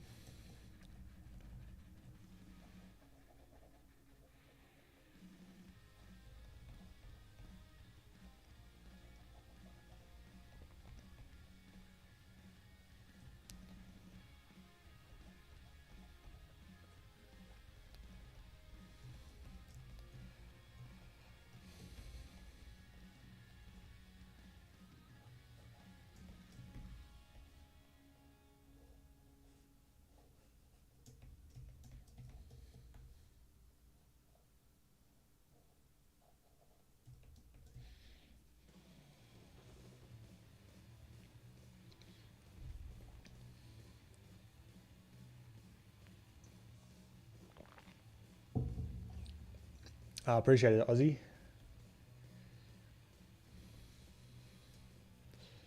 Ben, what's the most insulting or annoying Aussie stereotype you hear? I don't really hear any.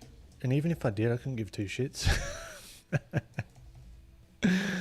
I'm not one to really get insulted by much. I don't know if that's a good or bad thing, but it doesn't really affect me.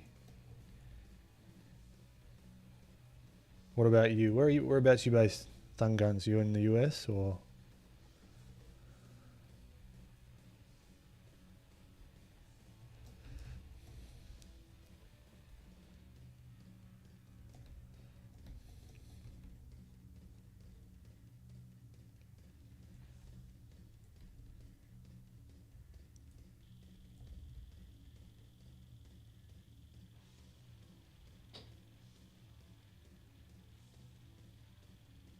You guys hear that? It's like a little mini machine gun.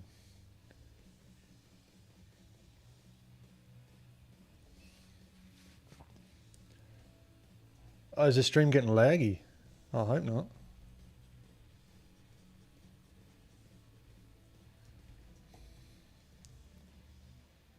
Ah, Canada. What about you? What's a Canadian stereotype?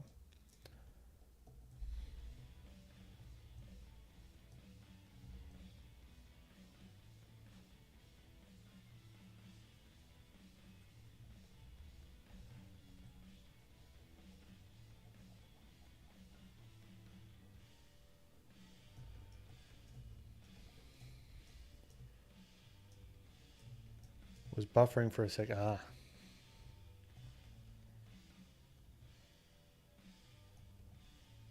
Hopefully we're back.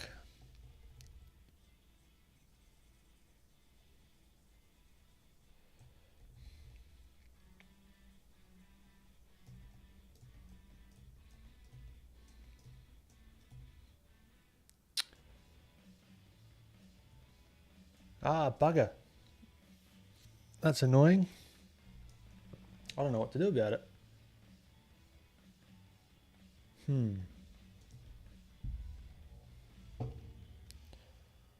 Let's see what YouTube has to say. What are you doing to me?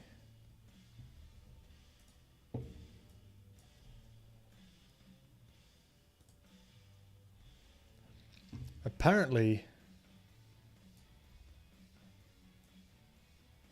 YouTube is not receiving enough video to maintain smooth streaming. What? That's ridiculous.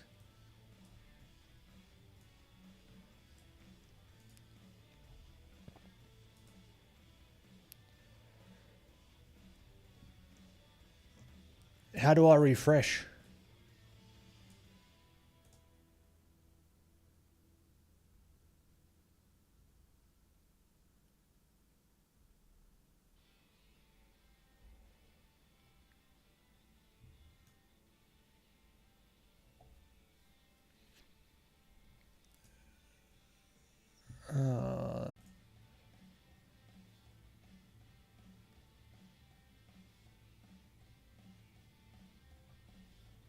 All right.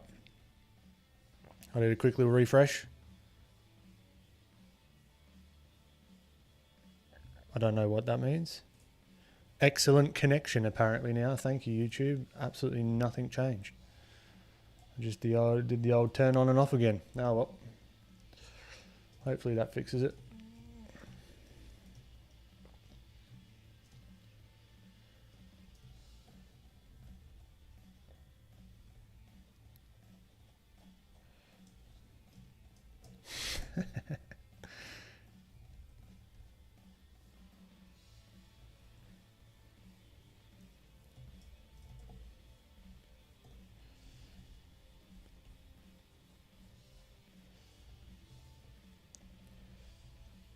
Awesome.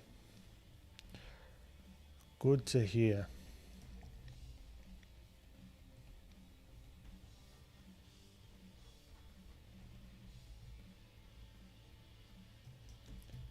Beautiful. All right, we're back then.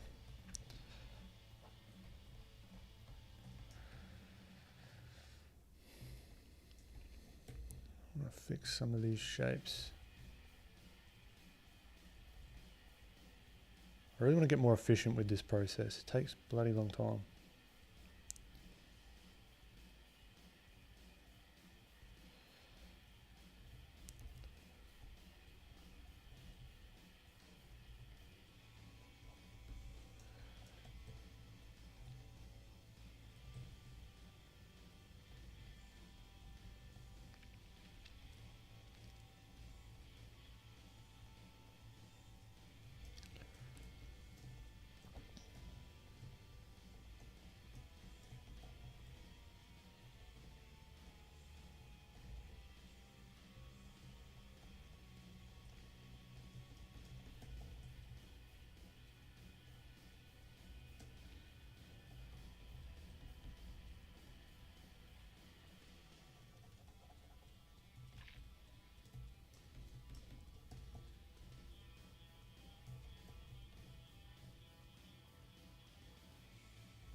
Sorry to hear it, Aussie.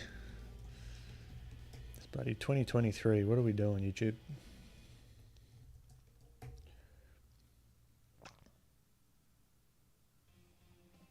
I have not seen the Subway Surfers one.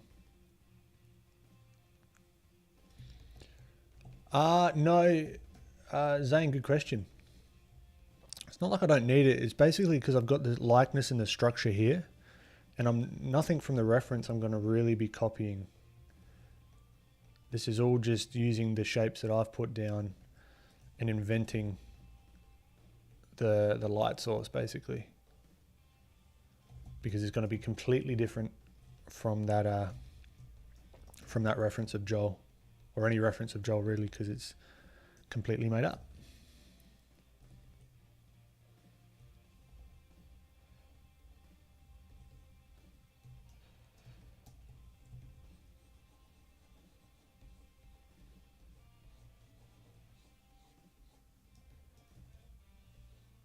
See how he's looking really matte?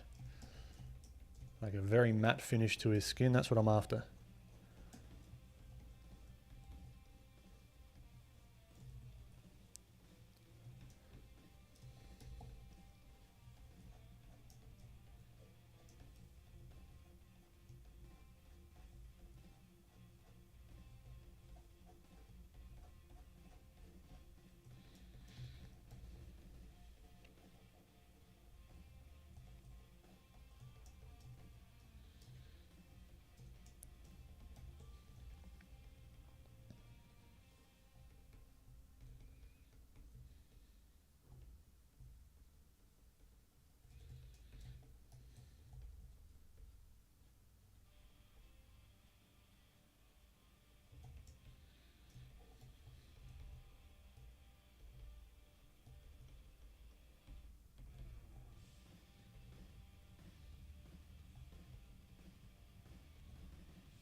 I've got to figure out this shape here as well on his nose.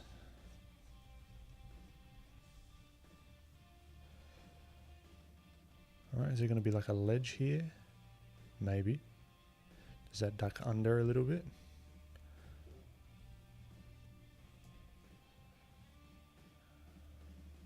That could work.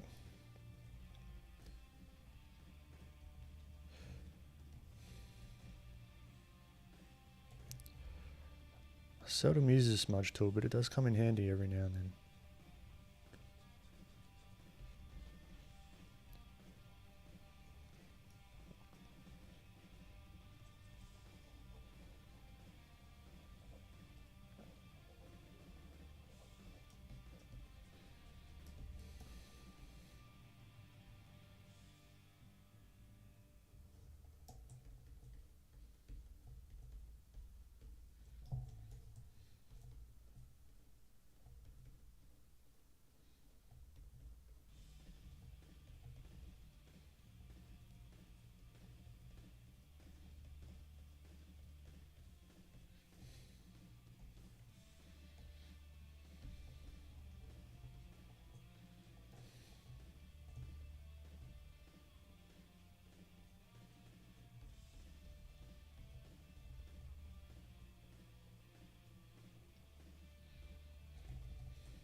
Catch you later, Sugar Beats. You have a good one. I haven't seen it on SNL.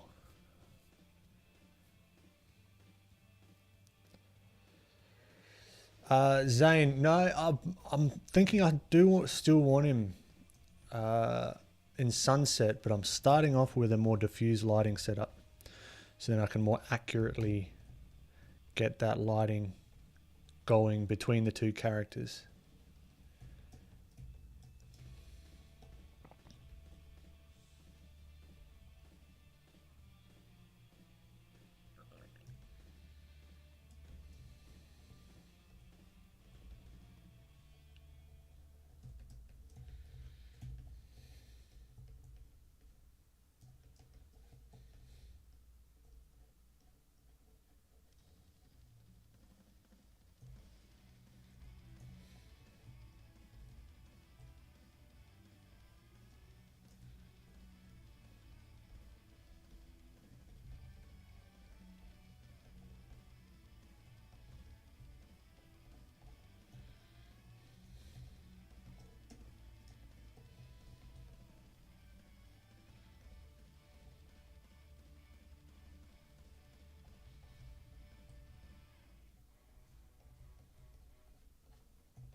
Oh, awesome, Zane. Yeah, yeah. I'm doing some research into manufacturers and what it will cost and that kind of thing, and then I got to figure out exactly what I'm gonna want to start with. You know.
Yep, agreed, Zane. Maybe you'll take on the Asaro head.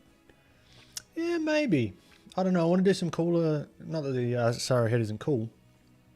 I'd like to, yeah, try and maybe do some more stylized anatomy kind of things, and even just some cool stuff that isn't necessarily for like education as such. Just some cool, maybe Frank from the other stream.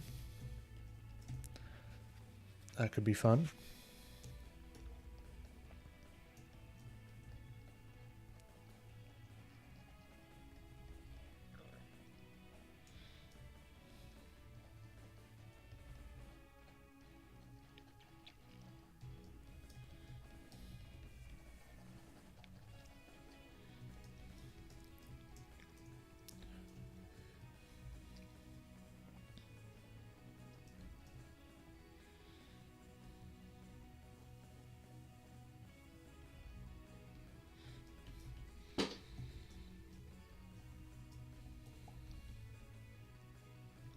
See, it's like super soft, but without feeling airbrushy because I still got these hard edges in here.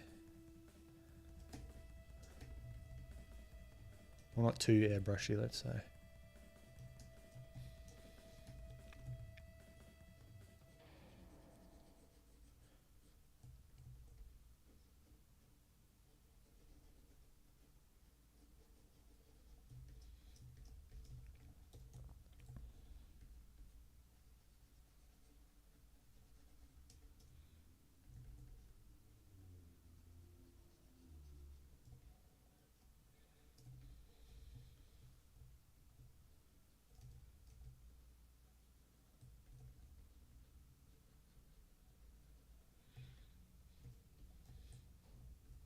Oh, music stop.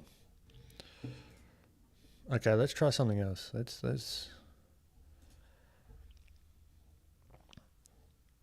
at moods.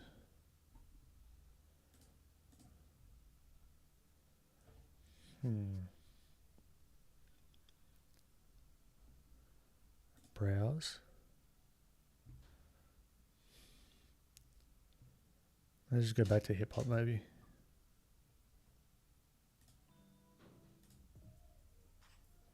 That'll do.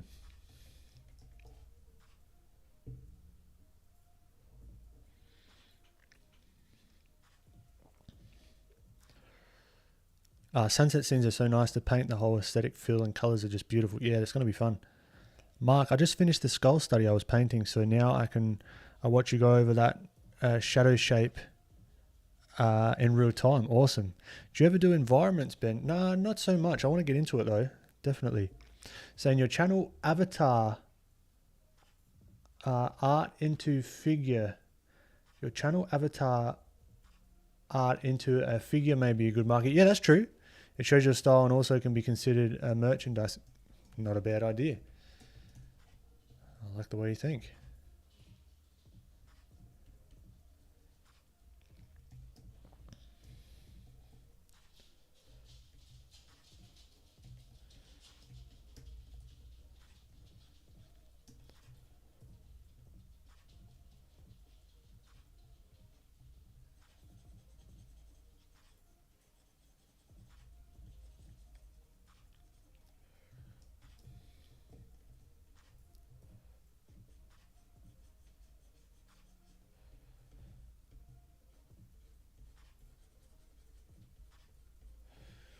Let's go back to the hard round brush.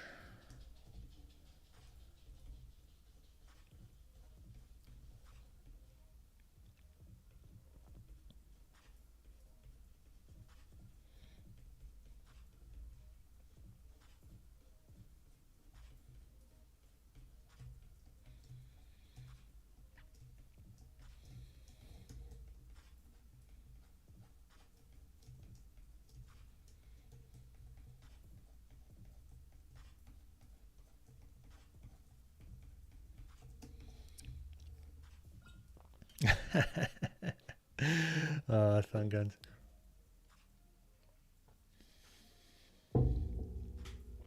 That'll be funny.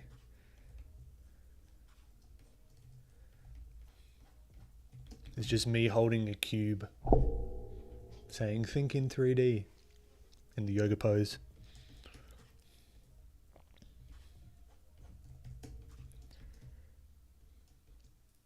Yeah, maybe. I named them all. There's me like, yeah, you can do it, but it's named like you'll die one day. Don't worry about it. That'll be funny.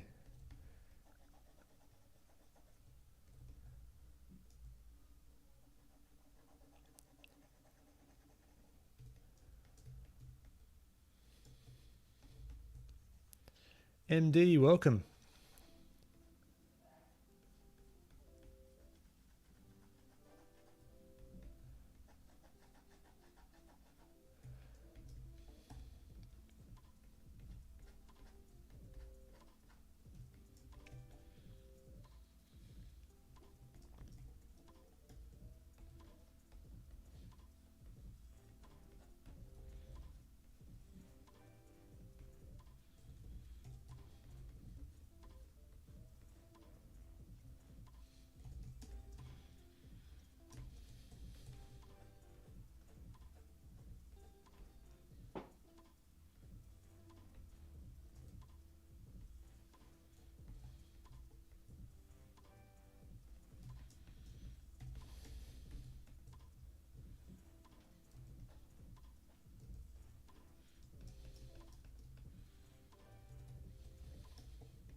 Yeah, that's so good, Zane. Oh, that'd be great. How about a little Wacom Apple Pencil pen tablet holder? Maybe a little pop style band. What I want to do for that, I don't want to say it because I don't want anyone to steal the idea. I've got ideas for a pen holder, but I'll leave it because I think it's a cool idea. It's like funny.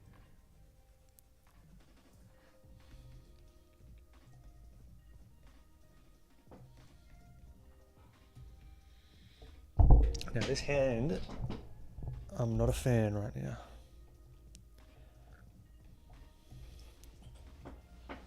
Not a fan of the hand.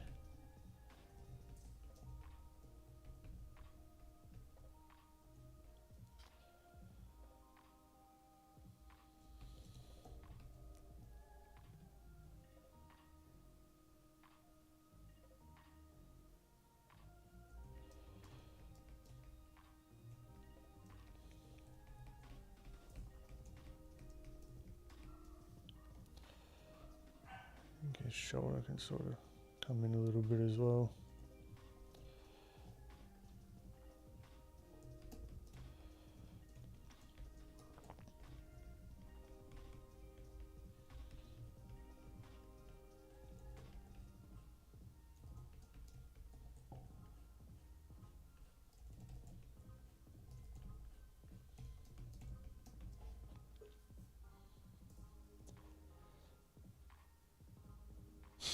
It is too, isn't it? Zane Chat will come up with Ben phrases for the soundboard. That would be great. It's actually something I'm serious, like I really would like to do this. Create like 3D printed like vinyl toys essentially. But like super high quality.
I wonder if there's a thing where, because I find myself, if I'm in like the zone, depending on the music, I'll start like brushing along to the music, and even like the keyboard, like the Control Z. Let's see if I can do it. Hold on. I don't know if you can hear the music.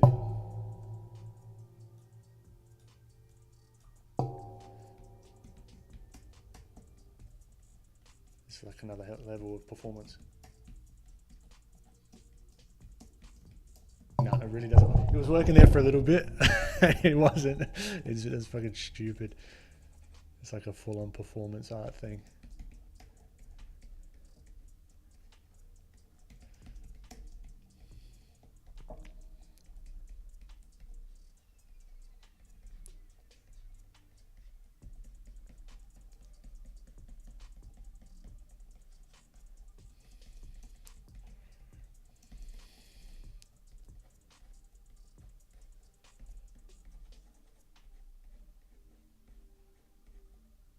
Needs to be clear delineation between these. Funko figures are interesting, very simple design, yet a great template that can be combined with any IP. I believe your style does have a toy potential. Yeah, I want to go a little bit more detailed than Funko Pops, but yeah, I've definitely got like a style in mind that I think could do well, maybe.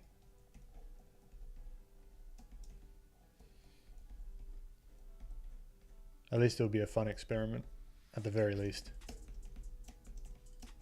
Do you name your layers to keep track of them? And also, how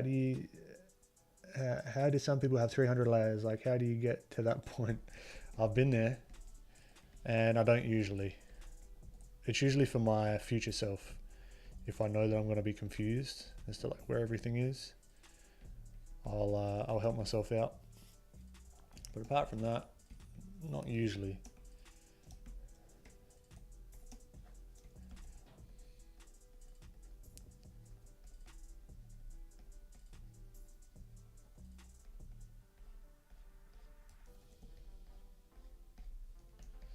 And how do they get to that point? Well, it's really maybe like you can get to that point any which way you want, but it's just layer modes over and over and over and over again. Like if I add one here and then I want to add some color variation, then I'll just come here.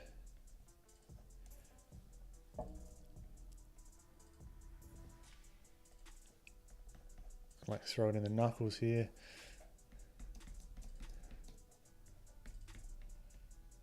Right, and then I'll just add another layer on top, and another layer on top, and another color layer mode, and blah blah blah, and it just gets out of hand pretty quickly. And then it just never gets merged down.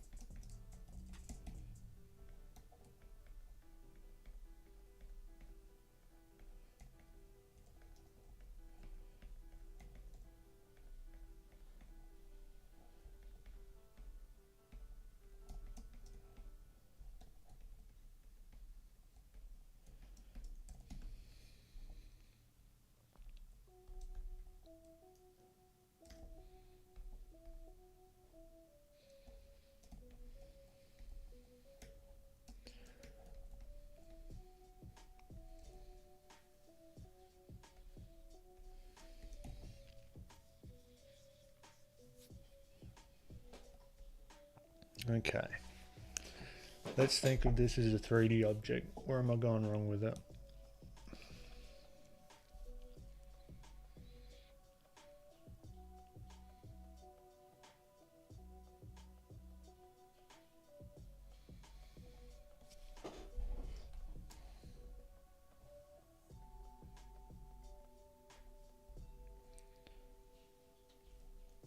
That's probably where I could.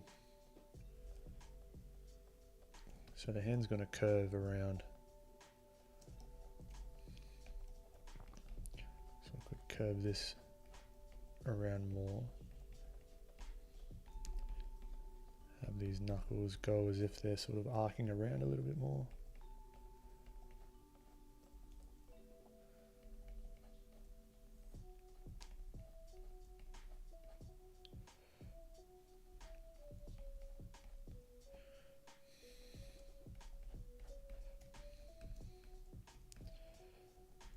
To be more than that.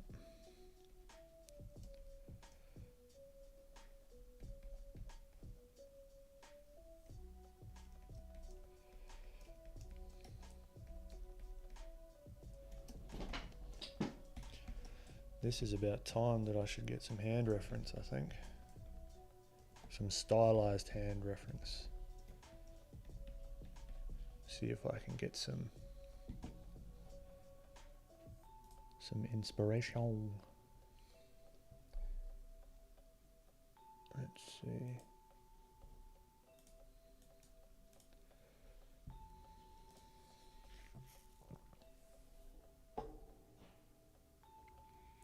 Legrand, welcome. You too, my friend. I did.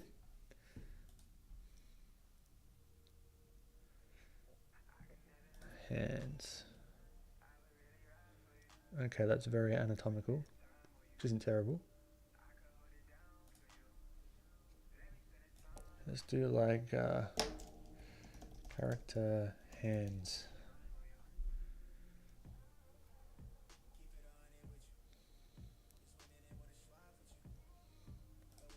Like even these are cool.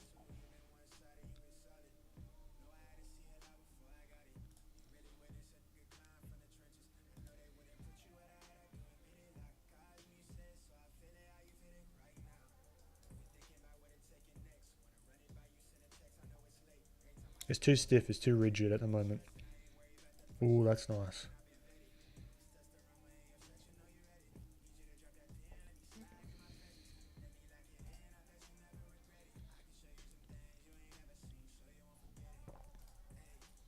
So this is Barry Reynolds.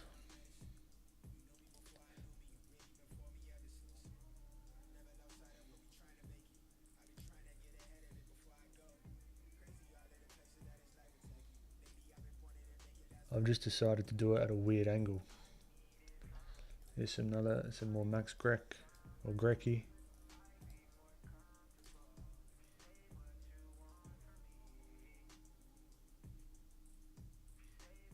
Yeah, let's see what we can come up with these two. Blissful, I only found out now you have a website. Yeah, I haven't really talked about it too much. I'll be promoting it more at some stage.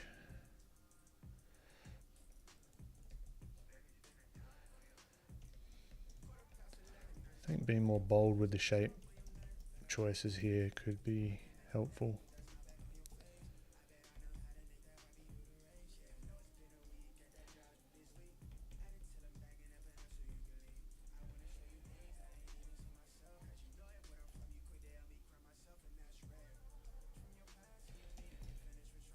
Sometimes you just need to see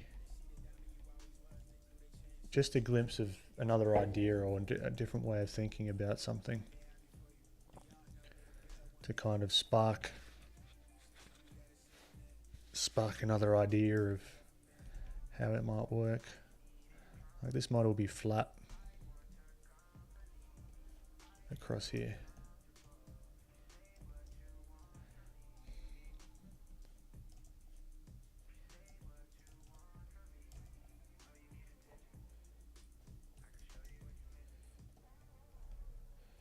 And then it's only like these little dips or something here.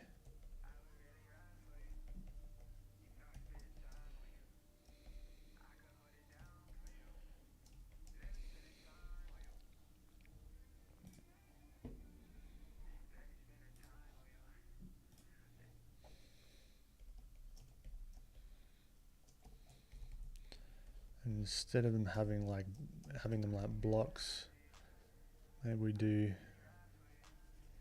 have the knuckles a little bit more pronounced, maybe. Just something different, you know?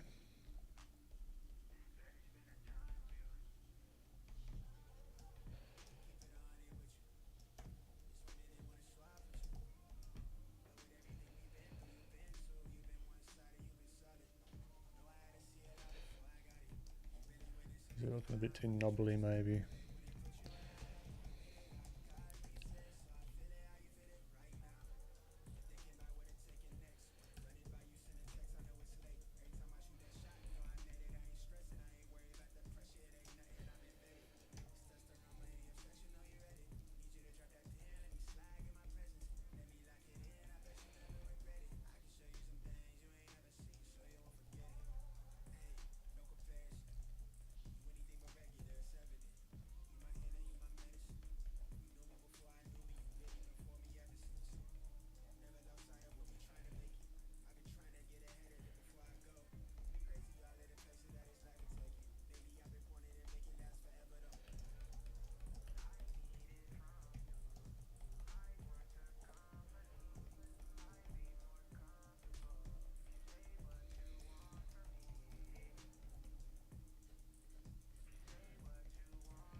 Just looking a little bit less like a brick.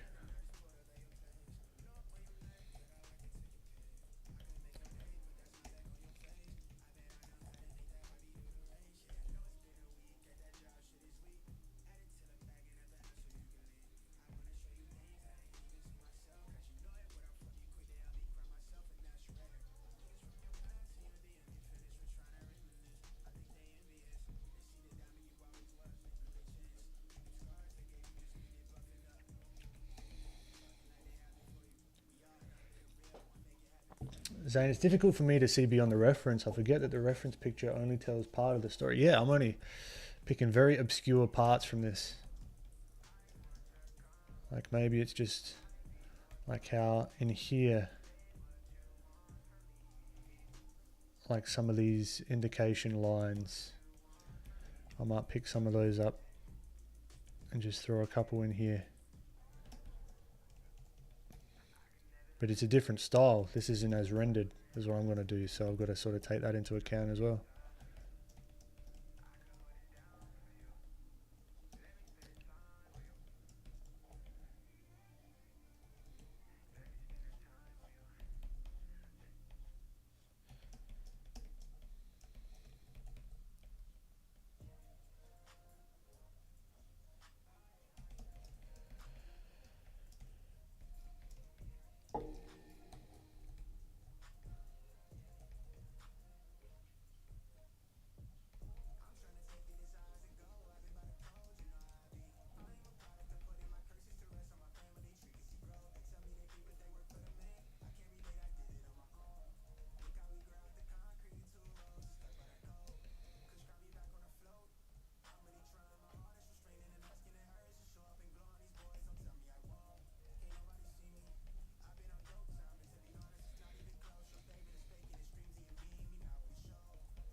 Little klutzy. Max Grecke usually thickens the middle and distal phalange while drawing fingers. Yeah, I know. But it's a little tricky because I'm not looking to have these thin fingers. Right, so it gets thinner here and then makes these thicker. Right, I still want them to feel like beefy to some degree, but maybe it's, instead of having them pointy, maybe it's more of a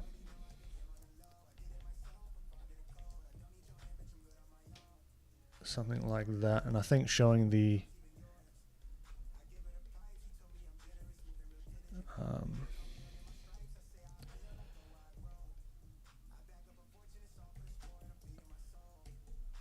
like this being in front and this being behind can help as well.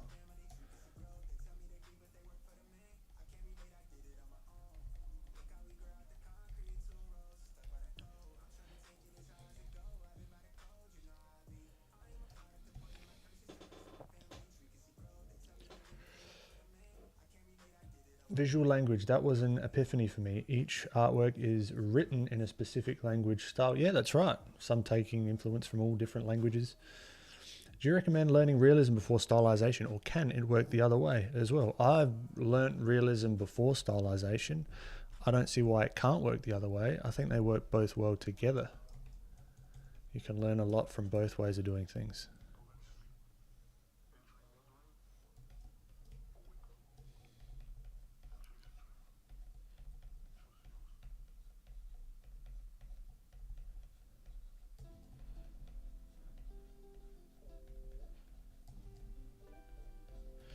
They're very different parts of the brain that are working.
That's what it was.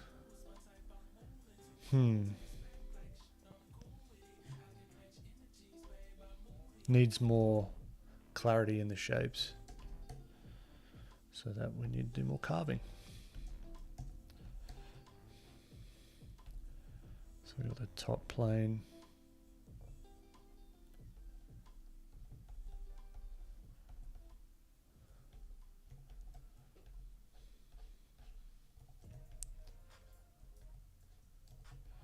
Side plane.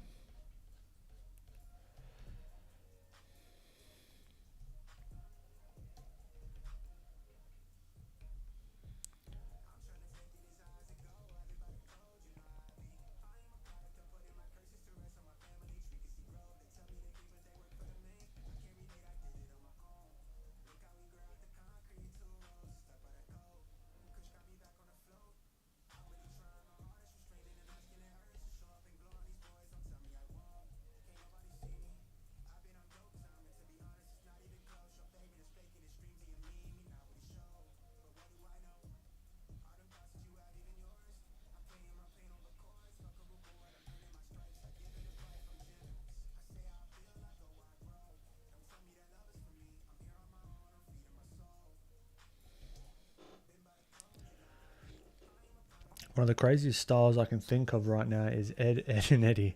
I used to stare at the lines as a kid. So much is conveyed with line weights. That's true. Line weights are wicked.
Press Ave. When are we gonna get a setup tour, Ben? Right now. I need a break.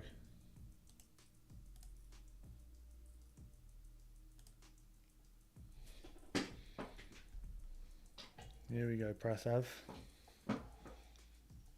So there's the studio display, the MacBook Pro, the book stack that holds this thing I'm holding at the moment.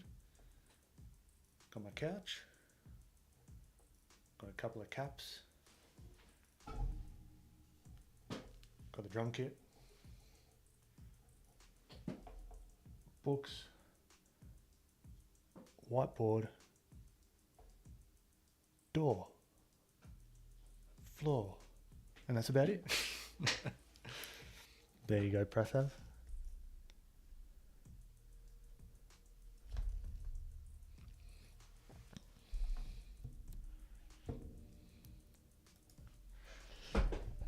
A really quick studio tour.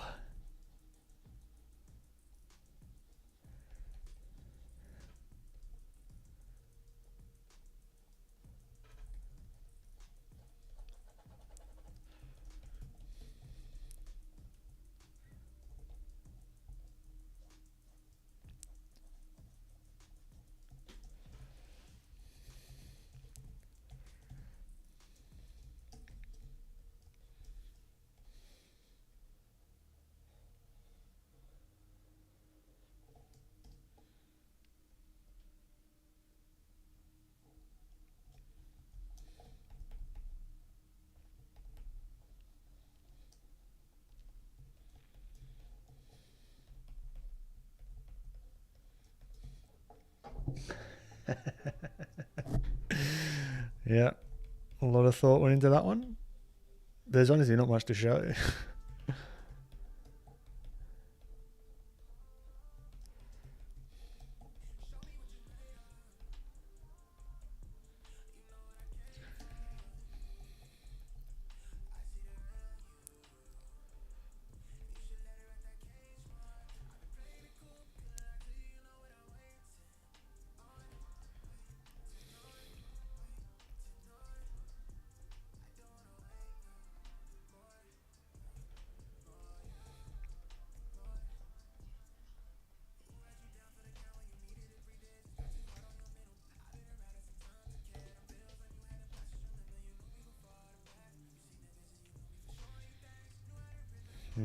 Yeah, this wrist isn't looking good.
I'll trade you. I got a $100 computer and an easel I made from a big metal plant and part of a wall fixture.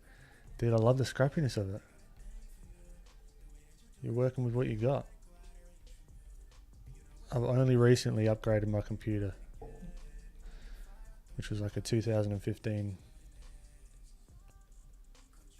iMac that was just an absolute potato.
Yeah, I felt that as well, Zane.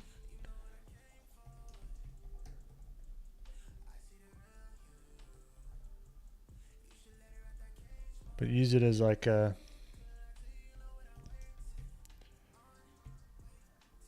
a tool to say, okay, if I reach this milestone or this goal, then I'll get, I'll upgrade the gear, or yeah.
Nice one, Blissful.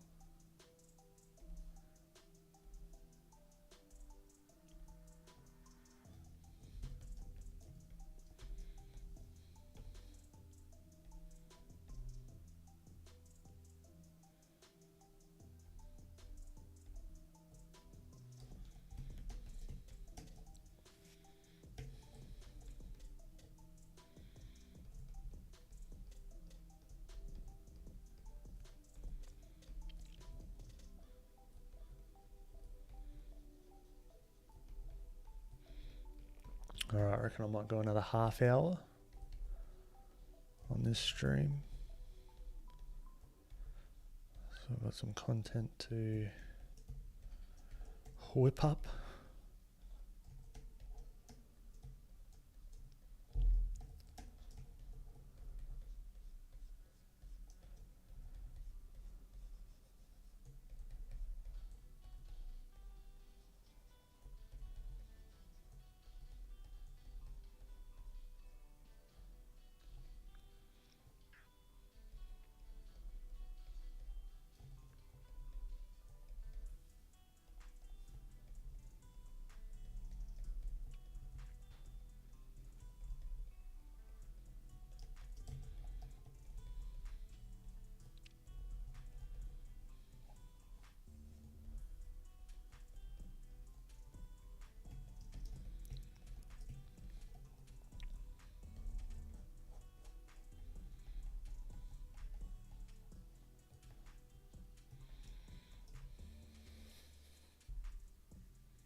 The Grant, have you already tried experimenting with color jitter brushes? I struggle to use them properly, but I think they may add a lot to a painting. I've tried a little bit. I haven't really folded it into my workflow yet. They're interesting though.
See if this is making logical sense upside down.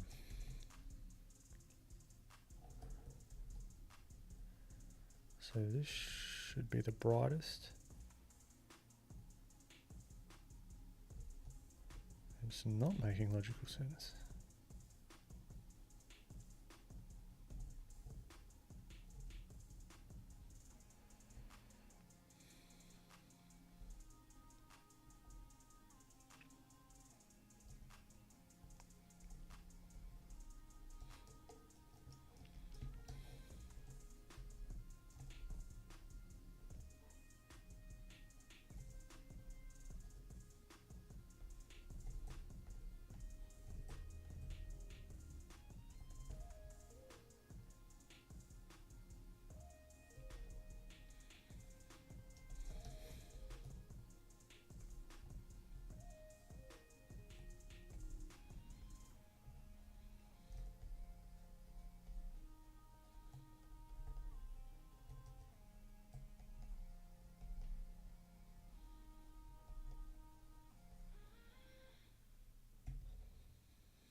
Awesome, Legrand. That'd be cool to hear how it went.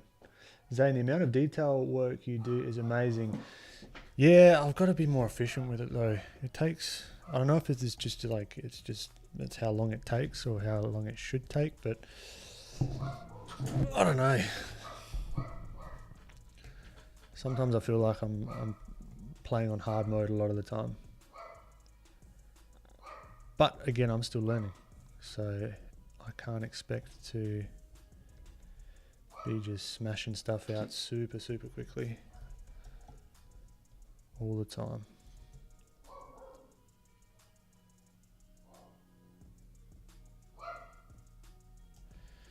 What I can do is I can just be logical about things and start, like this is what I'm doing now. It just takes time to, if I want this hand to look correct, I'm not like adding details as such. I'm trying to think about the logic of it all. So this, if this plane is facing upwards, and say our main light source is coming from top down, although it's going to be diffused, it's going to be very subtle.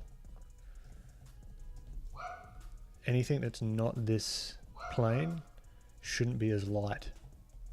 Like this plane should match that top plane, but this here should be like a gradient. Oh, these dogs, I tell you what.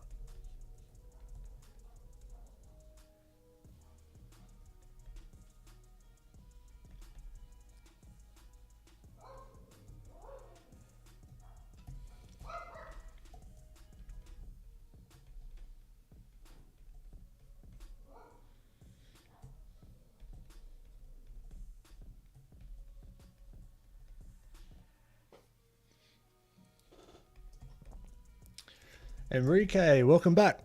Welcome back. I'm doing well. How you doing, Enrique?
I think maybe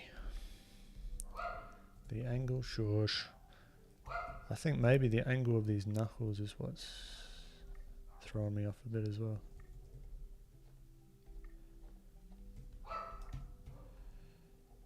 So if we got this one here,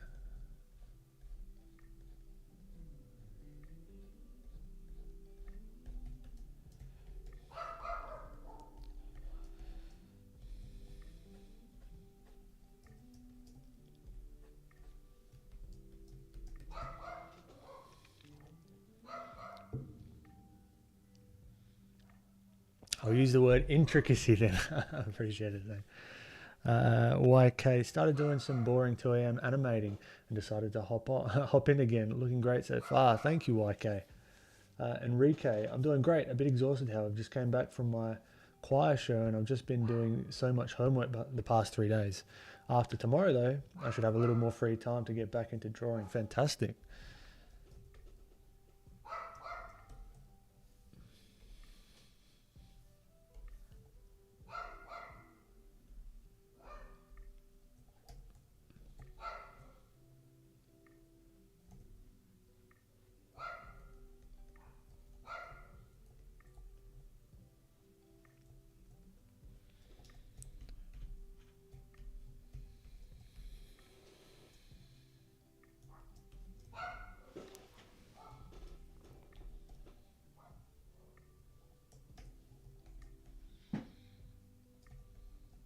Yeah, still not a fan of the hand. There's something off. I don't know if it's...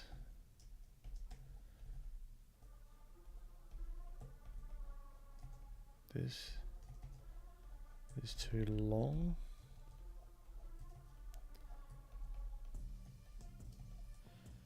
Maybe that makes it feel a little bit better. Maybe this perspective is a little bit off. This needs to knock back into perspective a little bit. We're getting there though. It's better than it was, I think.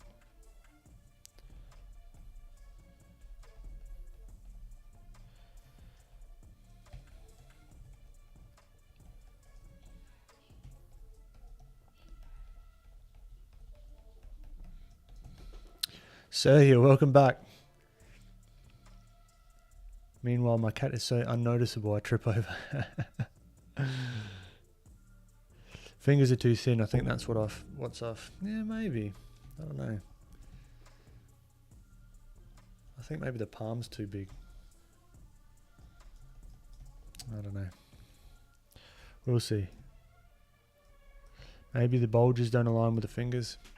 Yeah, that's a stylistic thing. I don't think that's what's throwing it off. Because I mean, a lot of some of this anatomy in here doesn't really make sense and align exactly. It could be. Could be. I don't know. Maybe I've been looking at it for too long. That could be it.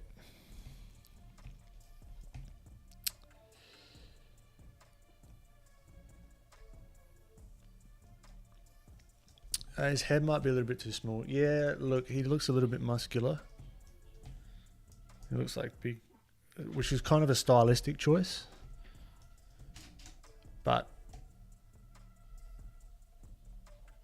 yeah, I don't know. Let's get Ellie back in here. Let's get some context with Ellie. Not that one. Oof. That one. Yeah, it's feeling better. It's this here. Like, it's just this is just weird at the moment.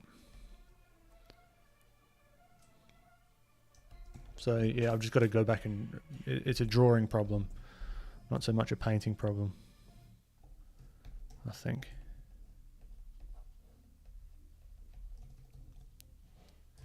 That's alright, I'll figure it out.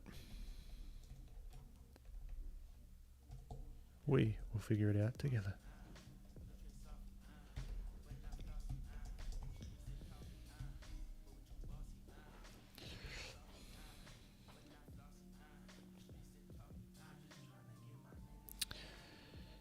Yeah, the wrist I got to change. Yeah, I wonder if just like changing the hand, making it a little bit smaller, could help. So if you look at his hand in comparison to his head, that feels about right. So maybe that just a little bit smaller has fixed it.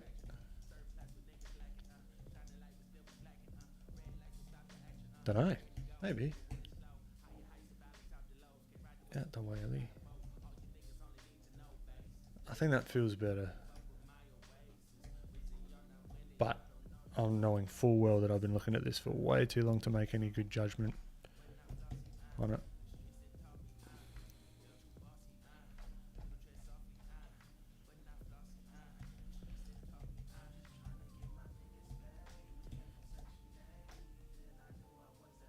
Move.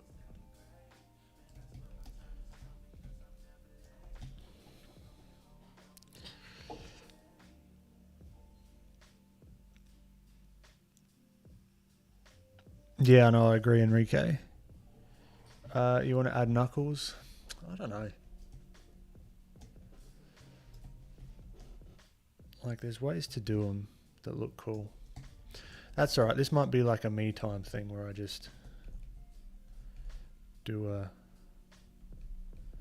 a bunch of different ideas and redo the hand probably. That's what I feel like it's probably going to come to. Because I think just I think them being like that is just a little bit too much. It's too strained for what you'd actually be doing. Maybe I got to go back to my reference of the photo that I took of myself.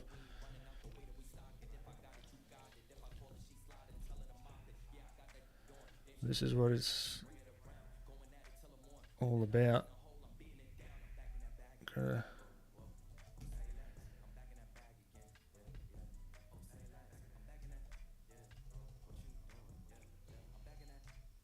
Yeah, I'll change it. Not now. My brain's too fried to start rearranging hands and stuff, but that's okay. At least we've identified an issue that we can come back and change later. Or we say bugger it, no hand. There's also that option. And Ellie's covering it, but I would like to have both of them as their own sort of whatever, you know what I mean? Like their own standalone characters. Now this is feeling a little bit flat here.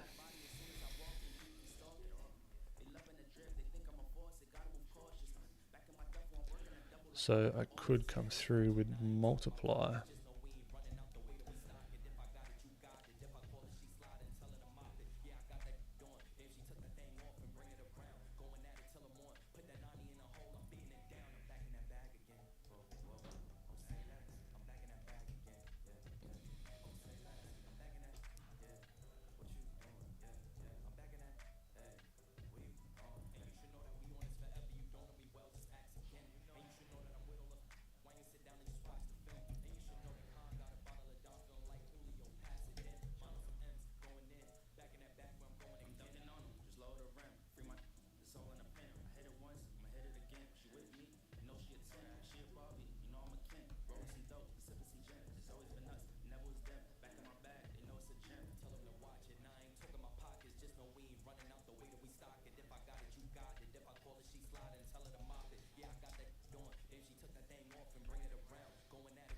Yeah, that helped a bit.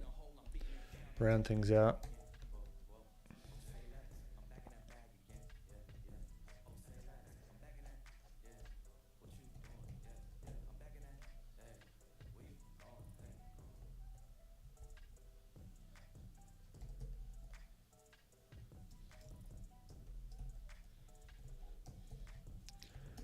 And I think her body's too big. I think she needs more neck. So this could be a time to duplicate. Then within here, because I still want to keep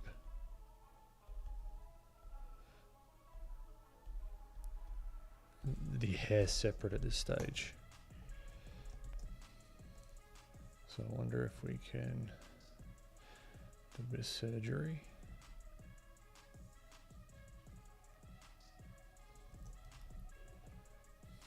It feels a bit better. She was a little bit too with her neck.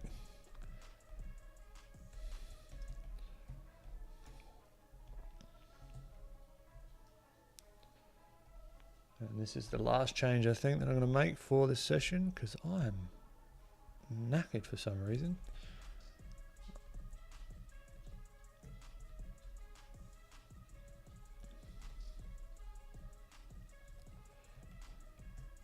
That feels a lot better actually. Yep, she was looking a bit off. I think that's what it was. It was her whole neck.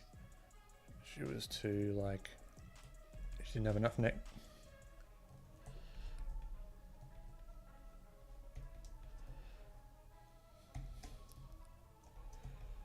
Cool, cool, cool.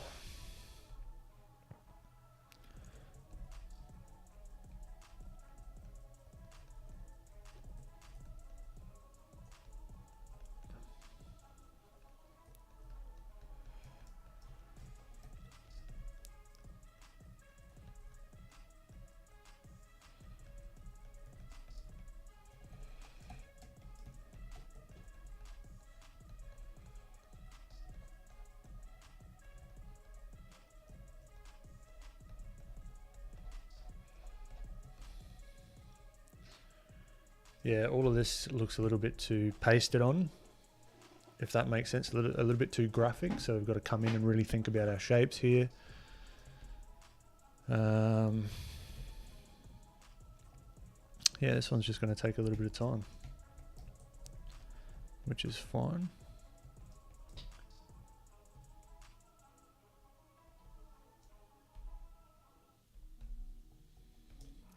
Yeah, I wonder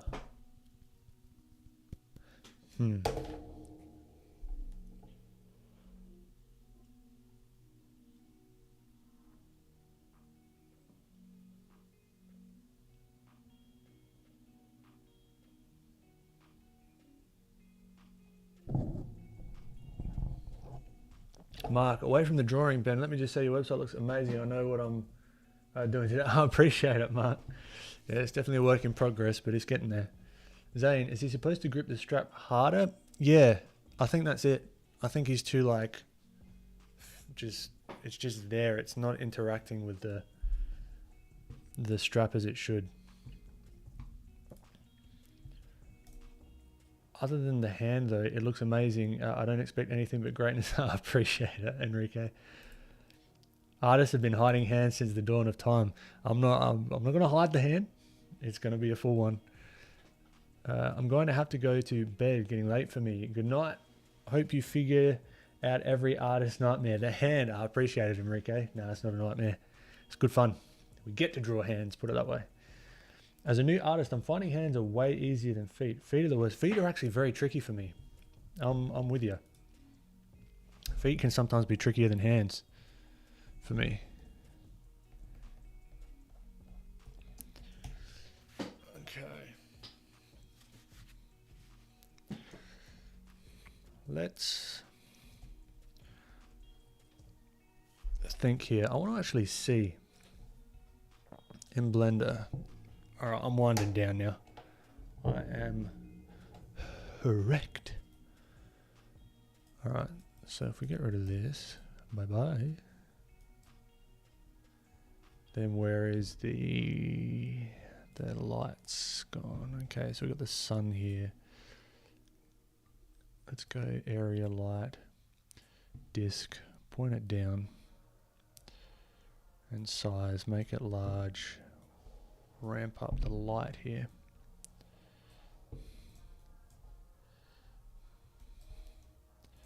Now it's not truly, if I'm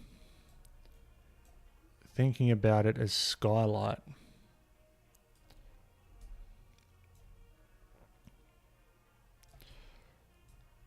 it actually wraps around. So there's like going to be light hitting from all angles. So what I'm doing here, like trying to find if this is lighter than this and blah, blah, blah, it actually wouldn't be super accurate to that thinking. I know what I mean. I'm probably not making much sense right now. But if I'm thinking of them, say maybe in a, yeah, because she's looking too like as if these are bits of paper and they're kind of pasted on. So I've got to just really think about some of these forms, how they wrap into one another, how they dip in, dip out. I think maybe even the eye is too bright. Then we take some of Joel's eye color and just try it on here. That could help a little bit. It sort of knocks it back, looks a little bit less artificial.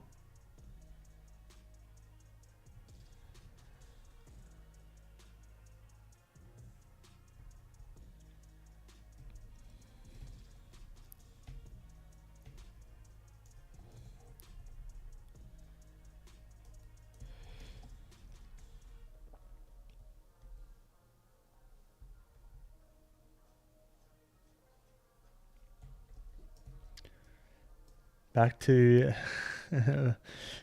Blender. Right, because if I come here and I shade flat, you'll see all the facets. Right, all the facets of this sphere. Alright, and they're really not, they're super subtle. They're really, really subtle, which is what we've got to be here. But they're still there though. So it's just that balancing act between super subtle and just putting the damn things in there.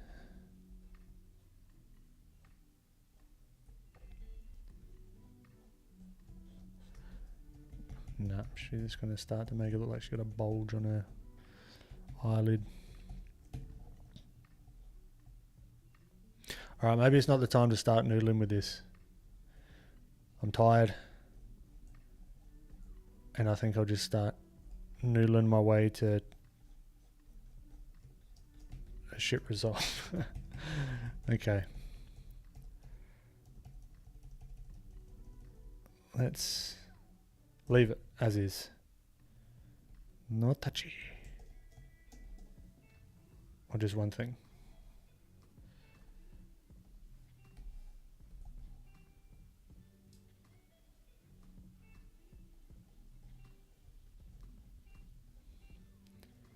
Because that's going to dip in, and then this.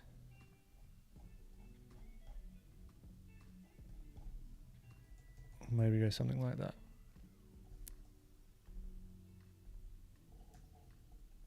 Knock that back a tad. Okay. This cheek is too bright for being on the side of the face, so I'm just going to knock that back.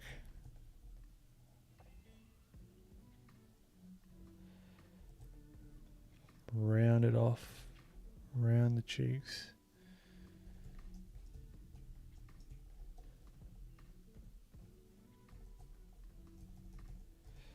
Let's actually grab a multiply layer. That's probably what I'm after.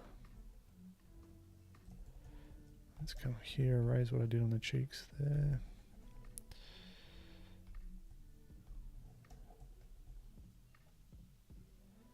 No, multiply. Thank you.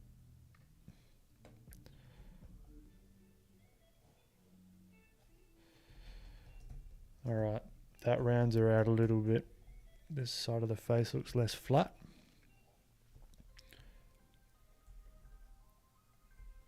Which is good.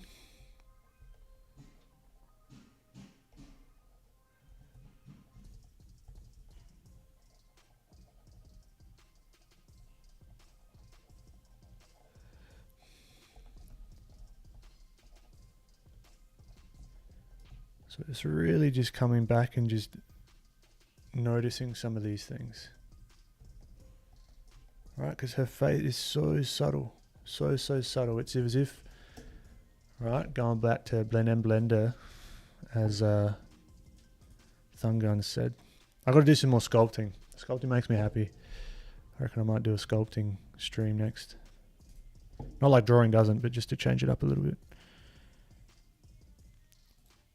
So you look at, like, I'm kind of seeing the side of her cheek. Oh God, what happened? All right, we're back.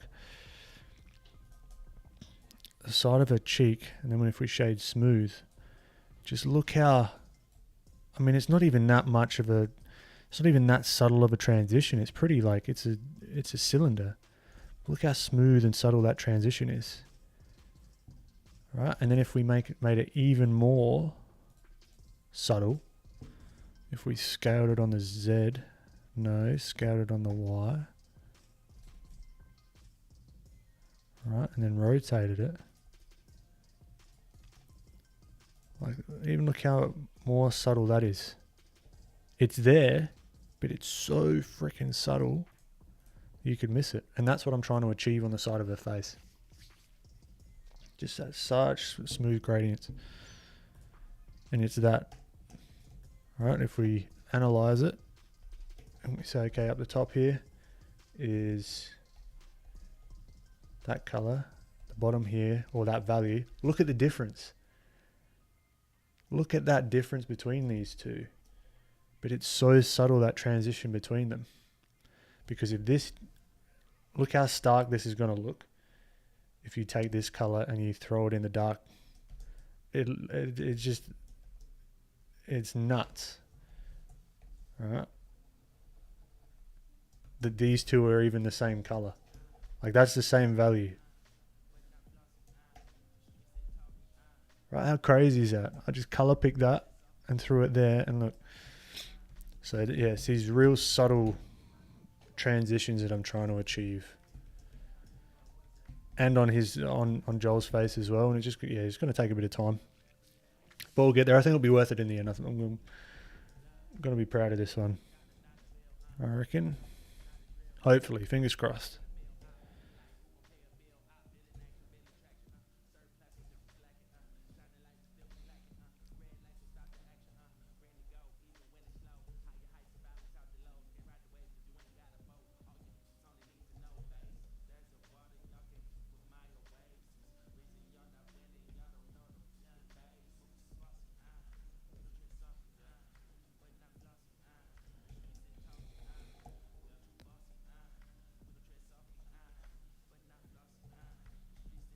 Keeping a neck back here, that's going to be a lot in shadow because the hair's going to be sort of coming down. Anyway, I'm going way into the weeds. Hello, I'm in the weeds. But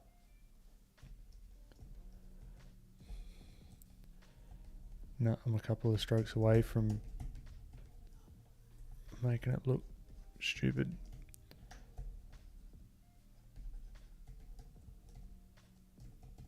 Nah. Alright, let's erase that. And smooth that out. And alright, let's leave it there. Let's leave it there.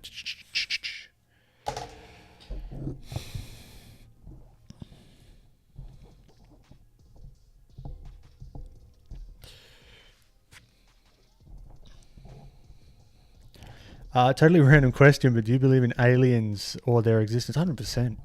You seen all the UFO stuff that's coming out now? It's crazy. Whether that's aliens or not, I don't know. But just statistically speaking, you think of how many galaxies there are. We are the aliens, my friend. Thun guns. His green hat is actually made of foil. There is a protective barrier in here, so it would at least protect this part.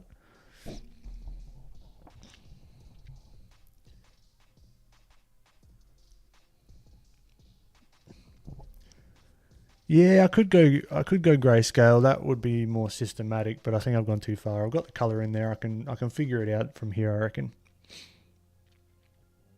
Appreciate it, Zane. All right. On that note, I believe let's go half.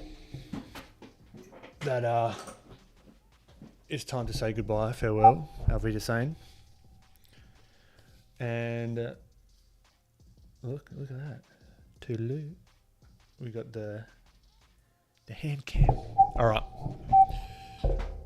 Thank you again for popping past. It was a lot of fun. We're getting there, finally. Let's see where we were at. Joel hasn't changed a heck of a lot. But Ellie's likeness has changed drastically. Like, look at that.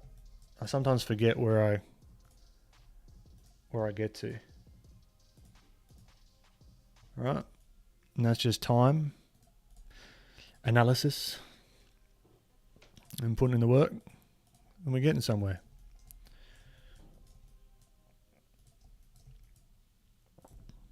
Cool.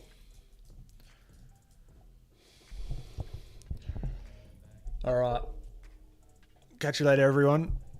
You have a great rest of your day, night, morning, afternoon, middle of the night, whatever that may be.